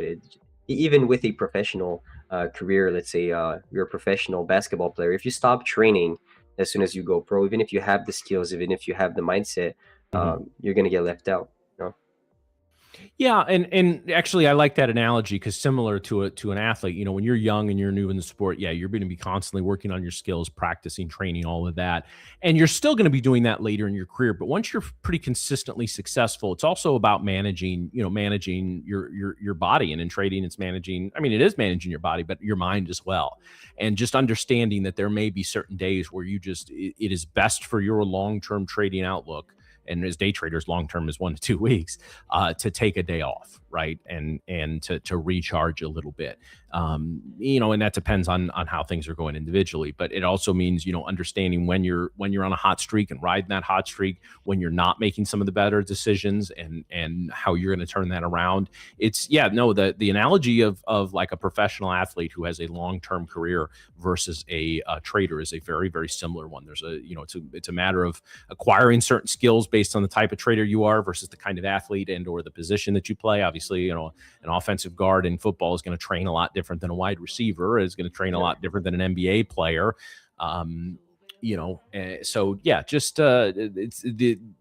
There's a reason why a lot of high level college athletes end up becoming pretty good traders, because they're used to that level of work, and they understand, you know, it was something Amos when I kind of came up, and I played a lot of sports growing up, but high school is kind of the limit of my natural athletic ability. So there wasn't much beyond that, but to be a part of, you know, a team throughout a season. And I coached a lot before I became a trader. That was kind of my first career, and understanding, you know, we had I coached high school basketball, and we used to, you know, we had the saying, players are made in the summer, teams are made in the winter, right? Because we can't practice a lot in the summer. We can just do a lot of individual work, but that's where you work on your free throws, your 3-pointers and all that, because we don't have time to work on that in October. We got to install our offense. We got to work on our defensive positioning. We got to work on install our out of bounds schemes.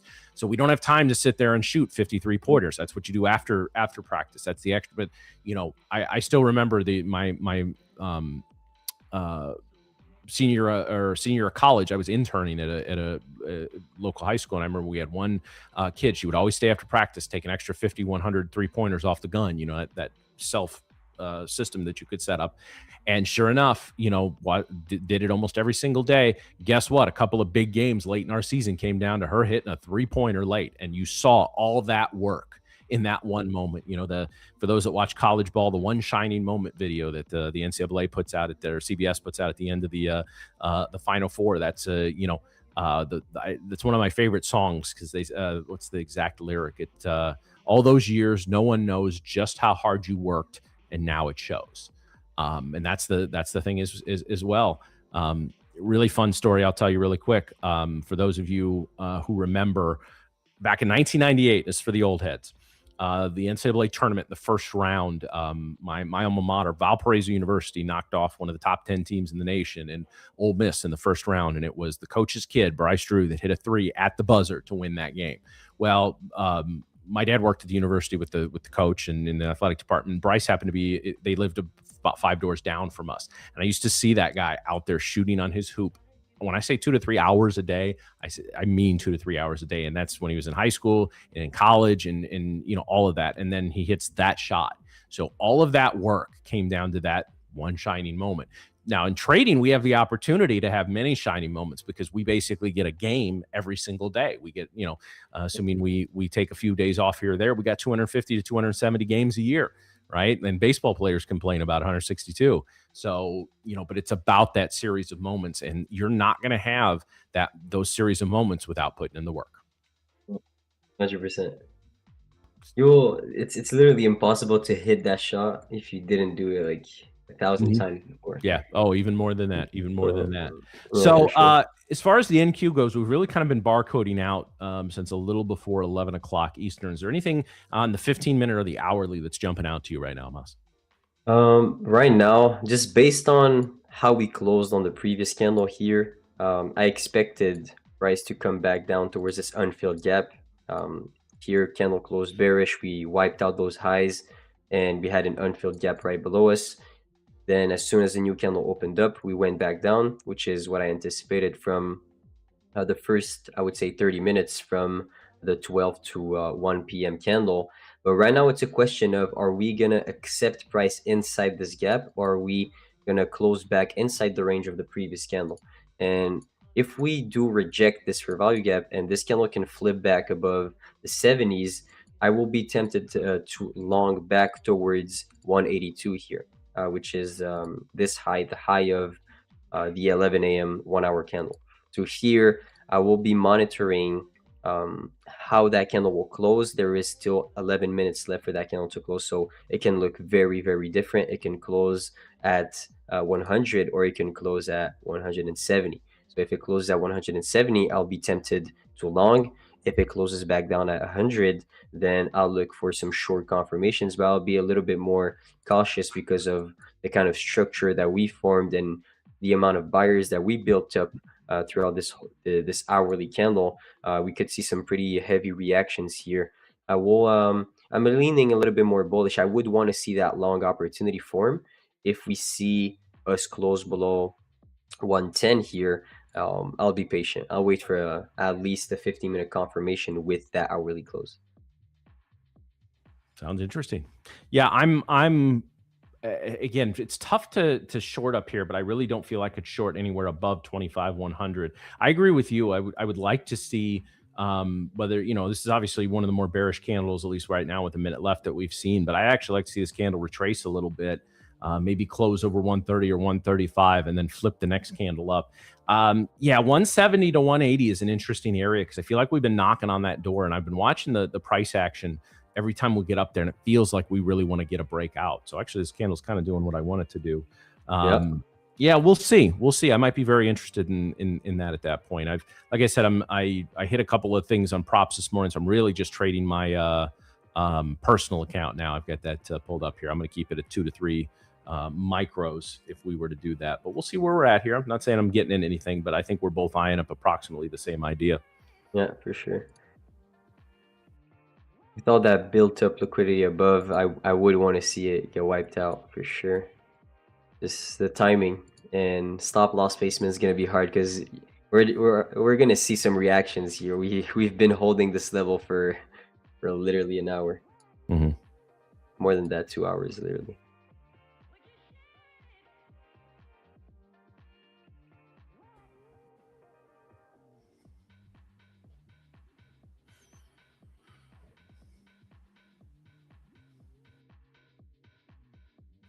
All right, how's everybody? Chat, how we doing? How's everybody doing today? We green, we red. Anybody hit a pass an eval? Anybody hit a payout threshold? We want to hear about it. Anybody blow an account? That's all right too. just gotta let us know. I also this is a confession Tuesday. If anyone has something trading related that they need to confess and get off their chest, we are offering trading absolution today. So I mean, we've had that last hour. A couple people were talking about their issues, and we're talking about some things they need help with. So as long as we're sitting here kind of waiting in a little bit of a consolidation zone, guys, now is a great chance to answer questions. Between Joey Amas and I, you got 3 traders with with combined probably over 20 years experience, and so you've got the opportunity to ask close to 20 years. You got the opportunity to ask some questions. Discipline freedom. It's been stressful to read the price action these days. Difficult. Yeah, this has been a very erratic couple of weeks. When you get these major, major world shaking events, and anything in the Middle East that affects oil prices is going to be, earth shaking. This isn't, a couple of small, tribal conflicts in the Middle East of various people just shooting AKs at each other over the border. This is a major, economy shaking thing, whether it ends up, in a week or two being not much ado about nothing, oil's back at 60, or this is just a little bit of a thing. So it's, this is going to be the new normal for the next 3 months. We don't know yet.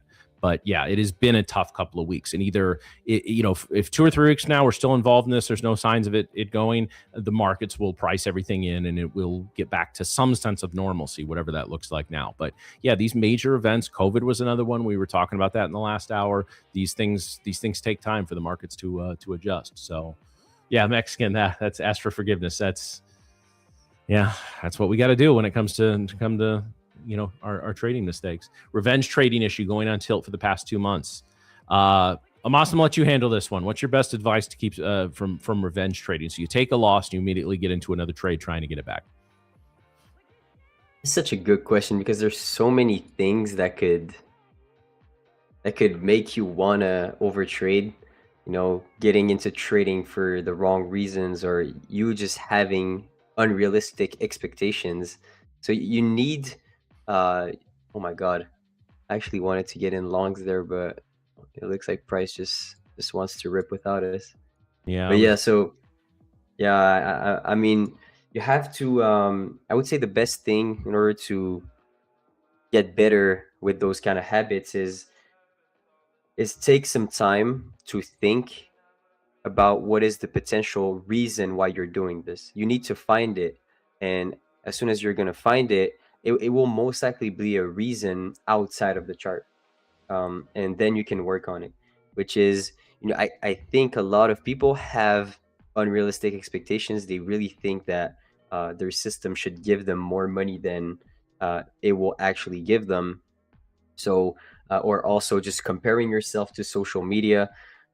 Maybe, you know, maybe deleting Twitter for at least a month could be a good thing for you if you always compare yourself, you know. So it's always depending on what kind of person that you are, what affects you. But I would say for me, comparing myself in the beginning stages, especially comparing my first or second year to someone else's sixth year, is something that was detrimental for my trading, and you know, made me rush the process, made me enter into revenge trades because I couldn't handle any kind of drawdown or break even streaks. That's really it. It's like you go into the day and you think the only thing you think about is winning. If you don't win, you're not going to feel good. But you can't attract money as a trader having that mindset. The only way to attract money as a trader is to respect your rules and have a proven edge, you know. So it's like kind of the opposite, that you gotta have gotta feel a dopamine hit when you're respecting your rules rather than when you win. That's literally it. So there is a lot of things. I will say for me, it was really comparison, and it was unrealistic expectations, because I was looking at people on Twitter requesting hundreds of thousands of dollars in payouts. But then I quickly understood that things were not as green as they always are. Yeah. Dan had asked, I'm very new to trading MES futures and only been watching charts for a few months. If you were starting over today, what would you begin learning to read charts and price action? That's a great question. And I did start over about 6 months into my trading career. So I was in a very similar position as you, except I had lost a ton of my own money. Now, one of the things that I did was I went back to the basics in terms of candlesticks. And guys, there's a lot of great teachers of candlesticks out there. You know, I mean, you know, but there's really nothing new under the sun. I would recommend to start going back to the very beginning with a gentleman named Steve Neeson. I'm going to put his name in the chat. I don't know what he still has available, or even if he still has a site or anything like that. And this isn't one of the buy my course guys who's out there showing. This was a guy who basically started teaching. He went over to him and a couple of his like people at the firm he worked at went over to Japan and learned their candlestick system. I don't remember exactly when this was. It was the 70s, 80s. The Japanese have been using these candlesticks to trade the rice market for hundreds of years. You know, sort of the old OHLC candles sort of all started from that. I mean, this has been in Japan for a very long time. So they went over there, they learned the candlesticks, and they brought them back over here, and they sort of westernized them a little bit and integrated them with Western technical analysis, things like moving averages, VWAP, all of that. And anything that he puts out, you go on eBay, I'm sure somebody will have either digital copies or old DVDs of his basic book. The Candlestick Course is a really good one. So spend a couple of months really digging deep on candlestick patterns and all of that, and then just go into the charts. And whether it's, you know, you're doing I wouldn't, again, it's futures, I don't typically recommend going less than 5 minutes, but if you want to go down to 3 minutes and just watch the candles, and as they develop, okay, that's this pattern here, okay, based on this pattern I would expect this to happen next, and just watch the candles open, watch them form, watch them close. You know, again, there's very little on these charts that I haven't seen before, because I've been sitting here since 2014 watching candlesticks open, close, or open, form, and close every single day. Probably seen a million candlesticks do that. So there's you know, my brain is trained to recognize a lot of these patterns. Now, does that mean I'm right 100% of the time? Hell no. My first 6 years of futures trading, when I kept the best records, I won at a 58.3 or 4% clip, right? So that means approximately we'll round down to 40 every 100 trades that I take, they're going to be losers. So I sure as hell better learn how to manage those losers. And that's when we get into risk management. And most of that is psychological, guys. So I would start with Steve Neeson's candlesticks. I would start with The Disciplined Trader by Mark Douglas and read that, and really kind of live in those materials for at least 2 or 3 months. Then if you want to go find, your favorite YouTuber or something like that, that's fine as well. But make sure you are rooted in that basic technical analysis. Guys, again, when it comes to candlesticks, I promise you this. Nobody on YouTube right now is teaching anything that hasn't been taught for decades before. And that's not to put anybody down or build anybody up. Absolutely not. I've taught candlesticks, in events and courses and all that for years. And there is some value in somebody using them in real time, as you see us do on this stream every day, to analyze the price action. But go root yourself in the very basics, right? It's going back to the sports analogy. We're in the middle of spring training for Major League Baseball. I know what these I played baseball until my talent ran out, which unfortunately was about 20 years old. But I can tell you the very first thing when you sit down for whatever the beginning of your season is, whether it's fall, spring, summer, depending on the level, the very first thing you do is you go into the cage and you hit off a tee for a day or two. Right, you're not even hitting the machine. You're not facing live pitching. You're just working on your mechanics. And technical analysis is no different. You need to start with the very basics. Learn 1 candlestick patterns. Then you learn 2 candlestick patterns, 3, 4 candlestick patterns. Then you learn about putting them in context on the chart. 1 3 candlestick pattern may not mean a damn thing if it's at a certain place on the chart, and it may mean everything if it's at another place on the chart. Then you learn about higher time frame analysis and developing bias on 4 hour and 1 hour. And this is just kind of my journey a little bit. And then you learn how to execute and manage your risk, guys. So it is a process, but that is where I would start. Where would you start if you were starting your career over today, Amos? Right now I'm in a trade. I just entered a long, by the way. Okay. So at around 156. Okay. Very aggressive up inside this range. Not looking for a deeper retracement. It could definitely happen, but right now we want to see price opening up higher. Very aggressively. The question was, if I had to start again, what would I do? I would say the biggest thing for me was not truly learning someone else's system, but rather creating mine. That really helped me to build real confidence, I would say, and not necessarily have to blame someone for my mistakes or blame someone for my losses or my analysis that was wrong. I would say if I had to start again in terms of technicals, I think you can be profitable with a lot of things. It could be VWAP, it could be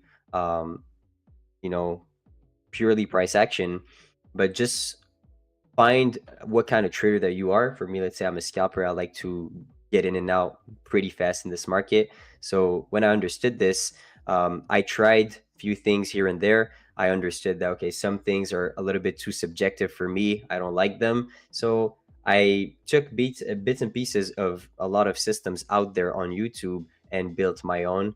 And that will truly give you the confidence that you need in order to survive drawdowns, in order to, build a balance and actually be very confident in your system.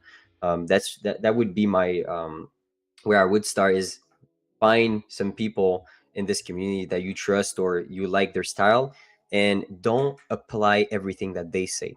Okay, hear them out, take a small piece of one thing that really resonates with you, and when you have this, then build up on it and build your own thing with his with the concept that he's teaching. Okay? I think you can learn a lot of things from a lot of different people, even if they're not the greatest traders. But I will say you're never going to have the true confidence if you don't build your system on your own. That will be it. Yeah. So here we're pushing very aggressively right now. I want to see us use 69 as stops. Right now I'm going to go break even. It's an aggressive break even, but I decided to enter aggressively also. If I decided to enter on the pullback here, I would have potentially have taken out my profits. So right now I'm forced to kind of play with that range here. Mm-hmm. Yep, looking good there. Looking good. See, Matt never gets tired talking. Appreciate the energy. I'm going to take that as a compliment and not a backhanded compliment. Like, this motherfucker won't shut up. No, I'm kidding. I'm kidding. I appreciate that. I appreciate it. But yeah, guys, that's like I said. Obviously, Amos in a nice little winning trade right now. But when we have those times where we don't have much going on, make sure to ask us questions. That's when we can share some of our hard-earned wisdom with you, and or just make fun of each other. Yeah. But it's the best thing to learn from that business model, in a sense, is it's the same thing for any business. Everything's going to be scrappy throughout the way, and the more time you spend overthinking about stuff, the less time you have to grind on your own things, or to adapt your system or get better at trading and get the skill. So just start, and you'll find your way eventually, 100%. Yeah. And every lesson is valuable. Even if, let's say, you buy a course from someone and he didn't give you the value that you expected, you got scammed, then there is a lesson there. You can't trust everyone, or you got to build your own system on your own, and not rely on anyone else. There's always things that you're going to learn throughout the way, which are going to build the trader that you will be at the end. Yeah, absolutely. I think that's going to be a break even, Matt. They we'll don't want to push it. We'll see. I still think it looks good. I was actually debating an entry in the 70s there, but I decided I want to just give it one more candle. But you need this candle to not go a little too much lower. It's still, if it closes strong, we have 30 seconds left in this candle. You and I have talked about these 5-minute candles in the last, it's not usually 30 seconds, but the last, 10 to 15 seconds of each candle. If they really want to pop you here, you could get into a situation where you could lock in some decent profit. It looks like they may want to do that. Let's finish over 170 in the last 10 seconds here, and I think you're looking pretty good. Hopefully it will not close weak. Because if it closes weak, it will most likely open lower.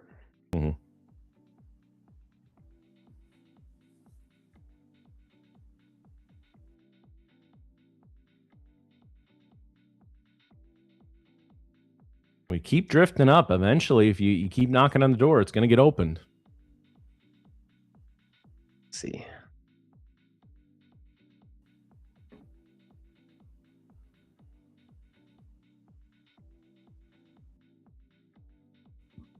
Moss, do you go live anywhere else? Yeah, this motherfucker's been crashing in my basement for like 3 months. It's not even finished. I don't know how to get him out of here. I don't know. These Canadians, man, you feed them a couple of times, it's hard to get them out of your house. Next year, Amos, when the Canadians come to St. Louis, you got to come down here. We'll go to the game. Yeah, hopefully, definitely. But the seats, are they expensive in where you live? No, they're not terrible. No, I mean, we have nice seats for season tickets, so they get up there. But I mean, individual, if you catch like a weeknight game against a bad team, you can sit in the upper deck for $30 or $40, or you can get down pretty close for 100 or 100 plus. But like, Saturday night, Toronto's in town, it's going to be expensive tickets, and especially because, the Blues are kind of in a rebuilding year. But now the tickets can get expensive when the team's good and playing a good team on a weekend. But, we lock in a pretty decent price by getting the season ticket. So, the regular season goes up to 84 games next year. How much are the season tickets? The tickets this year were I believe $135 per seat per game, and we have 2 of them, so it was basically about $270 per game. Okay. Because I don't know if it's Montreal Canadiens that are just diehard fans, but it is expensive. Yeah, I think the season tickets, like if you want to be there for every game, is like somewhere close to like 14,000, and there's like a wait list of like years and years. Like there's no way you can get one. Well, I can tell you for our season tickets next year, it's not it's cheaper than that, but not much. I mean, it's still pretty.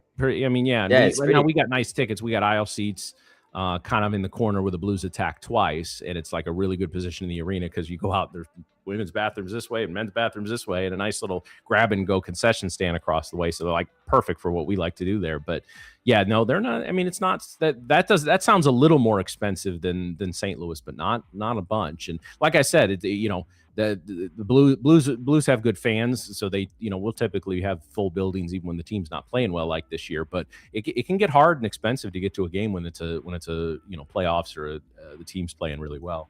Yeah. So. No, dude, it's really not. And we go to enough, and we have friends that like to go. So I'll sell tickets to friends. My wife has some coworkers that want them. Can give them out as gifts to people as well. So now next year, like I said, it's 42. We bought the tickets late, so we didn't get the October games this year. But 42 games. We'll go to plenty of them, but 42 games is a lot to go to in a year. So we'll definitely be selling some. And I'll take my oldest son Amos to the Canadians game when they come here. So hopefully. It was like 2 handles away from my take profit. Come on. Oh, man. You're going to get it. I have faith in you. Come on.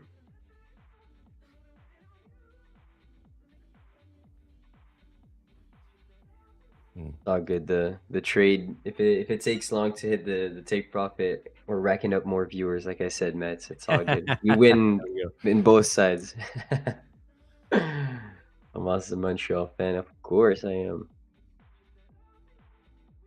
Where are you guys at in the standings? You gonna make the playoffs this year? To be honest, I probably, but they're not doing too good in the last 4 games.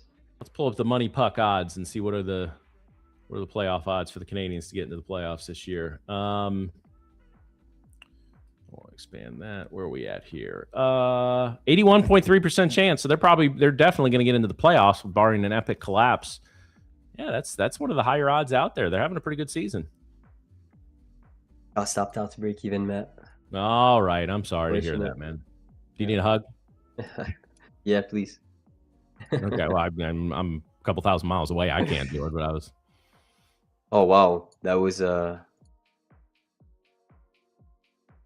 at the wick. Yeah. It wanted my break even right there. It was a tricky wiki right there. Yeah. Still a decent trade though, but wanted to see that high. It's gonna take some more time. I think the reason behind that bigger pullback is the fact that ES swept it while NQ didn't. Of course there is those divergences in the markets that will, they will create some sort of lower time frame retracements, but overall, I don't necessarily look at them too much. It's not the best tool, I would say, to just build up a bias based on the divergence. So yeah, unfortunate. I still think it's gonna hit, but yeah, we're out of this. Yeah, I mean, you got to do your risk management in that situation. We've rejected this high several times, and so again, if it's going to reject it again, you don't know. With every rejection increases the probabilities that we drop to at least short-term lows, or make another run at the +1 standard deviation. So you gotta control your. You went to high school with Brett Burns. He's an old guy too, Dill Pickle. I don't even know who he's playing for now. Is he still down in Dallas? So Lost But Happy, Coach Duncan comes on. He occasionally does the Wednesday mastermind, but he is always on Monday mornings with me at 8:30 Eastern. We spent about a half hour talking about what happened the previous week. We talked about the news. We got deep into oil, talking about conversations with oil and inflation. And if you missed it, it's still just as viable today as it was yesterday. When the stream is done today, you can go back to yesterday's stream, watch the first 30 minutes, and he joins me every Monday and we kind of break down the news for the week. I told my wife I both get smarter and feel dumber every time I talk to him, because the guy's forgotten more about the markets than I think most of us have learned.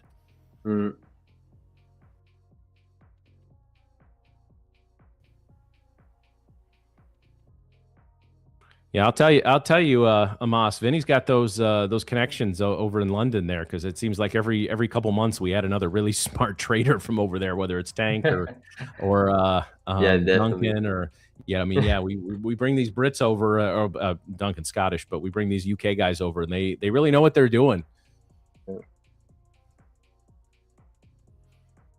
Coach Tank's great also, guys, he does, I think, every Wednesday, and where, he's worked with traders. He is a trader. He's worked with traders, and he's worked performance coaching with professional athletes as well. This is a guy who is very good at getting the highest level of performance out of people. So, guys, like tomorrow during the normal time, I'm with Joey at 11:30 to 12:30. I don't know what combination of them is on tomorrow, but one of them or two of them is always on. And then the last Wednesday of the month, they take over for a full 2 hours. So Amos and I are gone as well, and they do a big match. They'll take questions. They'll we've talked about getting us hosts coached up on those segments as well. So just you tomorrow, Ryan. Okay, all right.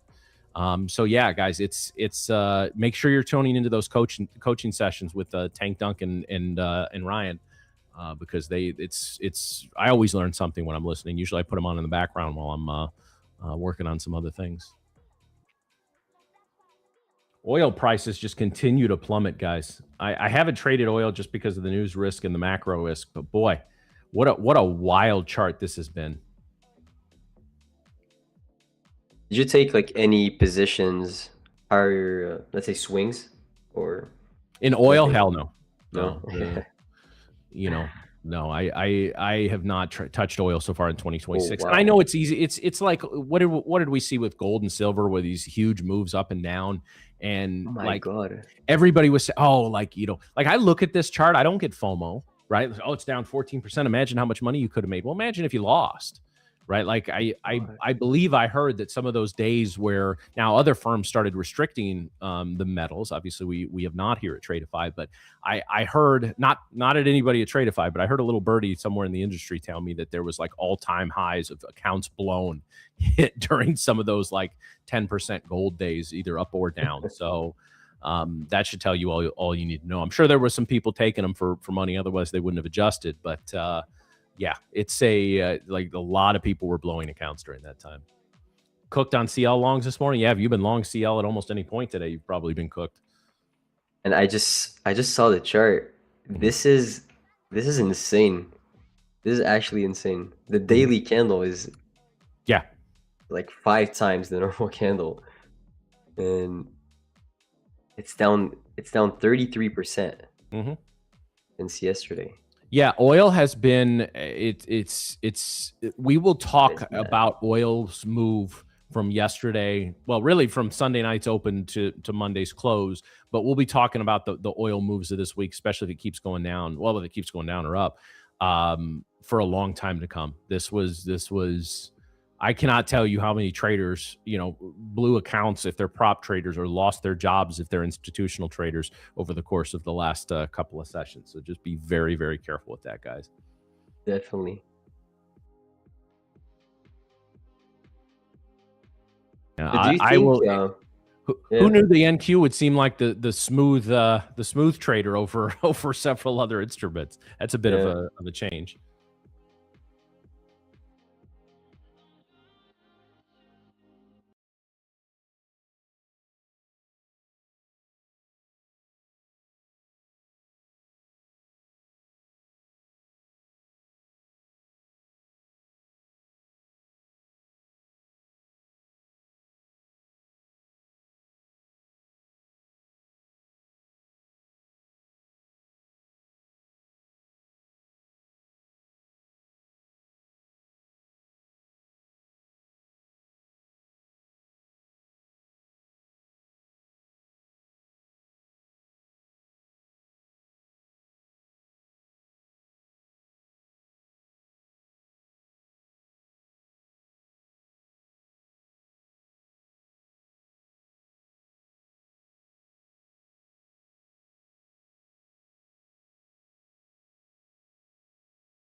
Back long, but it's weighty for me. He is. I don't control these moves in any high point. I almost want to see a 200 trade onto a body or one, and then try long. I will hit me.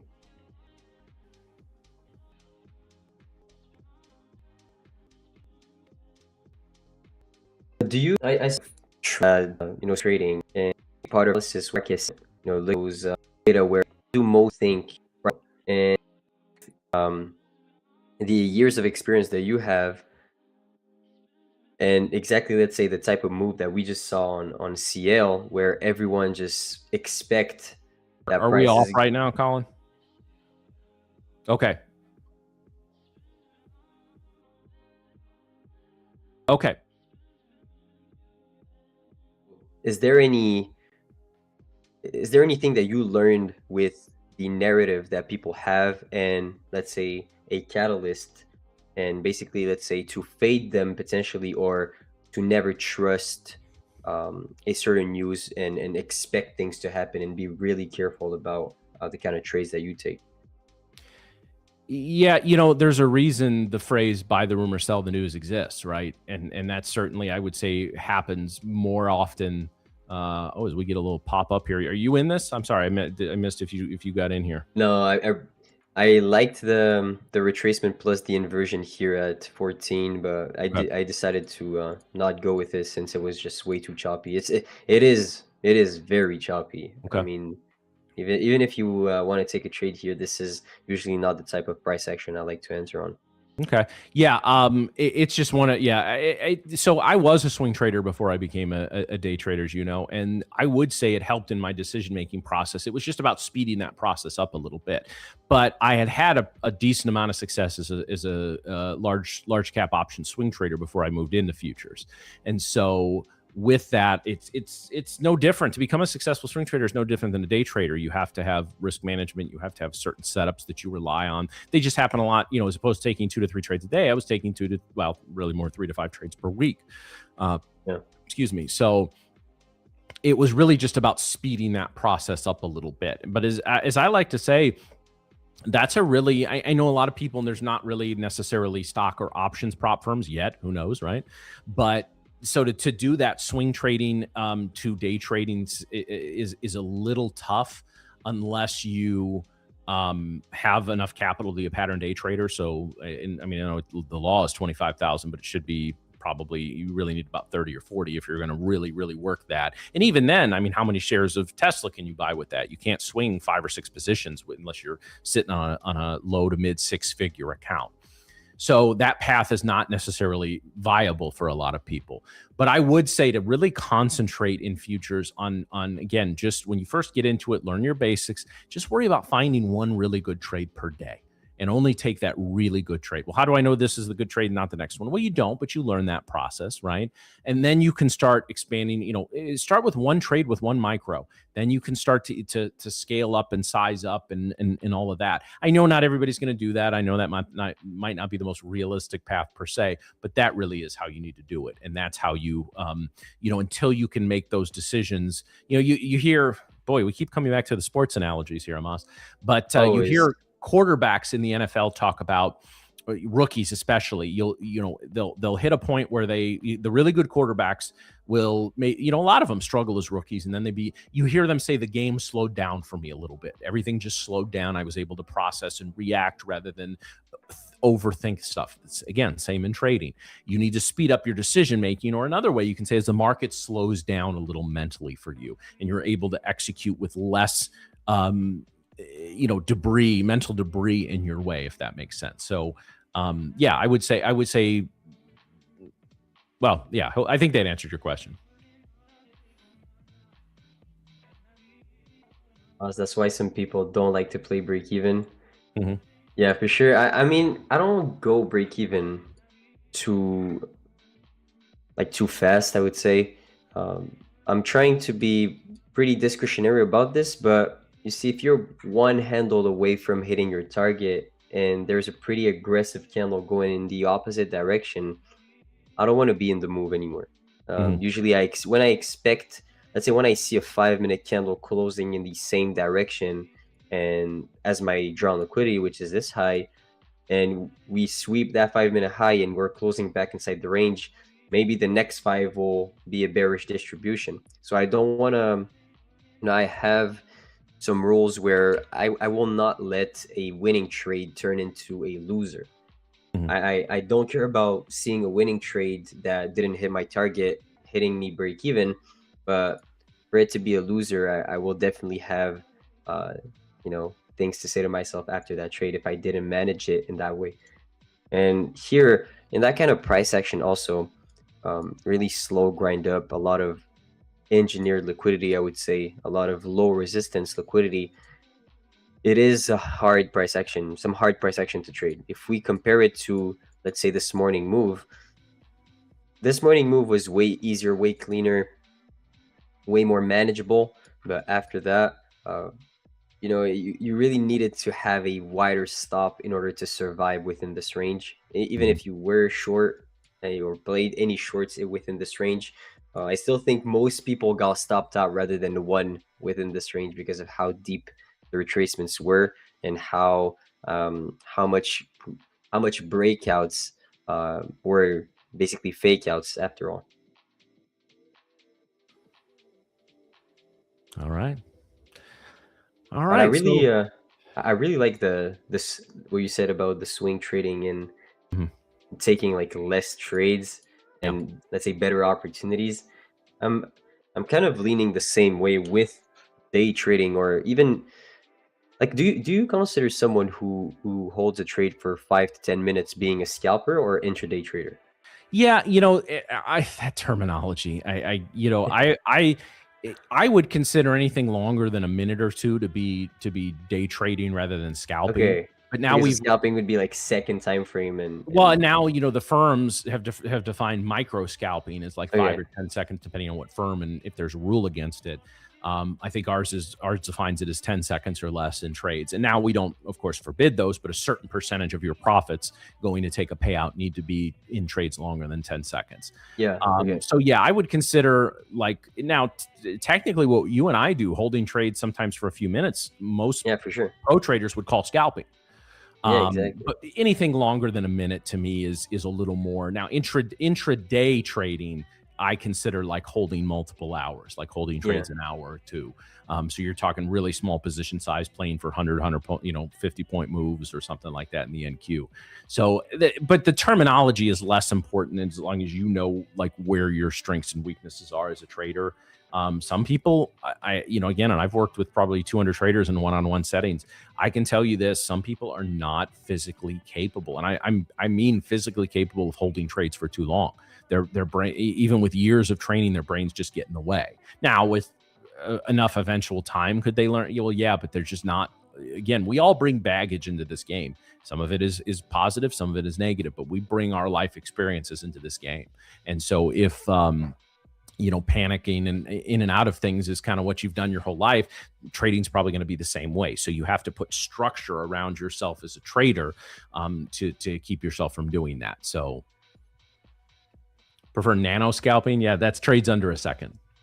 I traded, when I was trying to build my system, I really tried everything. I tried like second time frame trading. I tried like a 30-second scalp model, and man, those second time frame are like, it is so hard to have confidence in the live market when you see it move so much. It's like, I would say like price will get very close to your stop loss a lot of times, like very close on the second time frame. And it is something that you need to have the personality that fits that style. And I truly don't. I can't, of course I can't. I don't want to hold my trade for an hour, but I don't also want to hold my trade for 2 seconds, because that just sounds like a heart attack to me. So, the sweet spot for me is just depending on what kind of framework that I use, but let's say between 3 to 20 minutes is perfect. Return to the max said I can only take long hold trades if I set parameters and walk away. So actually that was something that was kind of a little bit of a game changer for me. So I realized I was, that initial making the decision-making process a lot quicker messed me up a little bit. And I found myself making good decisions getting into trades, but not managing trades well. So I spent a little time on paper, and then my initial transition into trading a live account, my, personal account, I would do that. I would go into the account, or I would enter the trade. I would set my stop loss. I would set either a full or partial PT, And I had to physically walk away, sometimes just for a couple of minutes, sometimes for the duration of the trade. If I set a full profit target and a full stop loss, and the program I was using stored the orders server side rather than on my computer, so I knew even if power went out, my orders are in the market. And then I had to walk away for a few minutes and then come back and check on the trade, or when it's done, look at it. I did that for about 6 months. And now thankfully I have the discipline to not make too many poor decisions within trades, although I did early today when I should have let a winner run. But other than that, yeah, it's just about refining your process and refining the steps of your decision making.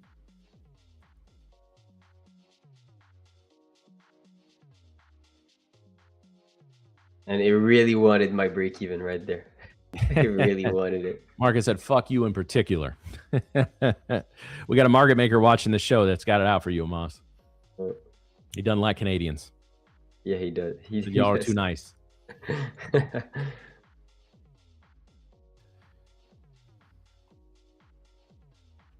Yeah, for this next hour, I will say, like, I was able to see the likelihood of us going to the upside based on how that candle closed and reacted to the fair value gap right here.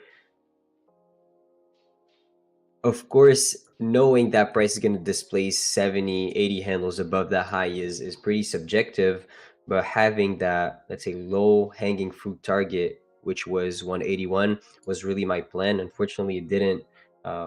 It tagged me break even before hitting, which is something that, it doesn't really surprise me with the action that I saw.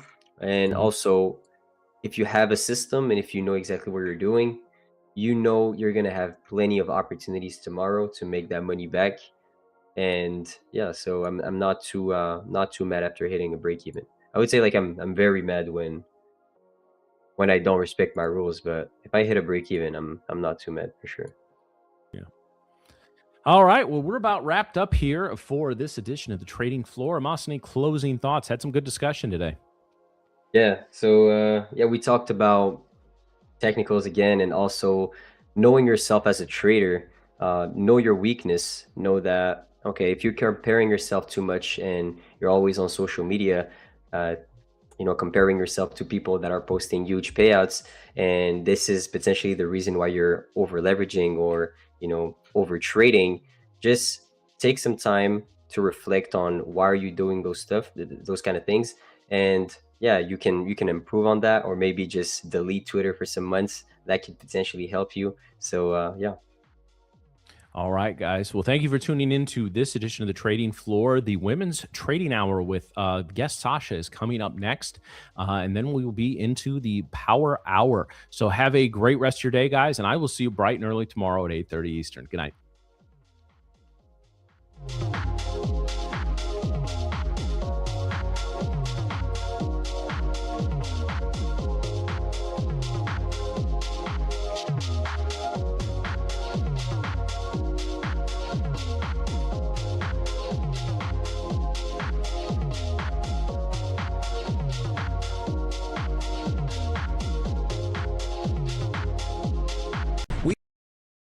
We believe traders deserve a better way to trade. No endless evaluations, no unnecessary barriers, just a direct path to capital. Built for real traders who want to focus on what matters most, the next trade. With instant funding, you're not waiting weeks to prove yourself. You're working to get payouts from day one. It doesn't matter who you are or where you're from. If you can trade, you deserve real opportunity. We built Tradeify to give traders funded capital without the delays, complications, or fine print. Our advanced trading journal tracks every detail of your performance, giving you the insights you need to consistently improve. When you trade with us, you control your profits. We take on the risk that holds most traders back, because that's how funded trading should work. Trading is hard enough. You need a partner who provides the structure, the speed, and the support so you can stay focused on execution. Confidence comes from knowing you have capital behind you and a firm that moves as fast as you do. This is Tradeify, funded trading built for real traders. A wise old man once said, "Survival of the fittest."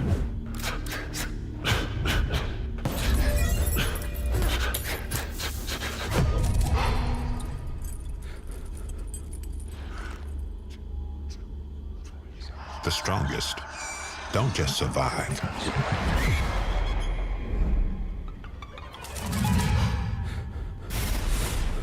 They adapt.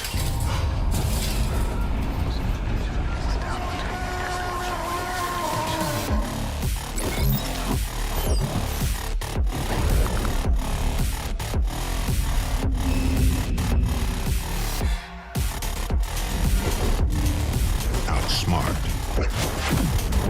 Outmove. Outlast. Don't just hold your ground.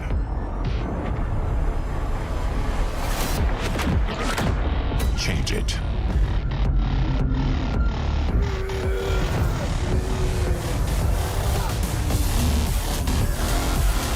Don't just survive. Adapt. Tradeify. The champion mindset. You want to learn more about trading but scared to risk your own money? What if I told you there was a way to trade with someone else's capital while you learn? Welcome to Tradeify. This series explains everything about the funded trading world. The reality is, gambling is random. Professional trading is calculated risk management. We're pulling back the curtain so you can make an informed decision about whether this path is right for you. The reality is, you don't need to know everything. The traditional barriers don't apply here. Without the proper education or support, this is going to happen. But this is exactly why Tradeify exists. And that is exactly why programs like ours exist, to give you structure. We provide the structure and capital while you develop your skills. Without risking your own money while you learn. You don't need to know everything. You need to start with the basics and keep learning. Whether it's concert tickets, sneakers, if you've ever bought something and sold it for more money, congratulations, you're already a trader. Once you understand this language, trading becomes 10 times clearer. This series will show you everything that you need to know. Check out the whole Futures Foundation series over on our YouTube to learn more. My name is Asanka Wiratunga and I'm from London, UK.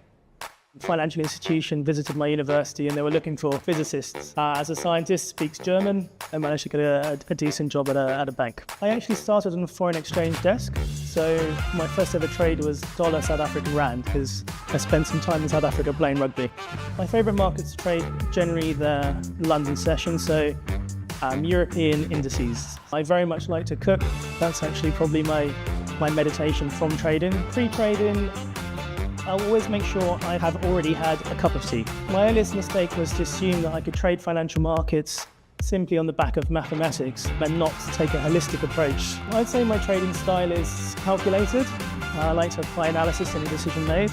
It's calm. I'm always making sure I'm not too overexcited and consistent. I think a consistent application is key.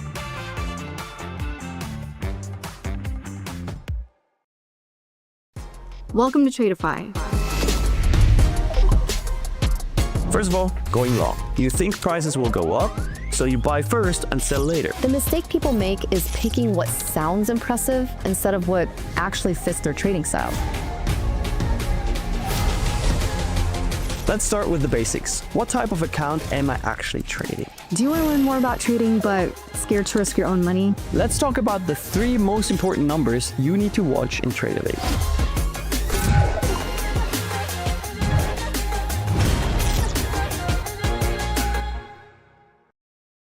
My name is Matt Hensley. Miriam Rushdie. My name is Nick. I am from St. Louis. From Orange County, California. And I'm from Switzerland. I'm a Midwestern homeowner, which means I spend at least 7 hours a day in my yard. I like to explore new foods, different cultures. I do a lot of sports. I go to the gym a lot. I play paddle tennis. My first ever trade was actually Peloton. I got into trading originally, honestly, through a Facebook ad. I bought 10 shares of Apple stock. Read some hype article about it and decided to just go all in. My first trade was a Tesla call option from a Signals group. After COVID hit, they just skyrocketed. And I sold it a couple days later and I made $37 and I felt like the shit. Beginner's luck. Probably about 75% of my trades are in the NQ futures contract. I'm curious. I'm a NASDAQ junkie. Other than that, I just trade oil and gold, CL and GC. I just love trading NASDAQ just because of the volatility, the chaos. Why? Because I love simplicity. Like just sticking to one thing, focusing on that, and really becoming an expert at it. Trading has really taught me a lot about myself. Have a protein shake, I eat some beef jerky, and then I start trading. I sit down and I get to business. I'm ready to hopefully make some smart trading decisions.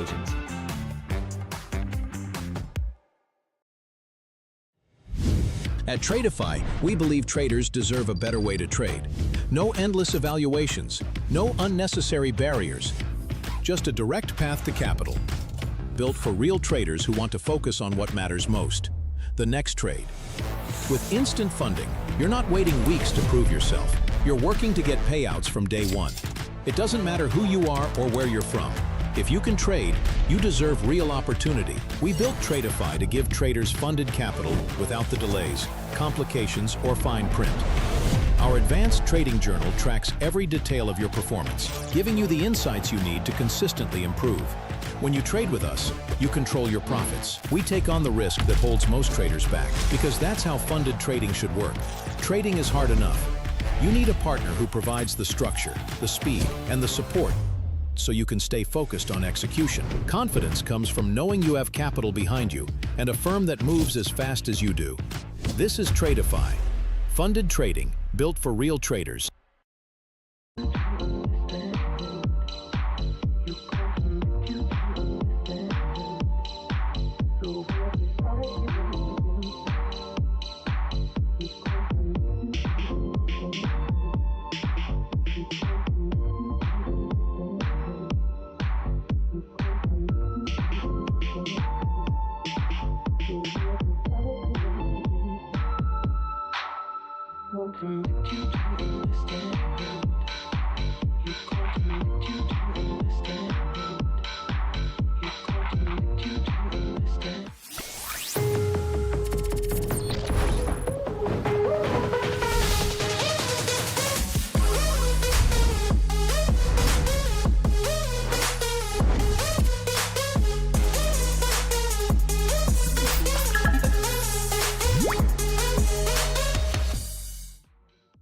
Hi guys, welcome to the Women's Hour. I am so happy and excited for this segment because we have a special guest today. As you can see on the screen, we have Sasha, aka Market Mommy, or I'm sorry, not Mark. I'm sorry, it's Mama Trays. Mama Trays. Why did I say that? I'm like mixing all my terms.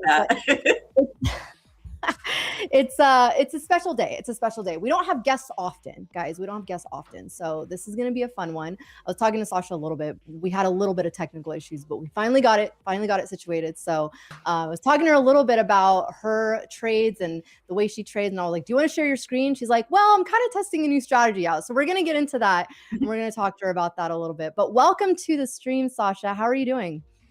I'm doing great. So, so glad to be here. Well, I know you were on Tradeify TV before. And so I want to know what your, like, to anyone who doesn't know who Sasha is, like, give us a little bit of background. What? As anyone who doesn't know, raise your hand. Yeah, raise your hand. Like, give us a little bit of background on who you are, like, how did you get started into trading and what your current goals are for your trading? So I have been curious about the markets for a very long time. I started kind of dabbling in like 2018. I would always have a job that I wanted to escape, basically. So for a long time, I was a flight attendant for about 7 years on corporate jets. So it gave me a lot of downtime to kind of try other things. Like I was doing real estate, I was trying to learn how to trade, but I would always kind of give up. You know, unfortunately, the first time I found trading was through some weird MLM. Me too. Oh my gosh, what's it called? It was, I know one of them was called Tradera, and then another one was some other thing where you just like bought Ethereum and then it kind of did this pyramid thing. Oh no. That kind of scared me off. And then I made my way back to try to learn how to trade Forex. And then the person teaching me, I just couldn't understand. So then I would come back a couple of years later and try to understand how to buy and hold stocks. And then finally I got kind of obsessed with crypto, and I was buying Bitcoin early on and holding it, still hold on to some of that, thank God. But only like 2 years ago did it actually like click, like, hey, you need a strategy. Like, it's so weird to me to look back and think how long I was interested in trading, but didn't understand that I needed a way to read the charts. So I kind of try to like claim 2 years and not claim 8 years, but I mean, realistically, it's been like 8 years. Okay. So that's where I'm at now, is kind of, I was very faithful for 2 years to one strategy, but now I'm realizing I need a little more information. So I'm grateful for where I started, but it just wasn't getting me to consistent profitability. And now I've realized how much I did not know how to read the charts. Like, I would see people on stream and be like, how are they talking through their process so easily? And they're just now faking. I'm just kidding. I'm just like, how are they doing that? And now that I've found another mentor that has really helped me read a market structure, I'm realizing like nobody should ever try to learn a strategy if they don't understand market structure. Because I'm like having all of these like mind blown moments of like, oh, the candle wick is telling me a story. Like, I'm seeing where buyers are sitting or where price is trying, like, I'm supposed to be waiting to get in based off price action, but I could not read market structure. I could not see lower lows and higher highs and break of structure like until kind of recently. Yeah. So, And that's totally cool. I mean, I think what you said was really inspiring in terms of you've been at this, like you've been in this world for some time, but you never actually like really took the chance to get into it until about a couple years ago. And I mean, in terms of what you're doing, it sounds like you are doing everything that you should be doing as a new trader. I mean, understanding the basics of not just market structure, but like the candlestick, right? Like what is an actual candlestick telling you? And so it seems like you are at least in this phase where you're going back to the foundation so that you can set yourself up for success. So in terms of like, did you just start getting this mentorship, or was this something that happened it's recently? probably been about a month, because I Okay. was very stubborn. Everybody's like, don't strategy hop, like you have to stick to it. And I was just like, something's missing. Like, I don't know how to read price action. So I had to like really let my ego down, because I do not like to back test. I do not like to start over. I need like instant gratification, you know? So I've had to be like, you need to stop and you need to study the basics, because you don't know what you're looking at. You know, I had like this dream of being like on stream with my trading. And it's like, if you can't read what you're doing and say it out loud, then that's not going to happen. So Yeah. I'm in a like very humbling space in my trading where I have to just kind of like take baby steps again. I don't know. I don't know. Yeah, I don't know about you, Rebecca. Like this was actually a fun stage for me. Like, it was a frustrating one, but it was one where, like, to your point, it is a humbling stage, because you're kind of absorbing everything, and you're making the mistakes that you should be making. But at the same time, you're really learning, like you're really going through it and doing it the way that you're doing it, at least like going back and trying to understand like the very basics is so overlooked, I think, in a lot of ways. You know, and you said it just like for everyone, everyone wants this like instant gratification when it comes to trading, and they don't realize like it comes down to the process of it. It comes down to how well are you not just like sticking to your plan, but how well are you sticking to your process? And so that all gets developed in this early stage. And so I'm excited for you. Listen, I'm excited to see you on stream in the future being like, hey, back in the day, I was talking about this and I had no idea what I was doing. So that's super exciting. I'm super excited for you, and I know chat is as well. So do you, in terms of, like you said, you started in Forex, but then now you're kind of transitioning into futures. Have you done anything in between that?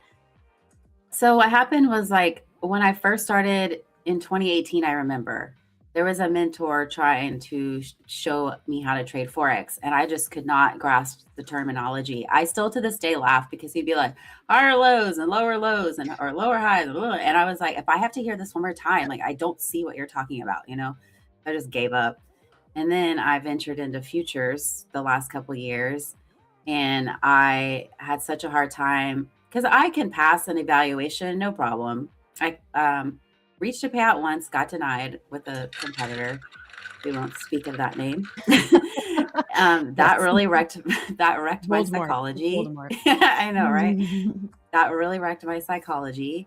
But what it did is it showed me like, hey, you got to stop trading these prop firms without really dissecting the rules. Like you're just like jumping the gun and trying to get to the payout, but you don't really understand how the prop challenge works or how it works after. So now even in that space, I'm like, okay, I need to like dissect every little thing about this prop firm if I'm going to be trading these, trying to get to a payout, you know? Right. Yeah. So then I was like, okay, now I'm going to trade live because I can't get to a payout. So I opened a like tiny little live account, and that's my Forex account, but I've been swinging that, and that's a whole different way of trading in my opinion. So your gold is cooking though if you're still in it.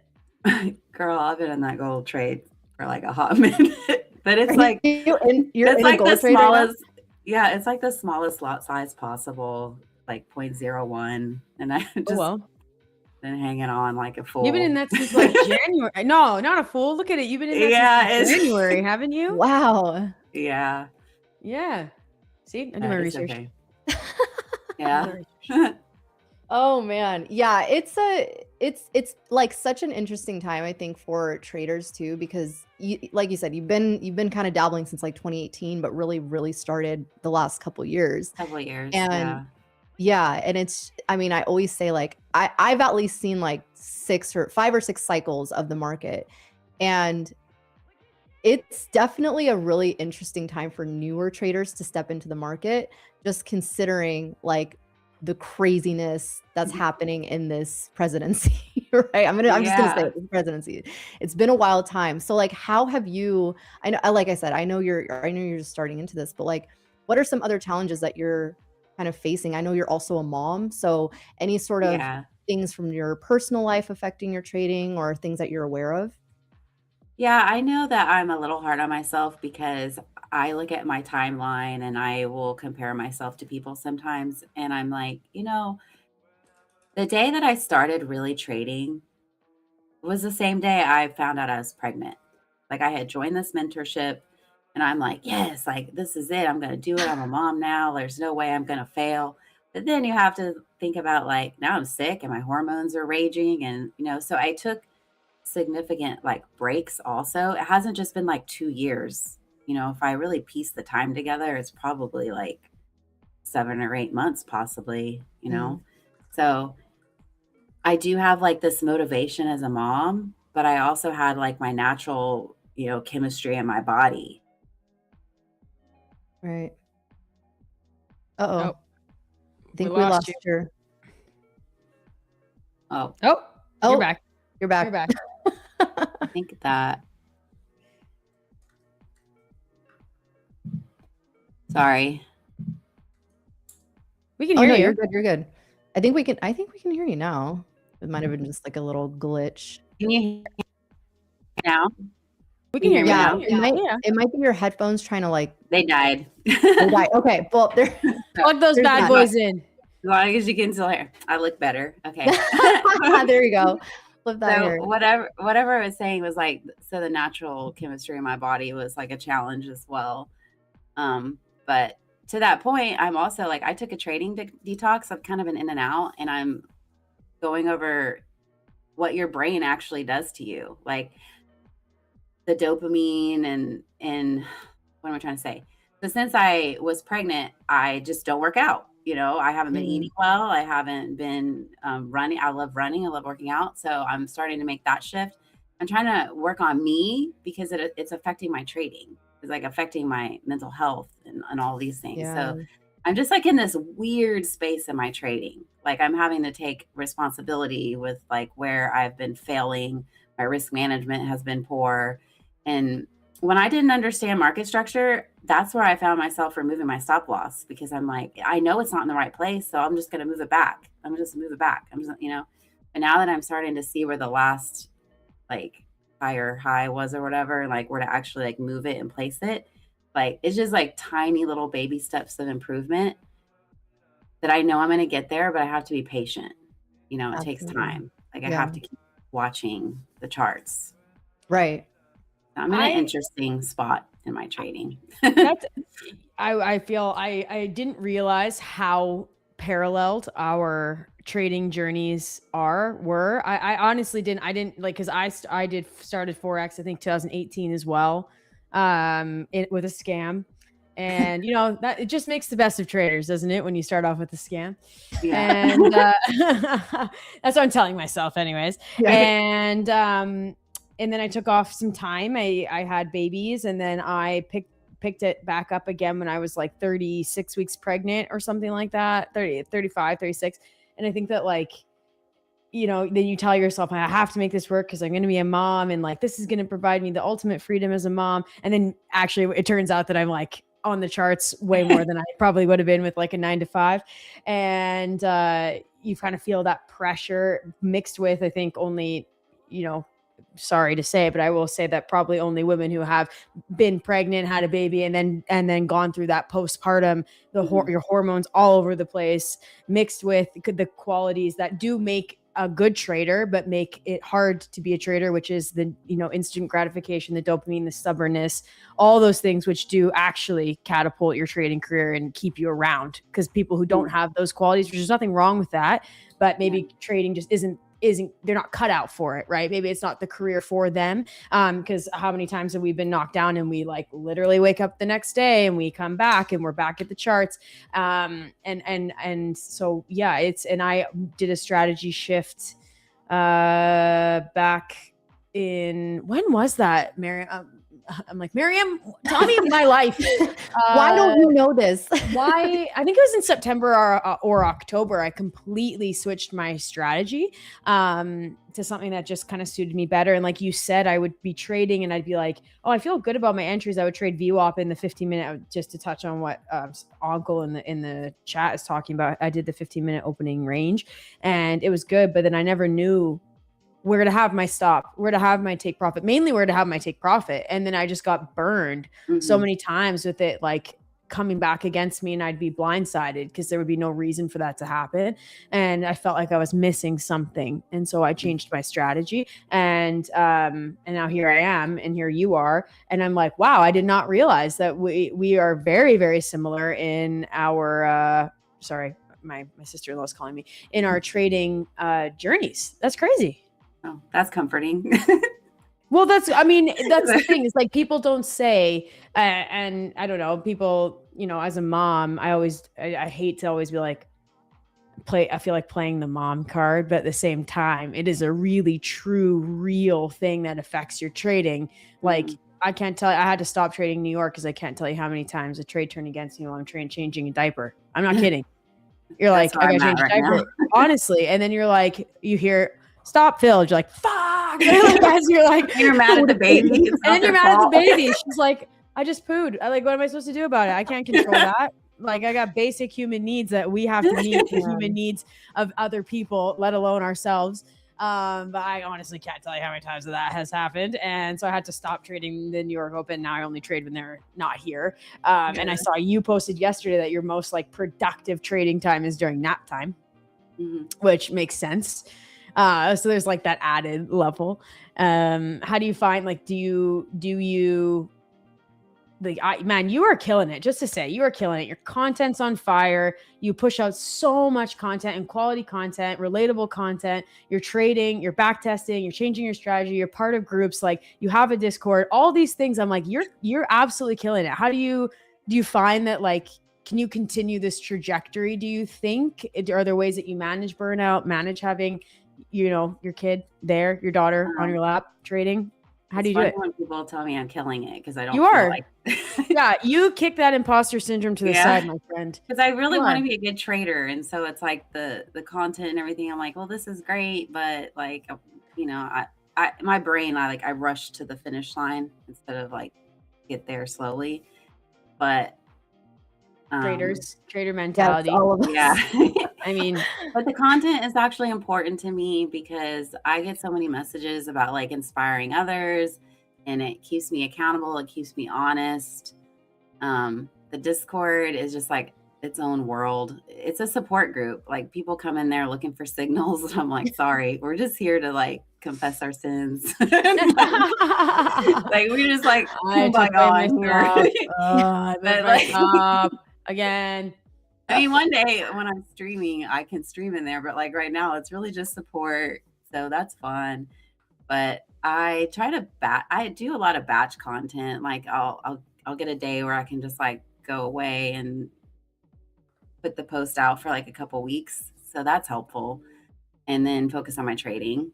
But thank you for the compliment. That keeps me going. Because sometimes I do get burned out. True. But I'm very like adamant. I have like 1 day of rest each week, and I try to stay off social media, but that's the hardest part. But yeah. As long as I can remember to slow down, then I stay like kind of like rejuvenated. But if I keep going, like when I first started my social media, I went way too hard, and then I was like, this isn't helping me. Like in what way? Just it was like posting every day, twice a day, like and then I was like, I got to focus on my trading. But and then when you're doing like a strategy shift, that's just very discouraging, and you're still trying to show up and explain your trading. You don't want to just be B-roll with some words. Like people want to see trading. They want to see mistakes. They want to see like what's going on. Yeah but then even if you show those, you're gonna have people who aren't I know. happy with what's happening too. So, and I felt the same, like changing my strategy, and I was literally streaming whilst learning a new strategy. And so I think like just being transparent, just being like, I'm learning a new strategy. And if you try to like, I give out my levels usually at the end of every stream. And I'm like, don't ask me to explain the significance of every single level because I'm not able to.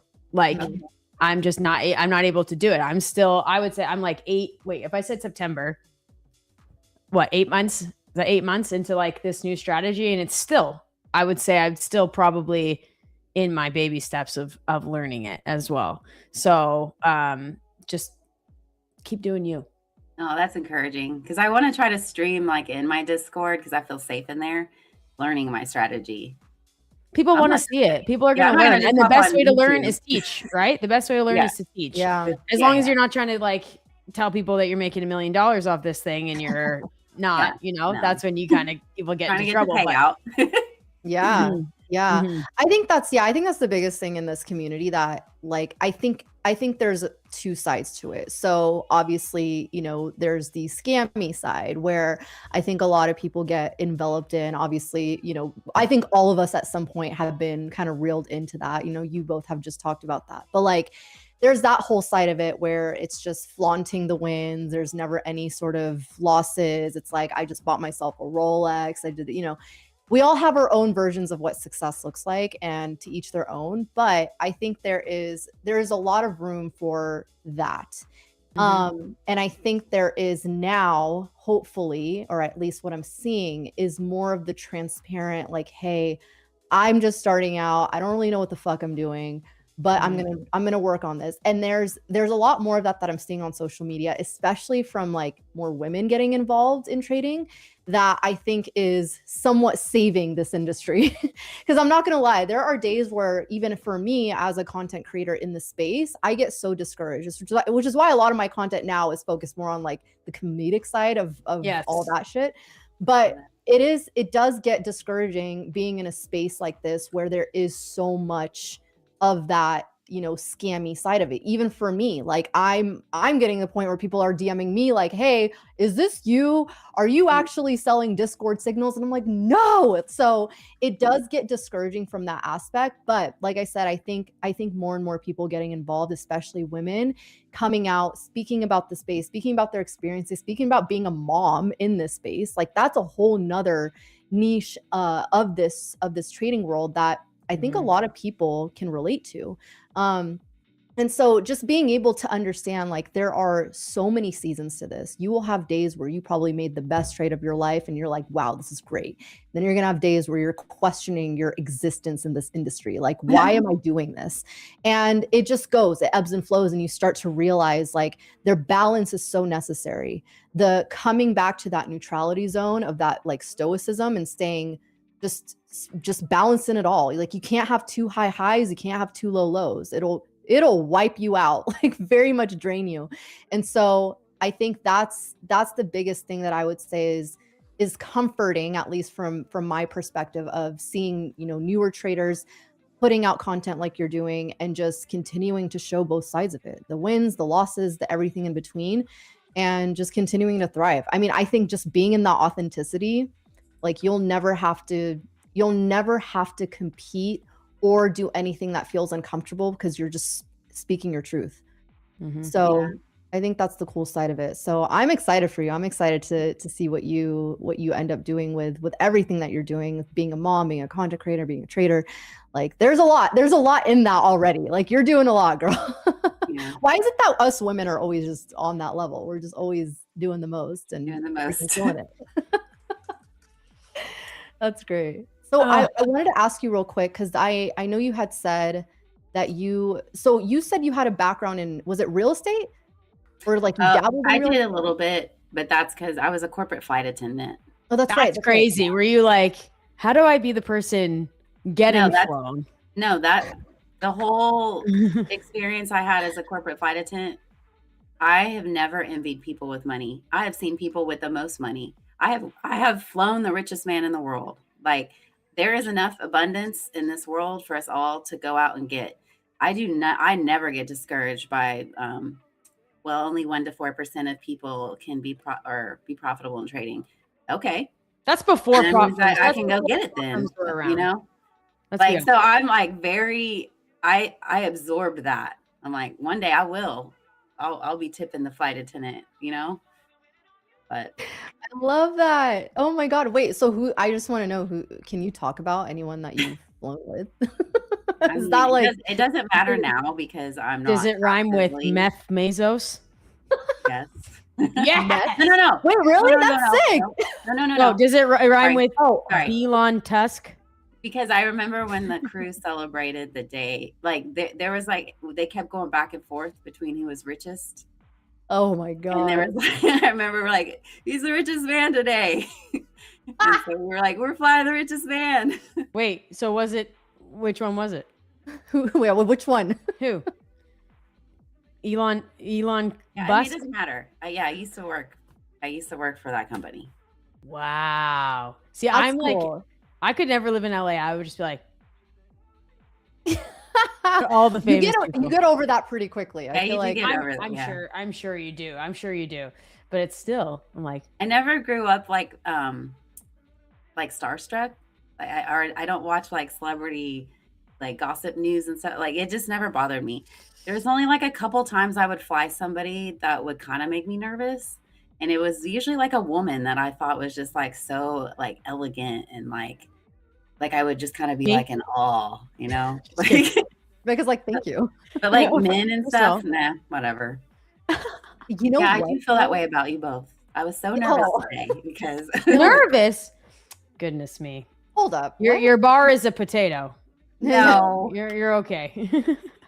I do feel like that towards other women. Like, I'm not a fangirl person or I don't fanboy like that either. But if I see another woman like complimenting me or someone that I look up to that is just, giving me some sort of, I fangirl hard. I'm like, me? Like, it is so much more, it has so much more weight coming from another woman. Like, I even told my husband this. I was like, I check out more women than I don't even look at men. I'm just like, I will look at, I like her nails. Ooh, I like her shoes. I like her, or like just her personality or whatever it is. Like, I'm constantly like looking at other women in terms of inspiration. I mean, being a woman, it makes sense, but it's just so great to be in that sort of space. Cause I'm like, men, you guys can figure it out. You're on your own. I don't need a compliment like from women. men. I'm like, hell yeah. Like, I'll take a compliment from anybody. Honestly, If you want to compliment me, I'll take it. Rebecca's like, yeah, just give them all. I'll take them. Doesn't matter. Man, woman, dog. I'll take it. Honestly. And thank you so much. Dog compliments are the best, though. They are the best. Yeah. Someone in Mexico called me a hot mess, and I was like, first of all, thank you for calling me hot. Second of all, thank you. I didn't hear anything else after that. Hey, that was my nickname, like in college, Hot Mess Express. Oh I mean, man, probably why I look at you now. Yeah, I was look at a you party now. girl. Just were you really? yes. So was I. So was I, Oh, girl. that's good. So was I. Oh my gosh. Sometimes. I just want to say that I'm not really doing anything on the market. Just to quickly talk about the market. I'm not, I mean, actually, that's not true. I am in a silver long. Just saying. I'm You're being in a bit a of it. silver long. Mm-hmm. Yep. Okay. That's all. That's all I'm saying. That's all. I didn't get entered on my gold long down at 110 points ago, so that stings. 115 points down, so that's a bit painful for me. But I am in a silver long, trading it off of the gold chart. So let's see how that goes. Just to let everyone know, I can share my screen. Don't look at all the red. I can open those. Oh, are you still in your gold short though? Gold short? No. I'm sorry. closed that on the Oil short. Dude, no. I got out and I made $1,000 and that's great, but I just was like chicken, man. I'm like, man, I cannot swing trade. Like, I'm so chicken shit. I was too big. I was 3 micros in it, which isn't even that big, but it just felt big. And now it's down to it. You know why I got out? Because everyone was like, the war's back on. It's on more than ever. Oil's going to skyrocket. And then Donald Trump was like, if you do anything to interrupt the Strait of Hormuz, you're going to experience the fire of America. And I was like, oh, crap. Okay. Oh, boy. Oh, my God. So I closed it. And I closed it in profit. And then it tanked. And I was like, man.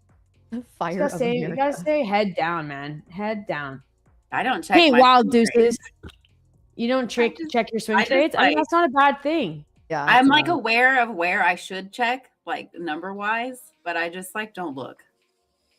You know, I Do you have kinda let social alerts? media- Did you put in a stop loss on your gold? No. So you so Hey, I'm not here we're to all shame. about being I'm not honest shaming. here.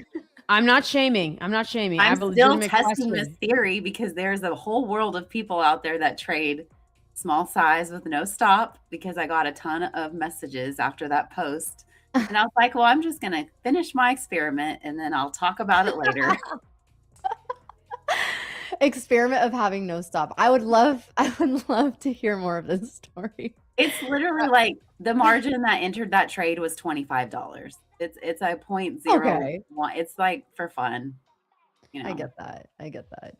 So, but here's my question though, and I'm not judging you. It's okay. I'm not even trying to challenge you. I'm not. I hate when people are like, so just to like play devil's advocate, which devil's advocate I don't care about. But some people are like, I'm going to challenge you. I'm like, don't challenge me. I don't need to be challenged. So I'm not challenging you, but I want to ask you because you posted that content saying like, basically you were an shitty idiot because you were no, not an idiot. Because you can't say that you're trying to follow a certain strategy and then call yourself an idiot for following that strategy because you are purposefully following a strategy. So you're not an idiot and you're not an idiot in general. But my question is like you posted that and it was basically you were like, oh crap, like a war is going to break out and I haven't put in a stop loss.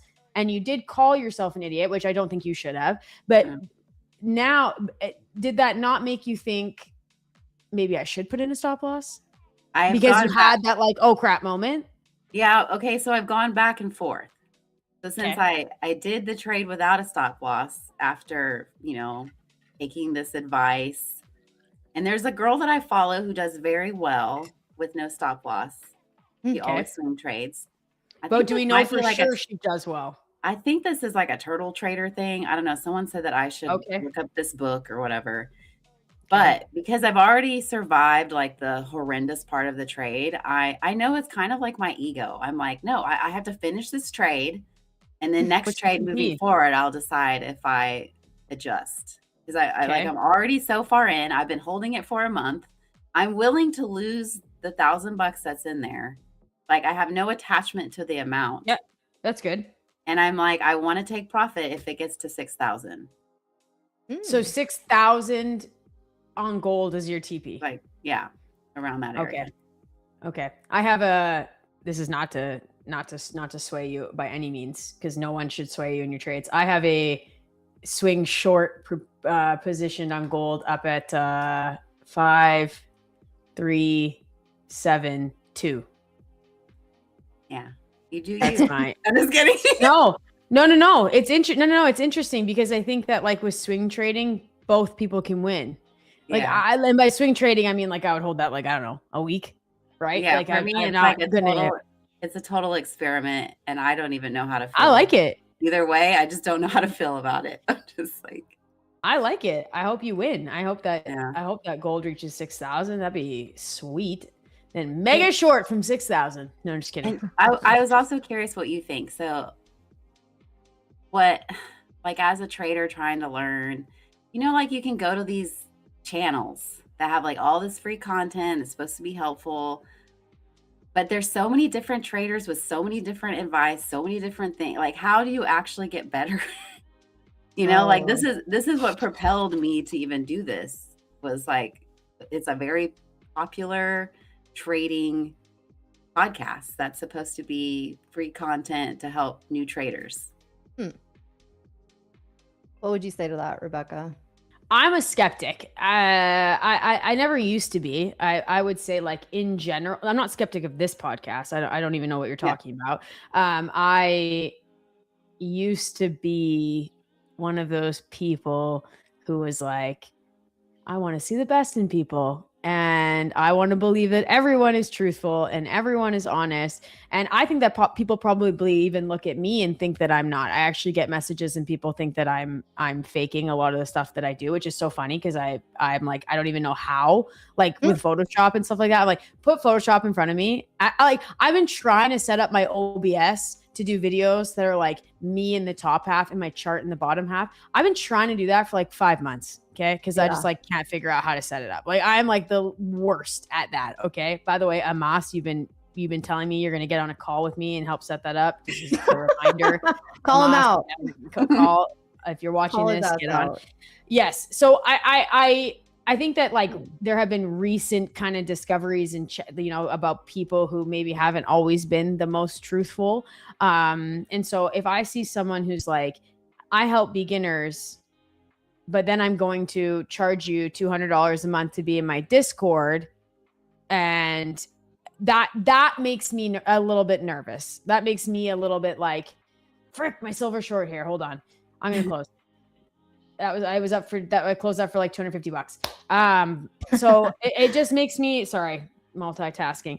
It makes me a little bit nervous, a little bit wary. But at the same time, how does anyone learn anything without someone to teach them?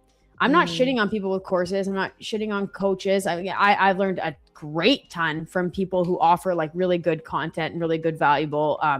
Wow. Good thing I exited that silver short. Holy smokes. Wow.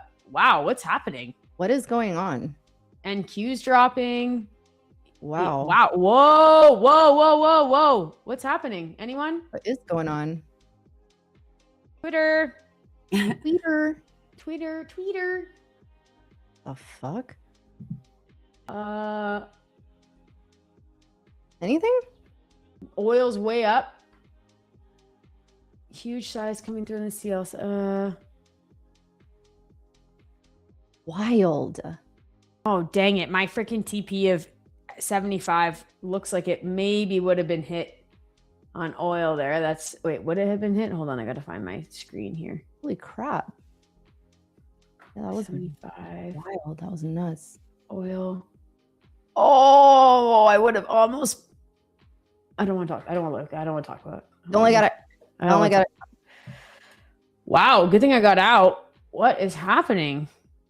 What is going on here? Anyone in the chat see anything? Oil popped. I'm trying to look at Twitter here. Jeez, I open up my Twitter and I see Sydney Sweeney in underwear. What am I supposed to do with that? That doesn't help me. Wrong one. Hate myself. Okay, hold on.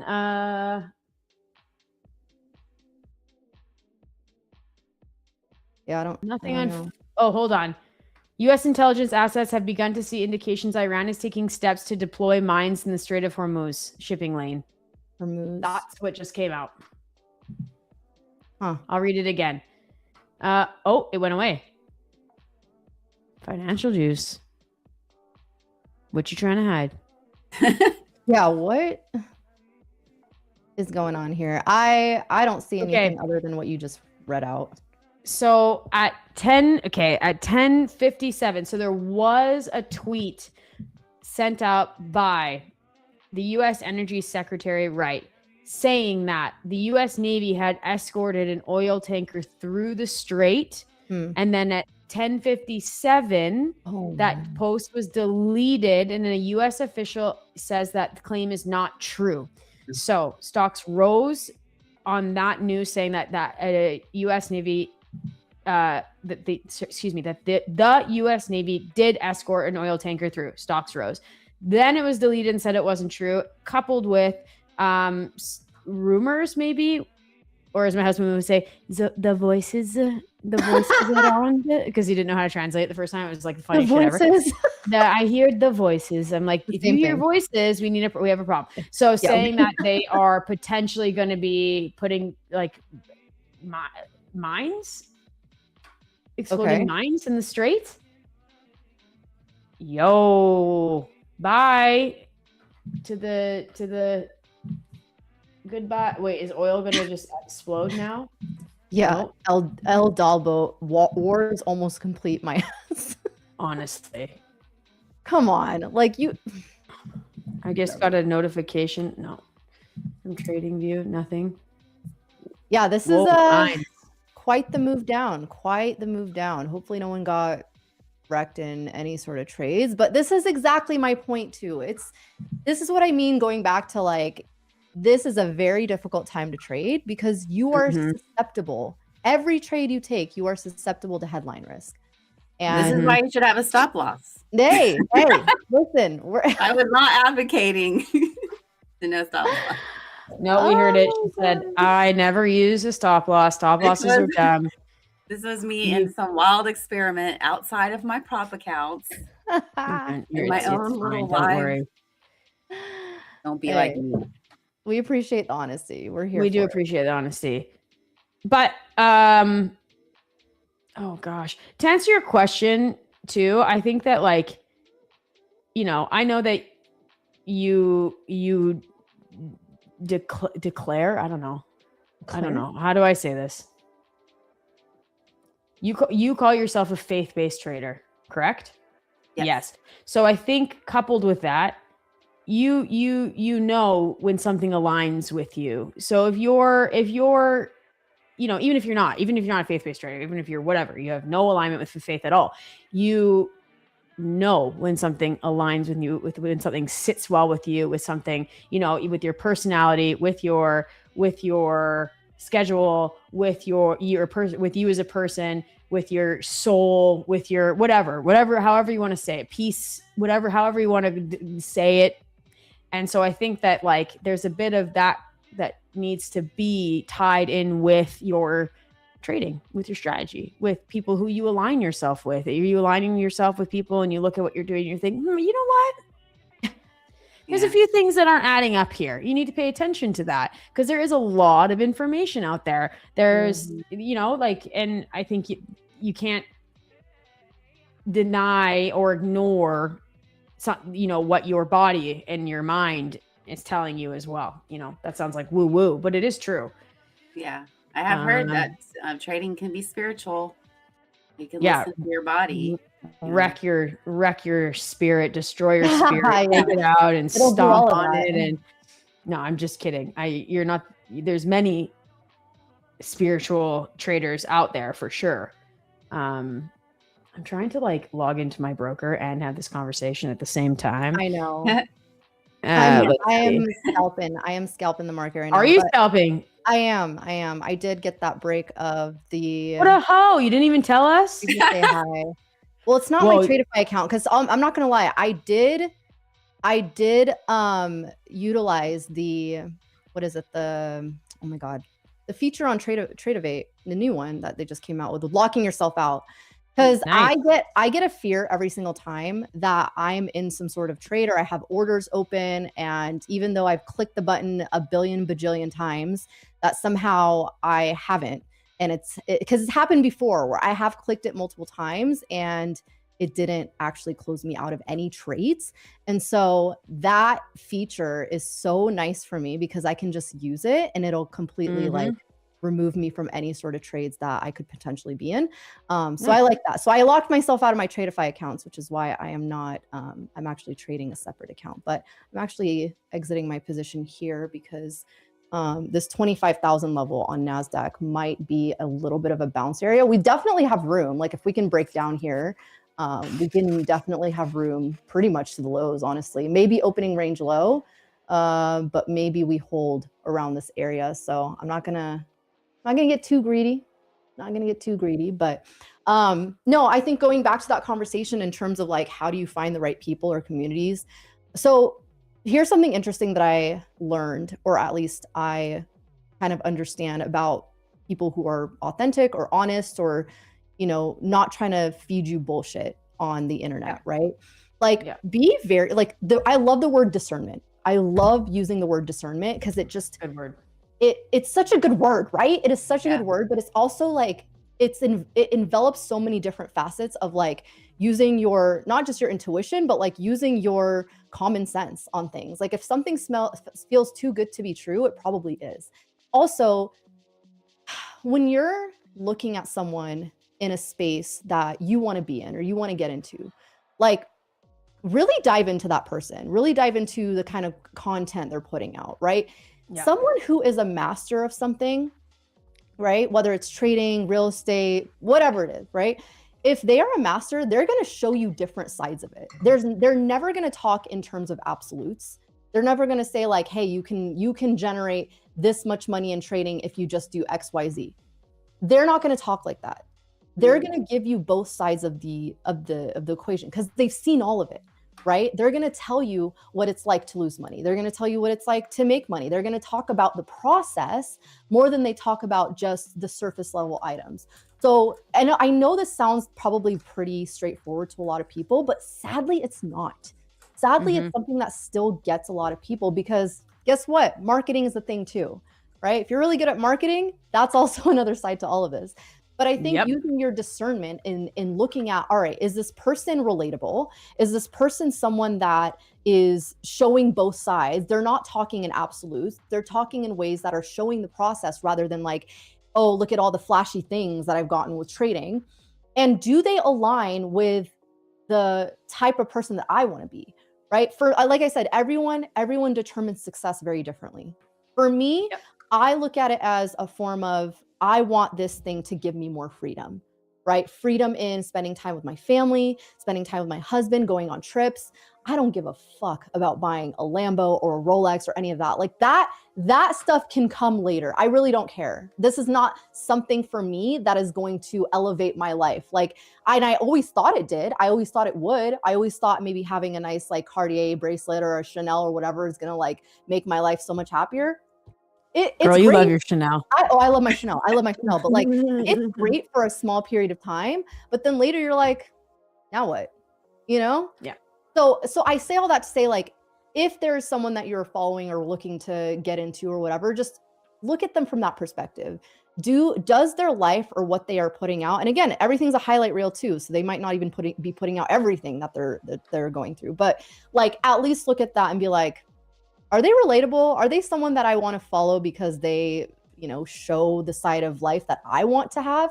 Like, that's also another side to it. So discernment is a big thing. It's often overlooked, but having common sense and just analyzing that perspective of a situation is going to take you so far. Like, and yeah, there's so much to that, but I don't know. I just feel like that's something that not a lot of people have, and it sucks. It sucks, especially in a very vulture-like industry like this. So, yeah. So NASDAQ is holding this 25,000 level. That's why I am out of this trade. But let's see what we end up doing here. I mean, we got obviously a nice catalyst push down. So anyone who is looking, or maybe in a short already, I would look for this opening range high. I don't know if we're on my charts. We're probably not even on it. Hi, Colin. No, we're on mine. Colin. Oh, Colin. Hello. That's okay. We don't need to go to my charts. Okay, there it is. So I would look at this level potentially holding as resistance right now on the NASDAQ. ES has a little bit more room up. I don't like this volume. I mean, if I'm short, I wouldn't be looking to necessarily get short around this area, but this would be the next area of resistance. You guys can see, especially on ES, this is really nice. Support at previous day high, bounced right off of it, broke through it. So obviously, from a market structure standpoint, what do we look at? When support gets broken, it becomes resistance, right? And vice versa. So this is what I'd be looking for us to hold as potential resistance, unless the volume just friggin' starts coming in here. Next level up is going to be pre-market high. So that's all I got to say for the charts. But Sasha, I don't know about you, but it's been a great session. I appreciate you coming on. I am looking forward to like just having you more on stream, which we will be. And just exploring your journey and listening to your journey, and seeing it transpire into something that, you know, is the 2.0 version of Sasha. So I look forward to being able to read the charts. Yes, there we go. That'd be Step one. Step one. Anything that you want to leave our viewers here with before we go to commercial break? Any sort of advice or anything that you have to say? I just think you should just keep pushing when you feel like giving up, and surrounding yourself with like-minded people that support you. And yeah, that's what works for me. Hey, Love it. We're here for it. Well, guys, we're going to go on a quick commercial break. I'm actually going to be joining Rebecca here in a bit, but we're going to be doing Are you? I am. I sure am. I didn't know that. Yep. And it looks like we have Coach Dunk in the back. Yes. He's going to be joining us. Last time he was on, like, my mind was blown. So I'm no pressure or anything. Oh, but boy. I'm very excited to see you ready in the back end. Oh, man. All right. Well, appreciate you guys. Don't go anywhere. We'll be back. Sasha, appreciate you being on. Thank you. And we'll see you soon. Bye. Bye. A wise old man once said, survival of the fittest.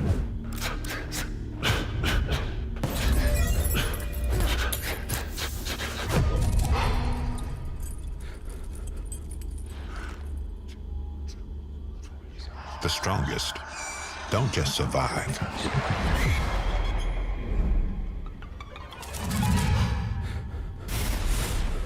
They adapt.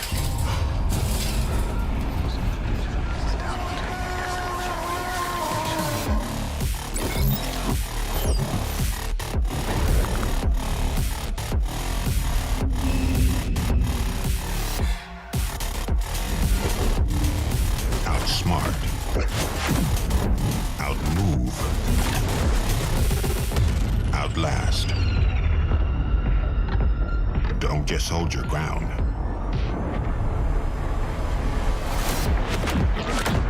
Change it.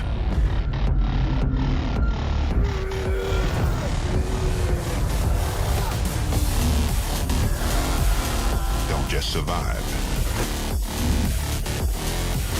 Adapt. Tradeify, the champion mindset. Do you want to learn more about trading but scared to risk your own money? What if I told you there was a way to trade with someone else's capital while you learn? Welcome to Tradeify. This series explains everything about the funded trading world. The reality is, gambling is random. Professional trading is calculated risk management. We're pulling back the curtain so you can make an informed decision about whether this path is right for you. The reality is, you don't need to know everything. The traditional barriers don't apply here. Without the proper education or support, this is going to happen. But this is exactly why Tradeify exists. And that is exactly why programs like ours exist, to give you structure. We provide the structure and capital while you develop your skills. Without risking your own money while you learn. You don't need to know everything. You need to start with the basics and keep learning.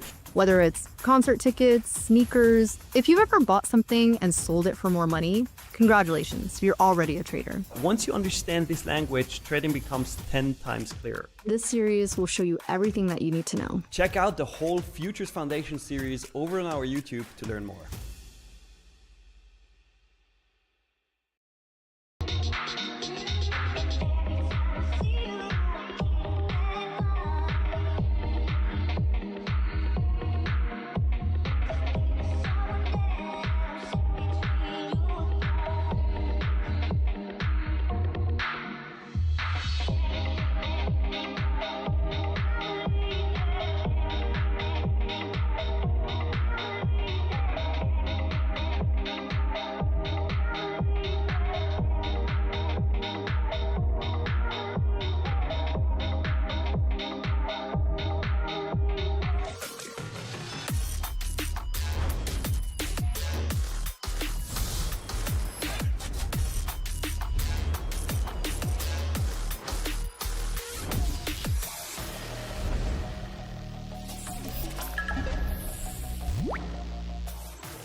Hello, everybody. Welcome to Power Hour. We have different people on today, which I'm sure you can see. So DGen Spudnik is sick. He's out sick. DGenning too hard, I'm sure, and he's got a sore throat. But he's not here today. But we are so excited to have Miriam and Coach Dunk on with us. Welcome, you guys. What a crazy kind of step into the markets, as literally right before the markets just completely dumped, and now we are in recovery mode, it looks like. I'm like, oh, I can't wait to talk to Coach Dunk about the market. What's happening? What's happening? This is like a monthly kind of thing, if you're new here, that we are going to be doing before CPI. Bring on Coach and talk about the markets and kind of what we are looking at going into tomorrow. You know, everything geopolitically that's going on, I'm sure makes for a very interesting environment to be trading in. And I can't wait to hear what you're going to say about the market. So take it away. So no pressure then, just straight in, solve everything. Yeah, just get into it. So I have a sell order ready. Just give me the word. And my hand is hovering, my finger is hovering. No, I think the fact I've come on here to talk about inflation couldn't be more apt at the moment, because everything that's going on in the markets is inflation driven. Obviously, we've got the CPI PCE this week. Perhaps come to that in a minute. But if we look at the volatility that's in front of us, and especially all eyes are on oil at the moment, and everything is kind of focusing that way. And this is an inflation story. Obviously, if this war is prolonged, then obviously the price of oil is going to be inflated, and therefore everything is going to be inflated. And it's not, and everyone focuses on oil in this kind of war, and this is the commodities we're looking at. But again, another thing to be thinking about is like fertilizer. A third of the world's fertilizer comes through that Strait of Hormuz. I really should look at how you say that. I keep on. I thought it was Hormuz. Hormuz. All right. Good. Right, I'm correct. Rebecca Hormoise. It's her. I called it her mutts, and then the chat was like, "Girl." And then you tried to blame me for that. I did. I was like, Miriam told me that's how you said it. But yeah. So basically, what we're seeing in front of us is everyone. There's the real tangible price of oil going up. There's the implication on countries and companies dependent on oil. As I said, fertilizer is another thing that can't be ignored. A third of the world's fertilizer. That's huge. There's big countries in Africa that will have zero if things don't open up. But then, of course, this immediate price point inflation reflects into the kind of real fundamentals of what's driving the economy and interest rate projections. And that is a huge amount of what we've seen over the last week. And we have the huge advantage of the examples that I would typically give when speaking about this sort of thing are actually playing out in front of our eyes. Today, this is evening for me. For those who don't know, I'm based in London. So I've been to London and worked today, and I'm now home. But today has been a good day. Like yesterday evening, today, it's been a positive story. I'm a bit skeptical about, obviously I'm welcoming the reaction to it, but I'm a little bit skeptical of the market not completely reversing a move, but significantly reversing a move based on Trump's word. Now, I'm not political in any shape or form. Even in my own country, I'm not political because the way I see it, I'm a trader. And therefore I can't afford to be political, because the minute I become political, I bring on a bias. And what traders can't have is biases. We have to be able to just distance ourselves from our thoughts and feelings and just react to what's in front of us. But yeah, Trump's not my favorite person. I've traded through him twice now, and he as a trader, he doesn't make your life easy. But the one thing we've come to know is to question his word. And what we have to do is look at what's really going on. So with the market over the last, 24 hours now, has reversed the move in oil based on the fact that Trump has said that it's going to be a short war. Then I guess and the market closes, and he's like, just kidding. Well, we can never rule these things out. If you can taco one way, you can taco another. So basically, again, if we look at what's happening, the bombing in the region hasn't stopped today. It's still going on at this almost higher rate. Trump's assurances that he believes he's closer to the end of the war is one thing. Also, we've got to factor in the fact Israel are in this war too. They need to be on the same page as him. So don't get me wrong, I welcome the fact that this could hopefully end sooner, and hopefully it's a good resolution as good a resolution. But also we have to consider the fact, the news over the weekend, the new leader of Iran is the son of the guy that was assassinated. Before the assassination, he was deemed to be quite an aggressive guy. Now he's just lost his dad as well. So again, we've got to factor in: is he just going to play to the tune? He's not. So again, like I say, I welcome the move today, but again, I've been very open to looking for the momentum to shift to the upside. And a fact that we could, don't get me wrong, I think the move that we saw to the upside initially was probably too far. This is what the market does. It overextends and then it pulls back. And like I said, today I've been very open to positions that can gain from the market kind of fading this move, purely for the fact that the only thing that's telling us that this could be a shorter war is Trump's word. And again, that just can't cut it, really. Yeah. Yeah, it really did feel like way of an over-exaggerated move that we got yesterday going into the open. And to your point, yeah, now I'm kind of just like, all right, like this is what we were talking about on the women's segment too. As a trader, it becomes really difficult to trade in markets like this. And you said it pretty much right, like that. Markets trading during the Trump market is a very difficult time to trade because if you are on the right side, great. If not, and you get a headline that comes out, you're probably getting slippage on your stops.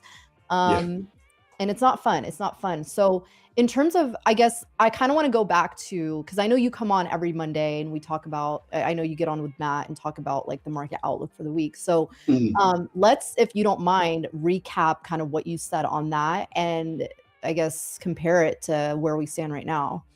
Yeah, no, absolutely. I mean, yesterday morning when I came onto the open, obviously we were looking at very different prices in oil, and the fact, as I said, this is what I went through yesterday. Inflation is just everything at the moment, and how the market can cope at these levels. It can cope with oil nearer 100 for probably about a month. And then it really starts to struggle. And if we're still in this war at that point, then it kind of ramps on.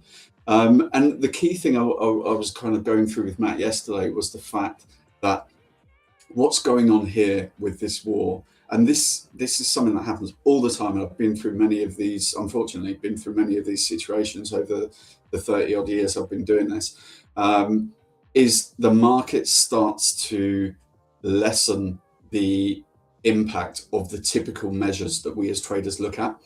And I think that could well be the case this week as well. If we look at last week, Friday, we saw payrolls. We saw a number reduced by 92,000. That's huge. I was quite concerned about the revision after such a strong kind of release in January. But really, the magnitude of the move wasn't there afterwards. Again, and that's kind of the story. What I'm trying to say is, don't ignore the key things. CPI tomorrow will be really important. PCE will be really important as well, of course.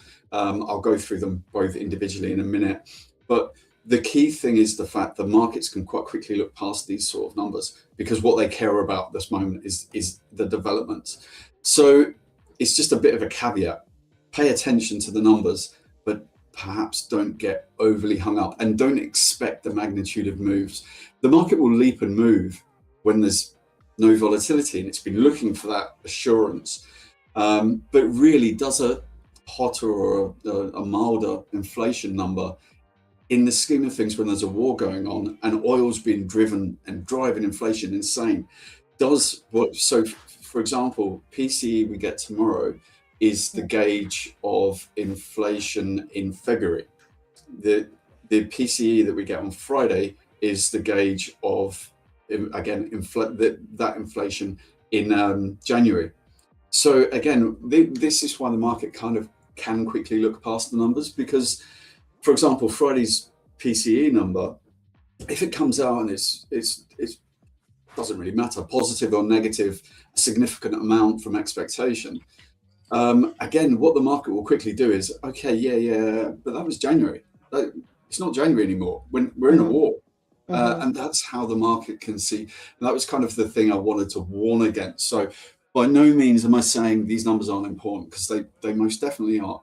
But perhaps the impact of them might be lessened due to the fact that we're looking at real historical data. If these numbers were kind of post the war, arguably CPI is a tiny element of it, but it really is tiny. What the market will be, I think these numbers, the impact of it could be slightly diminished, because what the market will be looking now for is okay, since the war started, how are we looking? Because Fed rate path, etc., have kind of not taken a back seat, but it just kind of drifts from focus a little bit. Yeah. And on the same side, like earnings numbers, I mean, last week we saw a few decent numbers. We saw Broadcom numbers. I think on the Monday I'd said, look, that for me, that's a big one. Impact of it was tiny. Bear in mind that I think that the previous quarter we saw something like a 17% move in Broadcom after the numbers. They came out with solid numbers, solid revenue, solid EPS. Tiny impact. Same went for Costco and CrowdStrike. Again, the market just kind of looked beyond that. Look, there's a bigger thing in play. And again, that's just something we have to be a bit mindful of. Priorities in markets come out, and during a period of war, the war sets the precedent, and anything under, again, it's not to be ignored, but it is lessened. Yeah. Oh man, like what? So going into tomorrow then, so you said, do we have earnings actually coming out anytime soon? Yeah, we've got Oracle, I think it's after the close tonight, and then it's not a big week, being honest. We're just about to kind of go back into the banking season, so this week isn't one of the bigger weeks for earnings by any stretch. So Oracle tonight after the close, I think. Campbell's, Adobe's always a big one, Dollar General, Ulta Beauty, and Lennar, I think it is on Friday. So we're not without these numbers, but yeah, they're not the biggies. Although I will certainly be paying attention to Oracle and Adobe. But yeah, I think things start to kind of pick up again after next week. Okay. Is there a particular, so I want to know from your perspective, because I have been so desperate for a correction. Yeah. Like I want an opportunity for, a buy opportunity, but at the same time, like there's so much going on in the world right now that is just causing this market to not really know what to do. What, in your opinion, would what would create this sort of environment going into, you know, like what would have to happen from your perspective to create that? When you say correction, are you talking like major stock market down move? Yeah. To correct, yeah. Well, look, we've already got the story of the AI kind of bubble story hasn't gone away. Don't get me wrong, some of the AI stocks have been faring okay certainly the last day or so. Nvidia is the one I always look at. I call that the kind of benchmark, and it's just not. Look, it's not really going down. So obviously we've got the vulnerability of the AI story. A prolonged war will cause a correction, without doubt. Look, if inflation numbers, if the numbers come out this week, CPI tomorrow and PCE. So just to go through, CPI is expected to come in around about 2.5%, which is very much in line with last month. Look, if we see that significantly higher, bear in mind 2% is the Fed target. Okay. Now, obviously, anything significantly above that level pushes rate cut expectations off the table. So if we start to see that push towards like 2.8, 2.9, 3, then obviously that is going to start. Look, it's kind of like, to see a massive correction, you need a number of factors at the same time. If we see kind of organic, and what I mean by organic is kind of pre-war inflation being a problem, then if we see a kind of escalation or a kind of reversal of this Trump assurance, then we get oil going. So we've got a secondary reason for inflation to be a problem. Like I said, the AI bubble story, it's not gone away. And therefore, if we do start to see a bit of a correction, those sitting in those positions could be relatively quick to kind of liquidate. So those for me are the kind of three scenarios that would push towards that. Of course, major escalation in the Middle East is going to be a one to watch. There's part of it wasn't just the Trump story that brought oil down yesterday. It was the talk of the 3 G7 countries, 7 G7 countries talking about releasing oil reserves, and kind of stemming the flow. That's good, but it's and I said this yesterday, and I knew this before I came on. I said it's good, but it's a sticking plaster. It's not going to solve the problem. It's just going to pacify it for the moment. But then obviously Trump's followed up with this kind of secondary assurance. So again, another sticking plaster. We're not seeing firm assurances. We can't ignore it, but we're not seeing those firm assurances. Yeah. So in terms of the big correction, it would have to be one of those three scenarios that could come out. But just to go over from an inflationary perspective, I'm talking about two different inflation numbers. I should really just explain the difference between the two. Mm-hmm. So CPI that's out on Wednesday, it's kind of like, I would call it like a legacy inflationary gauge. It was like the be all and end all for a long time period. The difference between CPI and PCE, which we get on Friday, is the fact that PCE is a little bit more dynamic. It considers more things, and I would say more relevant and more modern things. It's probably like the equivalent of asking a question to Google or asking a question to AI. If you ask Google a question, you get the answer to that question and that alone. And that's kind of what CPI gives us. Whereas PCE is a bit more dynamic in its thought. It takes a greater feed of inflationary gauges, and therefore it probably gives a truer reflection of PCE, a truer reflection of inflation, and that is why it's the Fed's favored gauge of inflation. So PCE sits a little bit higher. It sits around about 2.9, which again, for you guys, I know you're not, Rebecca, but anyone stateside, you probably say you're feeling inflation, and PCE is probably just indicating probably closer to the mark of where true inflation is. Okay. So basically, so the report on Friday is what will really give us this Yeah, information. look, it matters more to the Fed, and therefore it matters more to me. So Okay. that it's the truer inflation gauge. Yeah. Okay. Okay. Interesting. All right. Well, I'm curious because we've seen a lot of this happen too, where we'll make a nice significant move in either direction and then completely reverse it. I just feel like the market has been, I mean, NASDAQ in particular has been stuck in this like massive range. And it's been pretty difficult, I think, to try to figure out like like where are we going? Where are we going Yeah. here? It's just kind of look, just speaking from a kind of fund and investment manager perspective, it's very tricky. We sit with a lot of money, and at times you're going, where am I putting this?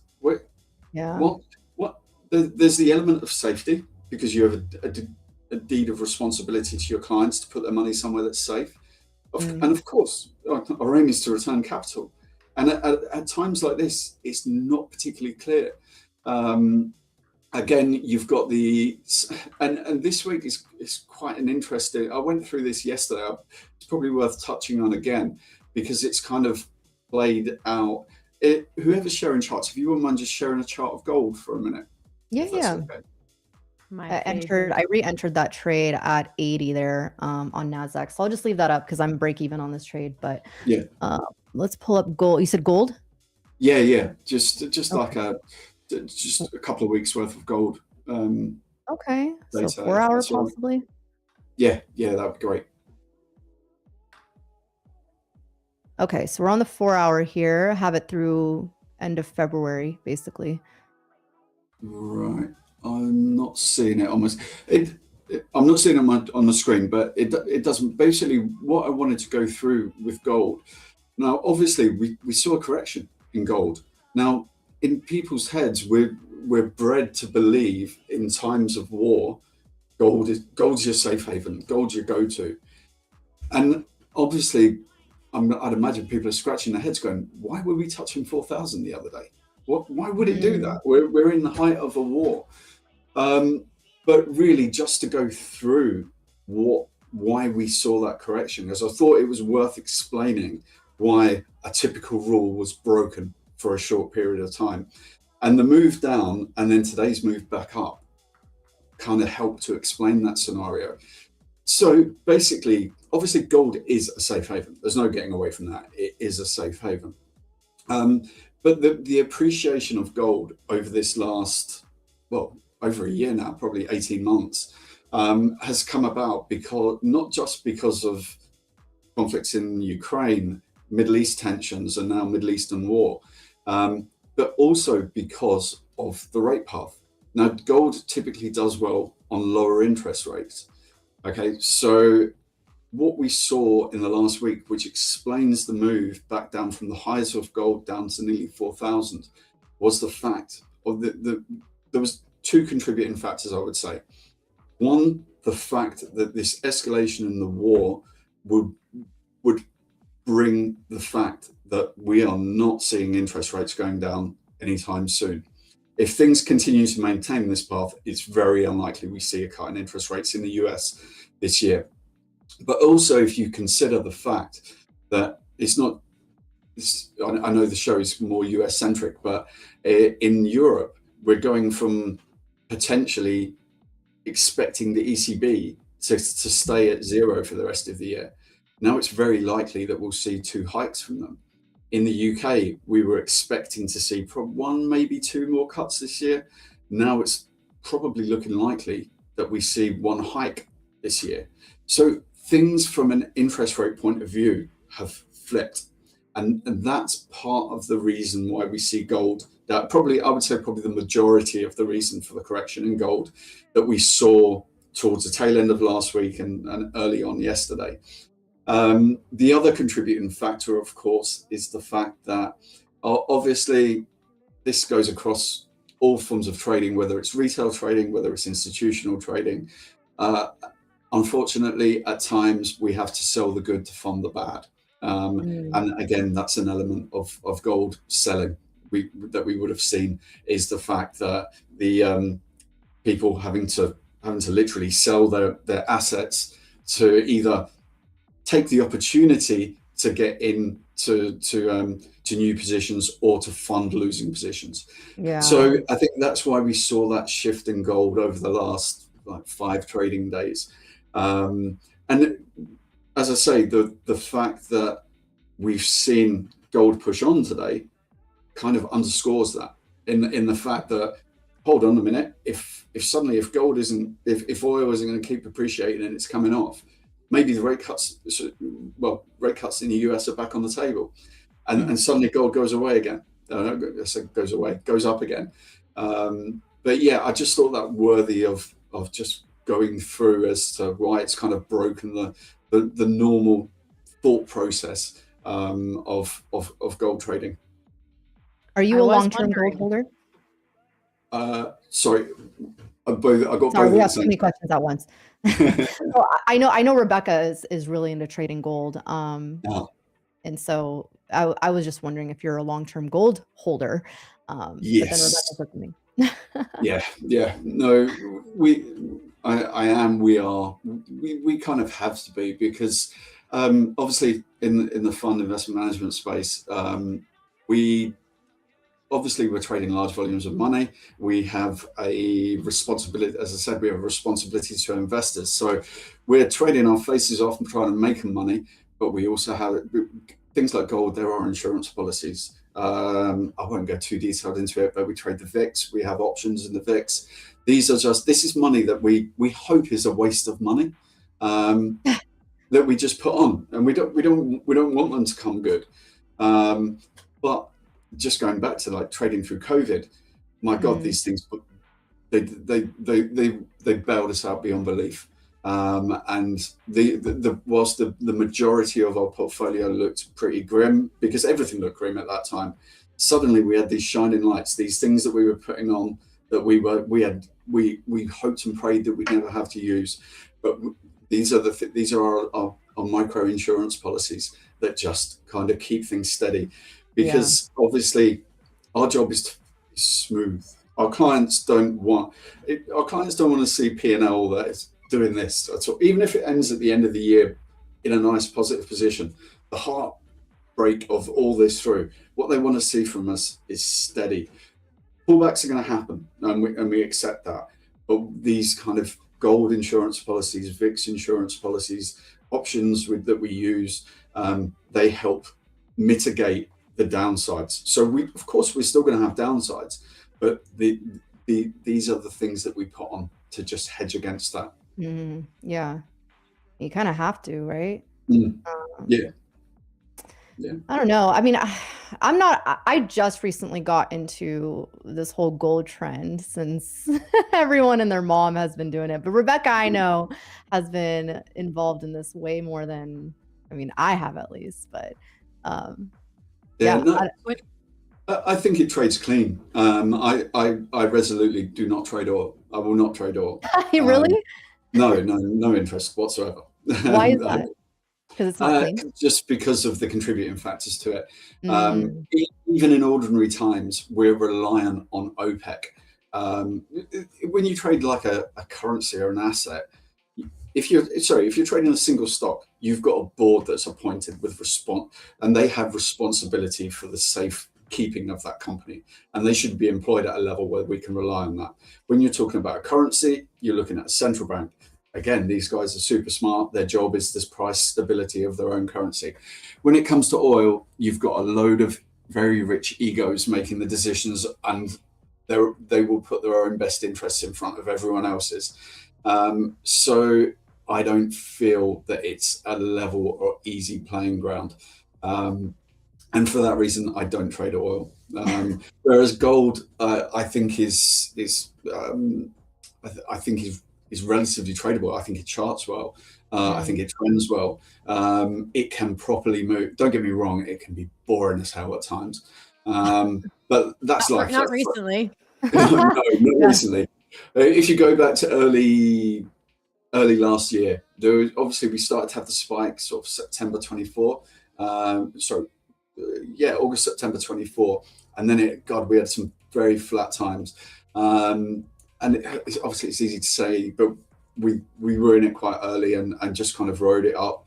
Every couple of 100 points, we'd add another tranche in, so that we were never, we added in and ended up with a trade that was 4 or 5 times bigger than our original trade, and we never risked a penny more than our original stop loss, purely by adding in as it was going. And gold can trade in that way. But don't get me wrong, we do get these 200-point moves in a day.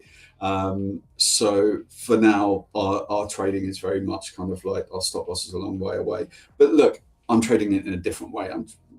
This is our insurance against our equity portfolio. So yeah, we have to be careful in that way. But gold can trade well and does. But the other thing to factor in to gold as well, and it's so easily forgotten, and for those of you who know this and will go, well, that's obvious. But when you're trading gold, you're not just trading gold, you're trading 2 things. You're trading gold and you're trading the dollar.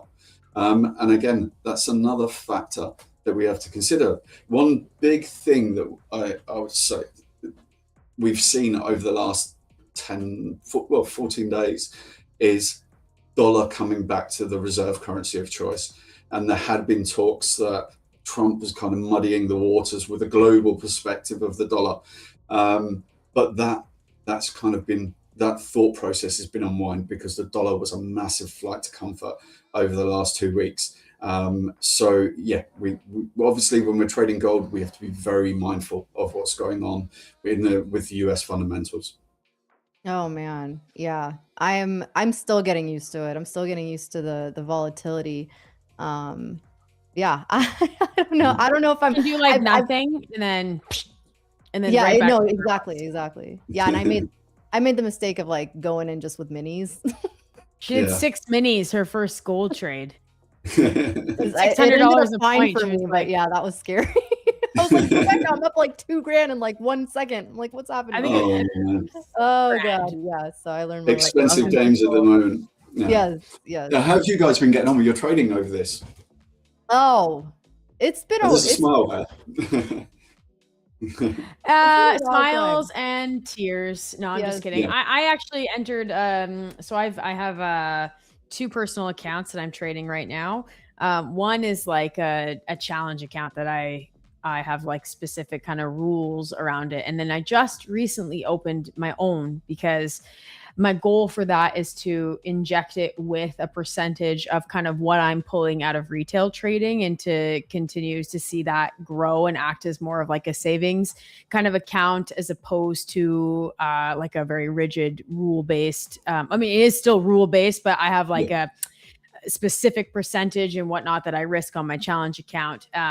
So I've opened that up and I actually tried my first kind of go. I know you just said you don't touch oil, but I did my first kind of go at a swing trade where I had it open for 2 days, which was like stressful for me. And I entered in a short on gold up at, at oil up at like 114. And my TP was down at 75.50 and I just like chickened out when I was up $3,000 and I closed it because I was like, I just can't hold this. And so that was nice, but someone kind of, I would say, I guess I would say ridiculed. Maybe I think that people kind of try to offer some advice and it comes across as maybe not so gentle when they said, you know, that they used to work at a fund, and this made me want to ask this to you when you came on here, that when they're in a situation like this, when the geopolitical kind of situation is very uncertain and very volatile, that they meet and discuss to say, you know, that they drastically reduce their size in the market, and that's how they protect themselves. And I was wondering if when you're in a situation like this, do you have the same mindset? Does your fund have the same mindset? I mean, you don't have to tell me the inner workings of the fund, obviously, but kind of like, do you get together with your team and say, listen, we're now defense first as opposed to maybe capitalizing on such volatile markets? And then my second question to that is, a situation like what we're in right now can last potentially months. So are you on the defense for months at a time, or how do you adapt? Yeah, it's a really good question. And the answer is kind of a bit of both. So in terms of am I on the defense? In one way, yes, but at the end of the day, I'm here to make. I in my head, I have an amount of money I expect to make every day, or at least average of the month. Average of the week or the month, whatever. That doesn't change. That still goes. The defensive form comes in the position size. So obviously, if volatility is increasing, let's just say gold goes from doing 100 points a day to doing 200 points a day. Now, obviously, if volatility is increasing, the potential to make the same amount of money on half the position is very real. So, but also the important factor of that is the fact that half the size position means I can have a bit more protection. The market's more volatile. You just need that little extra bit of protection. So I've not gone down to half risk. Sorry, I should just clear. I won't give numbers away, but I'm basically trading around about 2/3 risk at the moment.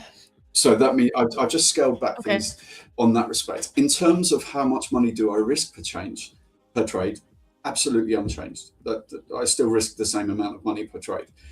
But what I do is by reducing the position size, I just give myself a little bit extra room on the stop. How many times do we see stocks getting pinged and come back? And in volatile markets like this, that can happen so quick. Liquidity is lower. We see every little headline, the market jitters. The liquidity, the depth just isn't in the market. And that's what makes, and you can get pinged so much quicker. So yes, it's defensive, but it's still attacking. It's acknowledging the threat and dealing with the threat, but not taking away your ability to make the money. It's just adapting to the increased level of volatility. So I kind of went through this with Matt yesterday as well. These markets are tradable. These markets are great. I just want things to move. I don't care if they go up or down, but I just want them to move. I want them to give the opportunity. I want to see go with momentum. I want to see a shift of momentum. I want to get with that shift of momentum. So the protectionism on the account is purely to manage volatility. It's not to suddenly like risk half of what I used to. I don't do that. Right. I like that. Oh man, I feel like, speaking of trading, I've been in this damn trade for too long. Anything that you know about me, Duncan, I do not like to stay in trades long. I am the worst. Long. Yeah. Long for me is more than 10 minutes. I very much like get me in and get me out. Like, so this, I'm protected in profits. That's so funny. I love momentum moves. So we've gotten some of those in the market, which are great for me. Like, I'm boom, boom, in and out, and then I'm done. So for me, it's like staying in a trade like this is just an absolute nightmare. Especially when the market's like not really doing much. Like, we're very much consolidating right now. And I might get stopped out, which is okay. It's like, like this kind of action is, I'm trying to train myself to be better at doing this, because it's not always going to be that I like get in on a trade and it just moves. But you know, it's very, like, when you're in a trade like this and it's just doing absolutely nothing, it's extremely. What do you do? What do you do, Coach? What advice do you have for me, who's someone who's very to be honest with you, it's just a fact of life, and it's horrible. There's nothing you can do about it. Not the answer I was looking for, Coach. No. I will say something positive and supportive, I promise. But look, the way I try and think about this, when I'm in a scenario like you're in now, when I get into a trade, there's got to be a good reason for me getting into it. You've gone through, you've got a technical setup. You agree that was correct, yeah? Yeah. Your stop loss would have been put somewhere that was in a good place, and a decision process was made to put the stop loss. Then the third thing, your target. Do you think your target's fair? I'm guessing the answer to, even though you're bored, the answer to those three questions is probably all still yes. Yeah. Now, if the answer to those three questions remain yes, sit tight, pull up a something on your favorite web page or social media site. Just look at it, get used to it. If the answer to any of those three questions is no, then you can do something about it. But it has to be, there has to be good reason for any itchy feet or just being bored.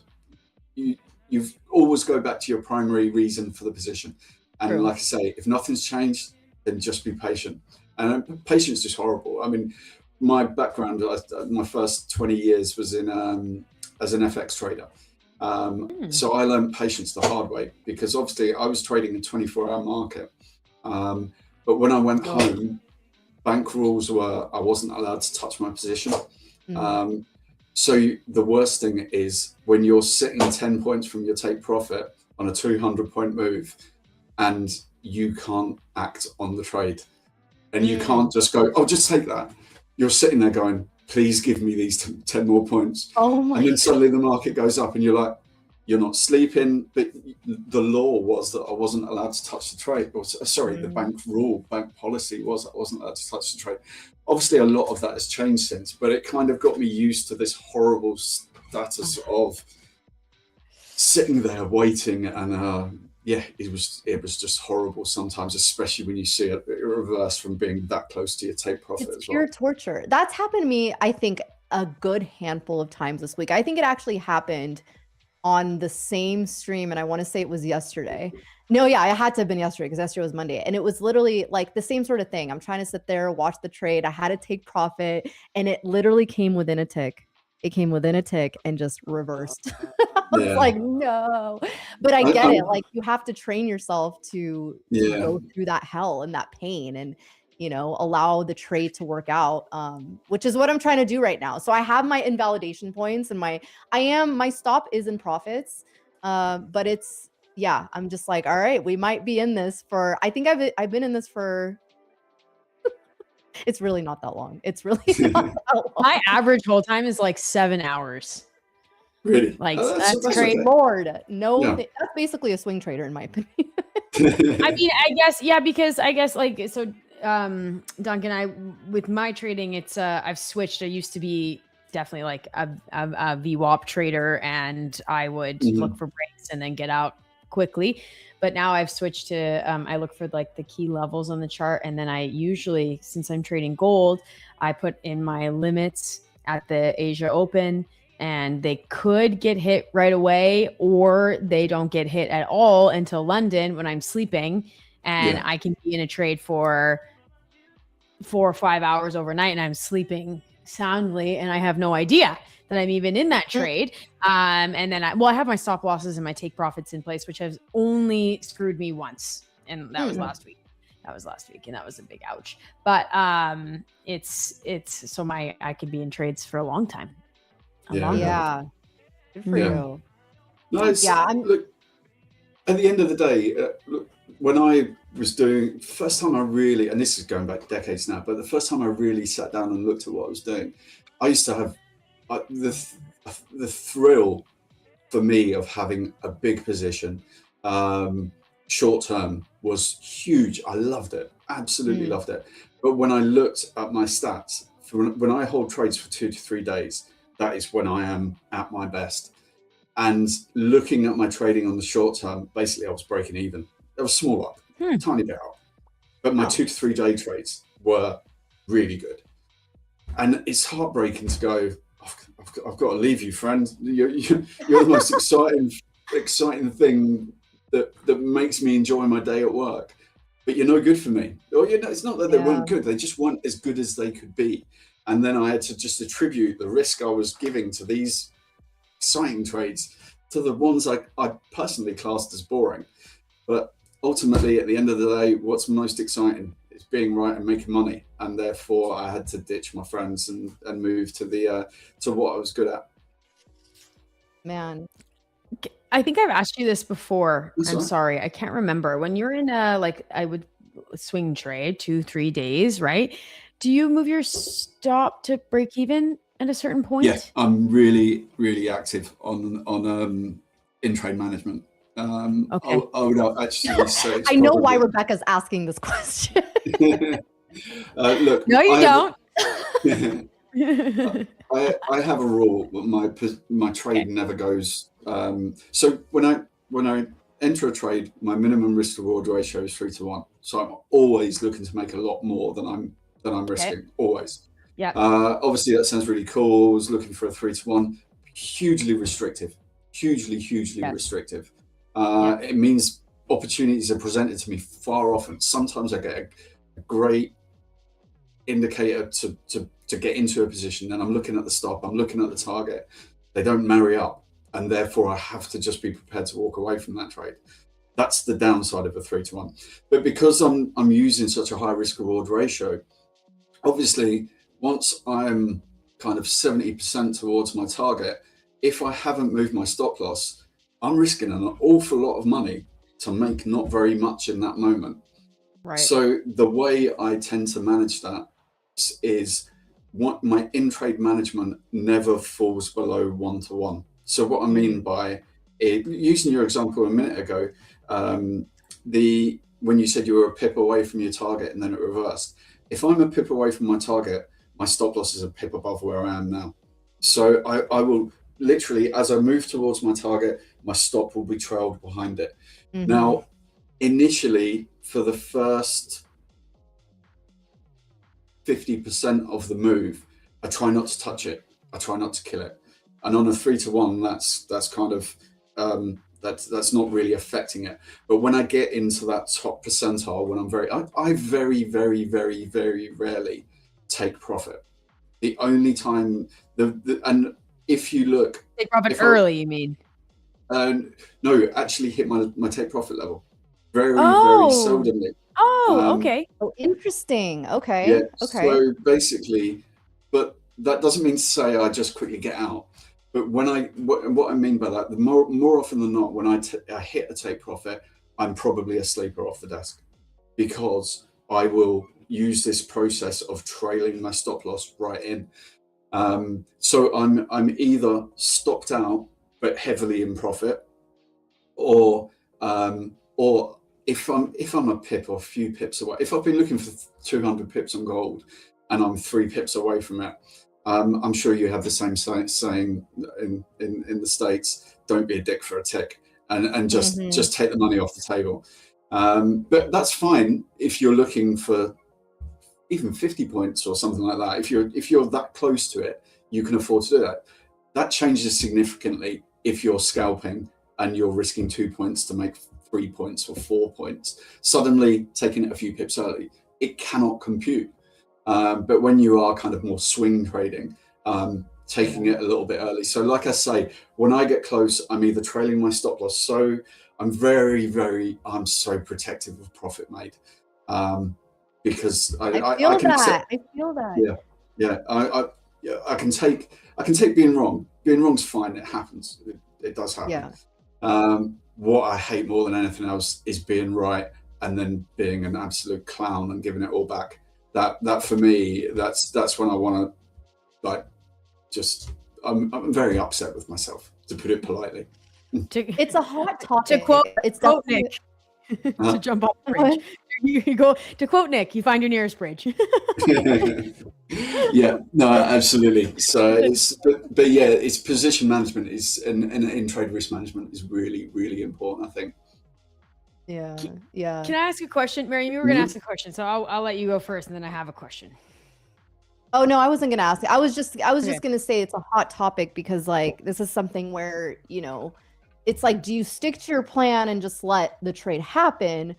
I'm similar to you. I'm similar to you in the sense where if I'm heavy green, it kills me. Like even on this trade, I was like, I'm immediately moving to break even. Like I am not good at letting a really, really green trade go red. Like at least let me lock in some of that. Like even on this, I got stopped out on this trade, which is fine. It's just like, if I let this trade go all the way up and put me in the red, I would be more pissed at myself because now I'm like, well, this sucks. But anyways, that's all I was going to say. It's a hot topic because I feel like, in some side to it, it's like, do you just stick to the plan and let the trade work out? Or, do you just, I don't know, whatever. No, look, I actually have it's not a written rule or it's not a programmed rule, but I do have a rule that I follow with this process in terms of trailing it. Because if I don't have a specific plan of how I trail it, then what could happen is I could end up looking at, I review my trade every 2 weeks. And if I can see that I'm killing my trades by being too aggressive in how I trail them, then that's a problem, and that's a problem I've got to deal with. So I do have a specific rule on how I trail the stop loss, because if I don't have a specific rule, how can I monitor that that rule is still effective? So this is kind of what I kind of go through. So I kind of have a figure. Once we get to that figure, then I have to look. And if there's not a good place, and there has to be a good place, trailing of stop losses can never be monetary. It always has to be backed up with technical analysis. I do similar with my P&L on a day, in a month. So for example, I create on a daily basis, I can't say the figure because I'm not allowed to, but I have once I get above X figure, I'll just say like say for example $10,000. Obviously, bear in mind what I do and where I work, and that's not a very big amount of money, and that's not being arrogant. It just isn't. But I could say, look, once I get beyond 10,000, I'm not allowed to go below, say 7,000. I love that rule that you have. Yeah. By the way, So I love it. yeah. So once this allows me to protect exactly what we were talking about earlier, the thing that bothers me more than anything else and bothered me when I was managing people was traders giving away good days. I can't let that happen. So it's just this process of this, right? Okay, once you get to X on the day, you cannot go. You by all means keep going. You've got to keep going, but be disciplined with it. There is an amount, and for me, once I get above this certain threshold, I'm still in play. I can still have other trades, but I'm not allowed to give back more than 30% of what I've got. And again, I have a figure for the week. I have a figure for the month, and they're all good figures. Look, this is a positive rule. This is positive enforcement. And again, it comes down to like insurance. I'm just creating little policies here and there to protect me, and the person I'm protecting me from is me. Yes. And that's because I do have it in me to be a clown at times, but I know that because I've experienced it. So things around these sort of processes are good things to think about. And again, just when you're starting doing any new process, just do it on paper and get your head around, and then think, right, had that rule, would that rule have protected me from this? Yes. Okay then. And if you can see that multiple times in a week or a day or a month, a rule like that would benefit you, because that's how I got to the rules that I have. It's by looking at crap that I've done and working out how I can stop me being not indisciplined, but how I can just protect myself from that version of me. Yeah. Yeah. We all know our shadows and our demons and when they can strike, and being more aware of that, I think, is really what trading has taught me the most. Yeah. They're always there. They're never going away. No, unfortunately. Yeah. You just get better. You just get better at handling. Yeah. Thicker skin. Yeah. Much thicker skin. Chat, if you guys have any questions for Coach Dunk as well, you can drop them in the chat too. I mean, Coach Dunk comes with many years of experience in the markets. I believe did you start in Forex, did you say, as well? Yeah. So I run Forex trading desk for banks in the UK. Yeah. So yeah, I started at 17 in Forex and did it until I was about 34. So yeah, quite a while. No, older than that, 38. Yeah. Oh, that's I have to say, I have since implemented that rule that you have, that you will not let yourself fall below 30% or risk more than 30% of the current profit that you're up on the day, but it still allows you to capitalize on the day. And it was like, so I implemented it in February, and I had a really good month, February. And our select plans, once you're in the funded stage, there's no consistency rule.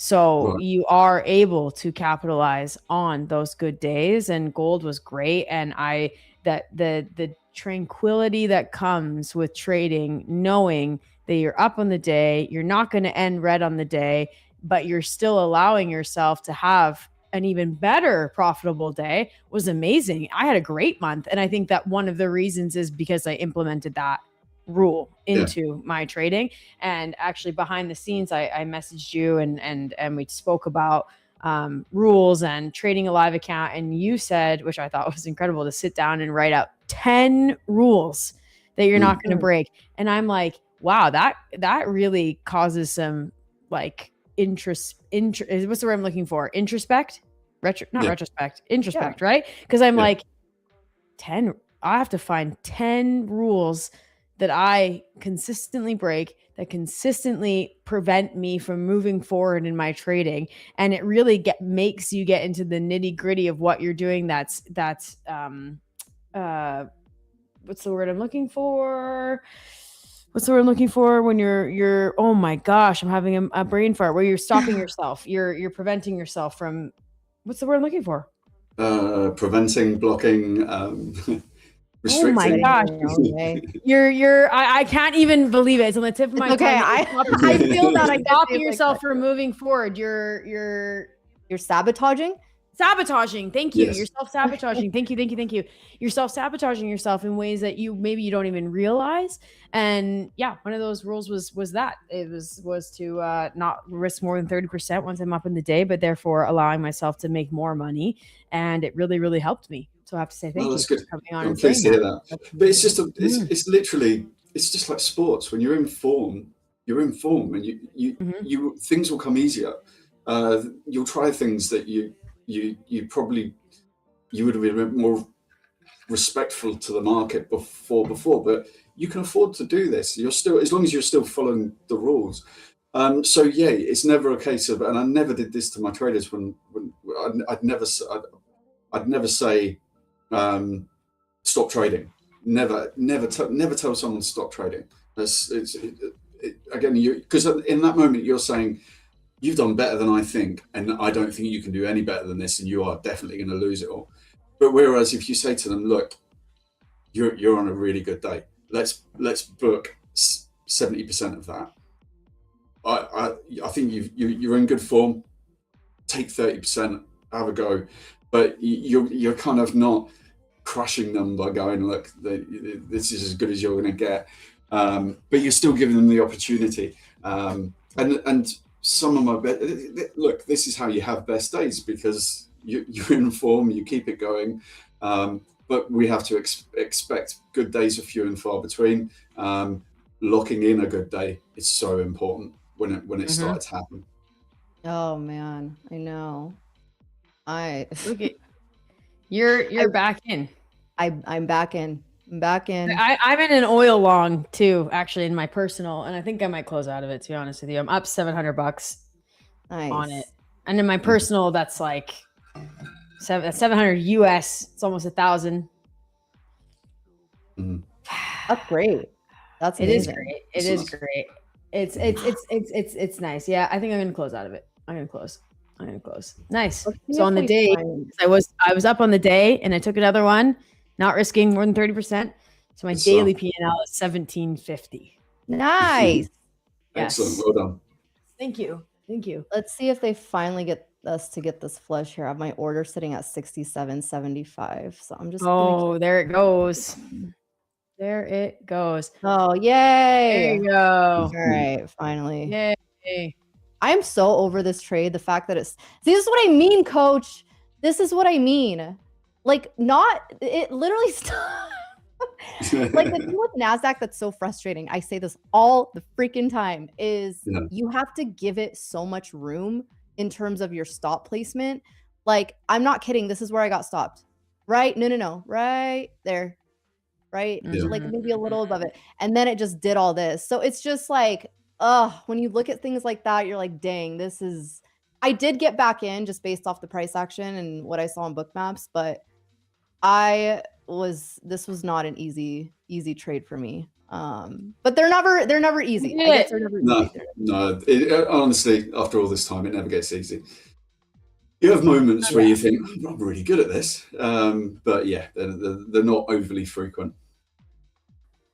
We have a question in the chat for Coach. Said, please, can you direct the coach to this question? Okay. Any shortcut on how to build confidence? I can trade well in a practice account, but I struggle to keep my take profit and my stop loss in a funded.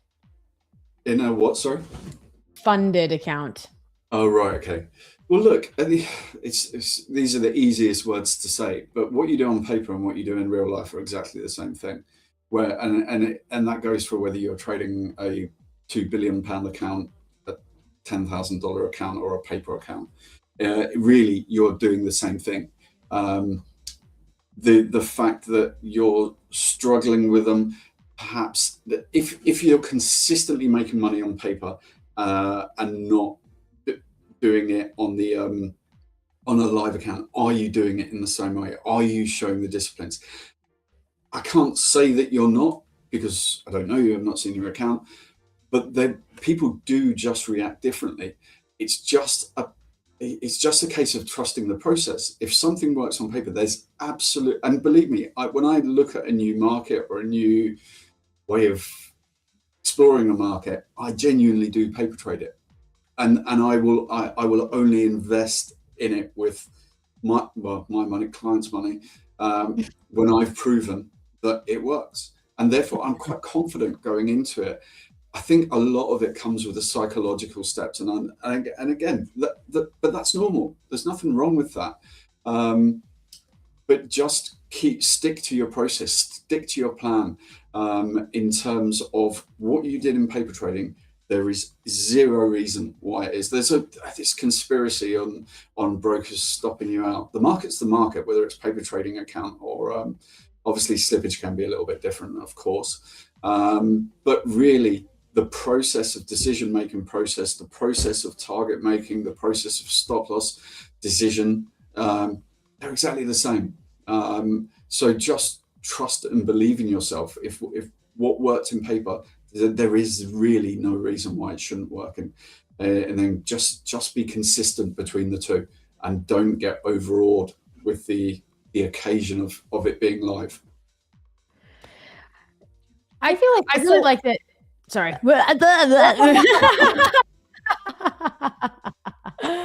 Oh my gosh. Go ahead. Okay, I'll go. I have to say, I've been mulling over a lot about paper trading, because I have always, without hesitation, said, don't paper trade. As a new trader, like if you're someone who you're testing out a new strategy, you're very familiar with the markets, you're trying to see if something, works or doesn't work in a specific market situation, sure, paper trade. As a new trader, when you're coming in, I've always said, don't do it, because it doesn't have the psychological aspects of trading real money. However, I think that I'm shifting my mind about that a bit. I think that if you are able to sit in a paper account and trade it, like you said, exactly how you would real money, then there's a lot to be gained from that and a lot of benefit. But what people do is they come in, there's no emotion to it. There's nothing on the line. They're not actually putting themselves in the situation where psychologically they'd be tested. They're throwing around 10, 15, 20 minis just to see what would happen. And they get that oh, look at that, I made $50,000 on a silver short trading 10 minis, when in real life they would never actually do that. Then there's no benefit at all. You're doing yourself a disservice. However, if you do come to a paper trading account, you're like, I'm going to trade one micro because that's what I would trade on silver or gold or whatever it is that you're trading, have an actual stop loss and an actual take profit that mirrors what you would do in your real account, then yes, I think that there is a lot of benefit to it. So I really like what you said there. I agree with you. And I think I'm shifting my answer to that, because a lot of people ask us that. Should I trade paper? Yeah, that's a conversation we've literally had on stream several times. Should you paper trade or should you not? Because there is a psychological difference when you are dealing with real money that I think a lot of people don't know how to turn off. Yeah. You know, there's definitely some people that are like very process focused, and I think that it wouldn't really matter for them. But I think for a lot of new traders, like the moment you start using your own money, you start second guessing yourself, your confidence gets shot. Like there is something that's just different when you use your own money. Yeah, it's kind of tricky because in a way, people benefit. Genuinely, I think the worst thing that can happen to someone who's starting out in trading is a brilliant first trade. That can be so damaging, just kind of mentally, and like, because people think that, oh well, this is easy. It's not easy. You almost need to get a little bit hurt first, because that forces you into a point of respect. Because that's one thing you have to do with this is a job. We have to respect the job. We have to respect the process. One example from my past, when I first left banking, I was working in, I ended up running a trading education academy. Didn't mean to, but just sort of, and ended up helping them out while I was waiting for a fund start. But, and basically it was very good education. We're not talking about, millionaire dream type shit. It was proper education. Now we used to, our course was 3 months long, because you can't teach someone to trade in a day or even a week or anything like that. So our flagship course was 3 months long, and we used to get people come to and so obviously the demographic we'd get was a lot of students who were looking to boost their trading experience to be able to go and get a job and actually speak the market language when they already had good degrees. We used to get a lot of kind of people who had made a decent amount of money and were looking for trading to be their kind of, not retirement, but kind of pick up and use the money that they had. And we just got a load of different demographics. But this one particular guy came in, really nice guy from Northern England, and he was very wealthy, and he was like, on day one when we're teaching people how to do things, the guys just said to him, right, everyone was given a demo with 50,000 account. It was a £50,000 demo account, and the aim was take them into the class, teach them fibs, get them out on the trading. We made people do 10-hour days. We made them turn up at 7 and finish at 5. So we went in, teach them, and then get them back out on the trading floor and get them on the markets. Get them, if they've just learned fibs, use a fib, put it on. After a week, this guy came to us, was like, look guys, I don't want to be on a demo. I want to put, if I don't put real money in the account, I don't feel I'm learning, and I don't feel that I'm progressing. So I think it was, I worked with Coach Tank. I think it might have been Coach Tank, but I didn't normally get involved in this sort of stuff, but it was like, can you have a word with them? So we pulled him in and just said, look, this is the reason we don't do this, is because we want you to come out and put trades on to try things out. How can I make you do it? And this guy was talking about putting $500,000 in. How can we tell you in a non-arrogant way? He said, $500,000 is not much to me. And it genuinely, how you say that in a non-arrogant way, but I'm sure he genuinely was a nice guy, and he was obviously fairly well off.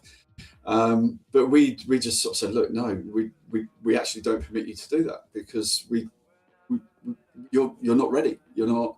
In the end, he haggled, and we got him down to 25,000.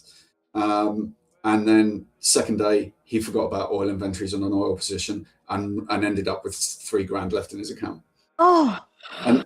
But that is why, when you're new to this, you just can't do that type of thing.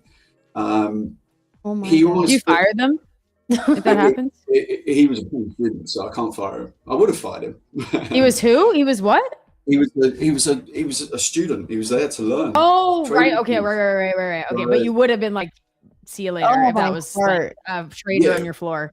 Yeah. I mean, if you're not following the rules, but sorry, the point is, you almost need you have to learn on paper. It's kind of like a progress, but like I say, it doesn't hurt to lose a little bit of money and just earn the respect for it. But it's only a positive if you can extract the appropriate respect, not fear. Fear's the wrong word, but if you can extract the respect that you now need to give your position, 2, your stop loss, 3, your daily risk limit, and then obviously weekly, monthly from that. But yeah, it's the step from paper to live is tough, but the process is the process. And again, a lot, and it can never be said that this is exactly the problem anyone specifically is having, but it's how your mind changed and how your body reacts when suddenly it's a real dollar that's moving rather than a fake one. 100%. Is something happening right now? I don't or know, but I do you got know? wicked out of that trade that I took a long on, and then it hit my TP. That's lovely. Oh, I feel like I yeah, should just like ask Coach Dunk and go through all of the emotions that I'm going through right now because I'm just I've done them all, Oh, more than 100 times each. What is your most memorable trading experience? It could be good, it could be bad. Was it 9/11? Yeah. No, not like that. Like just like what, or it could be that. Yeah, I'll leave it open. Yeah, I mean, obviously you're always going to remember your best day, but my best day was also a bad thing. It sounds ridiculous thing to say, but I think I might have gone through it with you guys before. Miriam, you've definitely heard this, but my best day ever was on payrolls. I'd had a really good morning. I had a good overnight position, so I was nicely in profit. Obviously, I get payrolls at lunchtime, so I've got a morning session before I get to them. I had a really good day, a really good morning. I was in a nice position, took a position into payrolls, made a load of money. Not only that, but I faded it at the right moment, made more money as it came back down again. But yeah, that spoiled me for ages because every payrolls, I was like just trying to replicate this day. And I promise you, I gave away more money than I made that day over a period of time. But in terms of memorable day, of course, 9/11. How can you forget that? I was short dollar yen. I made a lot of money on that day, and it's hollow as hell. It's horrible. Yeah. And similarly, we had I don't know if it probably wasn't as big out there, but we had, of course, not an equivalent attack, but we had some attacks just after on 7/7 in the UK. And again, that was again, I was positioned the right way. And again, it's a horrible, hollow feeling when you look at it. I was actually playing golf that day. I wasn't even in the office. I was on a work, and and this is how old it was. I was looking at the rates on my pager, which was because in those days there was no apps on your phone. In fact, I don't even think you had smartphones in those days. I was looking at it going, oh, that's brilliant. And I hadn't realized by the reason. But in terms of good days, obviously, it's when you build a position. It's when things go, I think when your acts are very deliberate, very right. And another thing I thoroughly enjoy is a good cut, a good trailed stop loss and then cut, and then suddenly the market reverses. That is a brilliant feeling. Yeah. When you've trailed it in, it's not got to your profit, you've got it right, you've gone, no, that's it, I've got to take something out of this, and then the market tanks and you just think, oh my God, thank God for that. So I'm so glad that I did. Yeah. So for me, those are good. The other things, obviously, when you're running a desk, a good team day is hard to forget. We had a few days where we just all caught it right, and you at one point we had a day that was so good, an inquiry was launched into it, and we had to get taken in and be interviewed about how we made so much money. And you think, what are you paying me for? This is our job. But then it was like, did they think there's like insider trading or something like that because you guys did so well? Yeah, because I mean, I'd had an exceptionally good day, not my record day, but it was an exceptionally good day. And the other 4 guys, I think there was at the time, they'd all had a really good day as well. So suddenly we were like, what they typically saw as being a good day, we'd made like 10 times that in a day. And suddenly it's like, right, something must be up, something must be wrong. So there's a few hurt feelings, first of all, when you're getting pulled in by the middle office going, what's going on here? But then ultimately, again, you got to see the positives and things. And hopefully what you're doing is setting the bar higher so that next time when you have a good day, they give you a bit more room before they come asking to see if you've cheated to make that good day. Happens to me and Miriam all the time. Yeah. We get But called things like in. that, things like that are good, because when the team does well, it's like, right, don't care what everyone's doing. We're out tonight. We're all going. Right. Oh, man. Princess Green says, does coach have an opinion on group trading multiple accounts? Would his advice on it change for a trader scalping multiple times a day versus a trader looking for fewer trades on the week? I have to be honest with you, that is absolutely not in my wheelhouse as a question, because it's not something I've ever done or looked at in that way. So arguably you two would be better placed to answer that question, I'm afraid. I'll always give my wisdom where it's relevant, but I'll hold my hands up when I really genuinely think I can't AK, help. I'm not a degenerate, so I am the wrong person to ask that. Yeah. Okay. Well, I'll take it then. We're going to look at degens. No, I'm kidding. I do have an opinion on it. I don't know if you do, Miriam. What's your opinion on it? We have mocks, by the way, coming out in like 4 minutes. 3 minutes here. 3 minutes. Yes. Yes. My opinion is, unless you have been able to take out payouts on one account, then I think that group trading, it's because until you've lost 5 accounts at one time without taking a payout and you feel that burn, it's probably the best to stay away from it. And then once you can consistently take payouts from one account and then purchase another account and then another account and then another account and then another account to bring yourself up to that, 5 accounts that you're copy trading, I think that I would stay away from it. Just mentally, it can destroy you very quickly. Yes. 1000%. I agree with that. I think it's so much easier to stomach losing. If you have 5 accounts, it's much easier to stomach losing one than all of them at the same time. Especially, if you aren't, as risk adverse, you're just trying to get the quick win and get the, minimum payout or minimum data trade or whatever the case is, right? Like that can really, really, really mess with you. So try to take a payout in one and then maybe scale into like popping 2 of them. And then once you get a payout in 2 and then, kind of increase from there. Yeah. Yeah. You have to, like, I remember one time I think I had like 40 accounts or something and I took like a $1,500 loss, which they were 150K accounts. Like it's a $1,500 loss on a prop firm. In my opinion, unless you were being an idiot, like if you were following your rules and you took 100, that's fine. I think with prop firms, you have to be more aggressive. The point is to make money on them. You're not going to be trading them for a year and you're not trying to compound them over a year, like the point is to be making the money. And with that comes 15, sometimes 1,500, 1,000, 500, whatever it is, losses. And so 1,500 times 40, you can imagine seeing that number on my screen. I was like, like that. You have to like be able to, you need to know that you're going to see that number and you need to be able to like mentally digest that number. So there's that. Okay, hold on. We got MOC coming in 1 minute. Okay, Coach Dunk, you gotta do the Attack of the Titans speech. Yes. I'm just kidding. We got 50 seconds. I'll throw it on this one here. I'll throw some on too. I'm gonna sell. I think it's happening now. We're at a key level. Here. So let's see what they end up doing. Are we? 30-second or I went too soon. Crap. Hold on. I went too soon and I didn't have my brackets on either. Okay. Now we're at 30 seconds.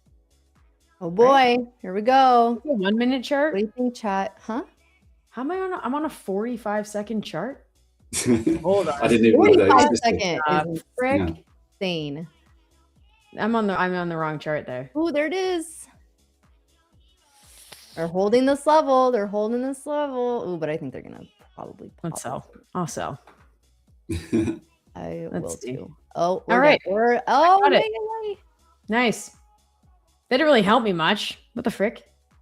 Right. That was like $500. I mean, it's not nothing. I got it, but like I'm still red. I did also sell right at 63. Hold on. Woohoo! We did it! We won MOC. Yeah, suck it, MOC. There we go. So does this mean I'm invited back then?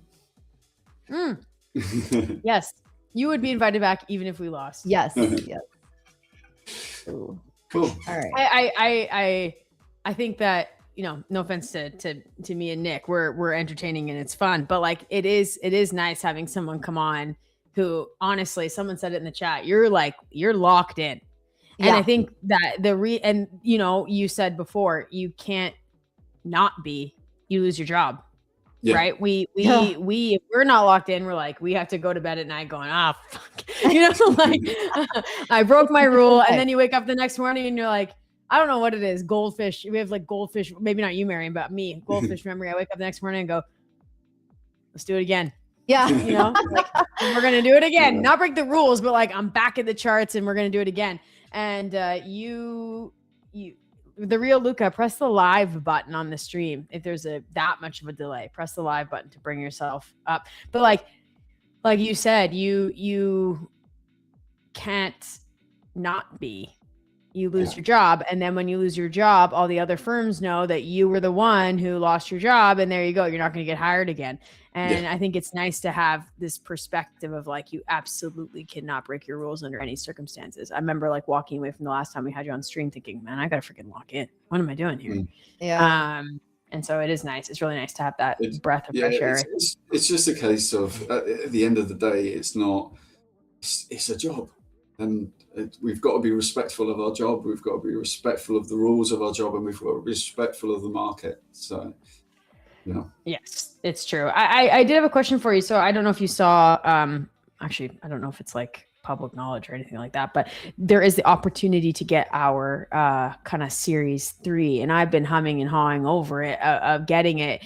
Do you think that there is a benefit of like to getting that as someone who's trading futures? Yeah, no, absolutely. And look, and take anything you get. Let's be honest. Obviously, you guys are on the stream now, but when you're not on the stream, you're probably sitting at your desk, waiting, like Miriam, getting frustrated with waiting for the market to move. This is the time for learning, and for myself and for my team. I'm actually doing compliance exams at the moment. Now, the reason I'm doing that is because I've got the time. Why wouldn't I do extra learning? And I would take any bit of learning you possibly can, and broaden any horizon.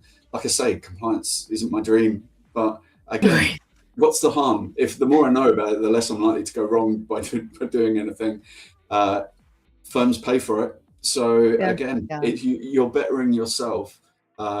Is compliance exams going to make me a better trader? No. Again, could it potentially open a door for me in the future? Absolutely. Why wouldn't I?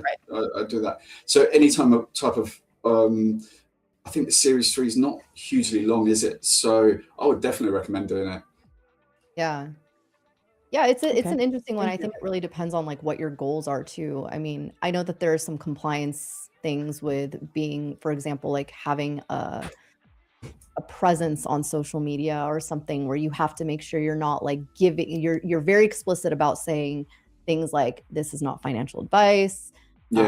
You know, and posting certain wins or trades that don't come off as like a compliance problem in certain things like that. And so I think, to your point, you should always be constantly trying to learn, but it also depends on like what your goals are in your life. Like, is that something that if you want to be more, for example, like social media focused, that might get you into some compliance issues in the future. Right. Yeah. I mean, obviously, when I come on here, I have to be very careful. Everything is hypothetical. Every number I say isn't a real number. Right. I can't go to the charts and show you a trade I'm in. I can talk basically about, we're in gold from 2024. But really, you just have to be careful. That's wild. Yeah. All right, the market's rallying. Sorry, I'm putting numbing cream on my neck because I am getting a tattoo removed today. And last time I forgot to put on numbing cream and it was horrible. So, wait, you're literally going right after this or what? Not in 1 hour. Yes. Yeah. So you got to put it on like 1 hour before. And I remember I forgot. And the doctor was like, you forgot? And I'm like, well, not that I forgot. I just like didn't have enough time to like run home and get it. And he was like, hold on. And he came and got ice and like put ice directly on my skin, like on my tattoo. And was like, tell me when it starts hurting. And then that means that it's okay. And I'm like, okay. And he put it on. I'm like, that freaking hurts. He's like, yeah, well, it's going to hurt a lot more if you don't do it. And I was like, all right. We've really put up the pressure on the strength on the laser too. So it's not fun. It's really not fun. Yes. But anyway, sorry. I was like, I got to put my my numbing cream on. Jack C says, I have my series 3. It's worthwhile, but a difficult exam. Well, I'm not going to do it. No, I'm just kidding. No, I think I do it. I'm going to do it.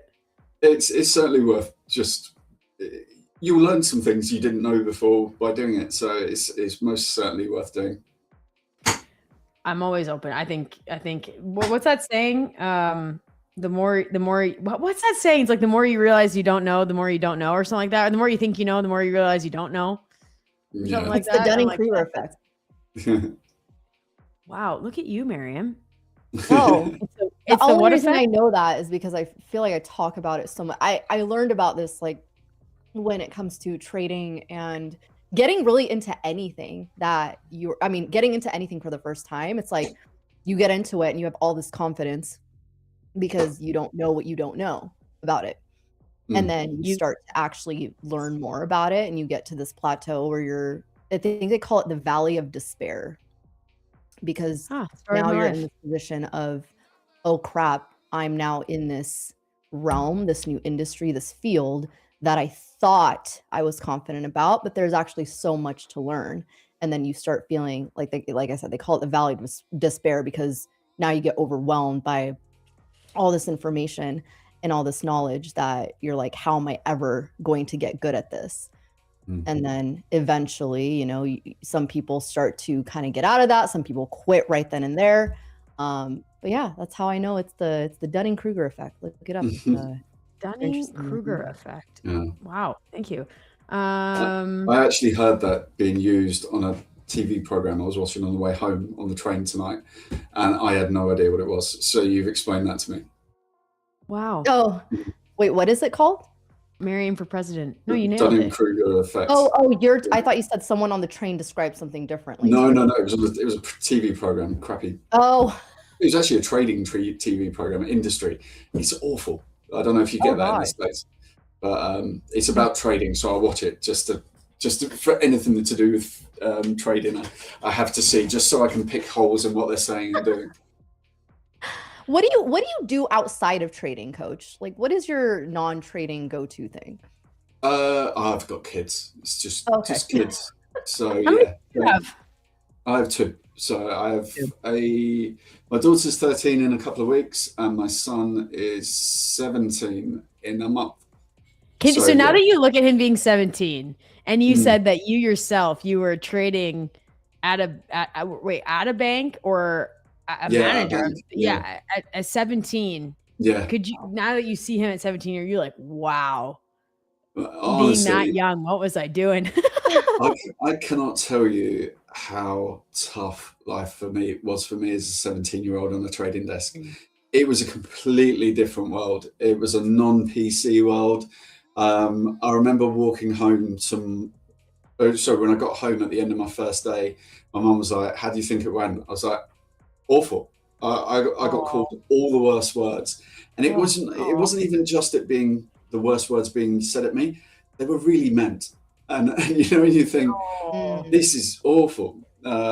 It was tough. It was really, really tough. And in those days, things are really different now.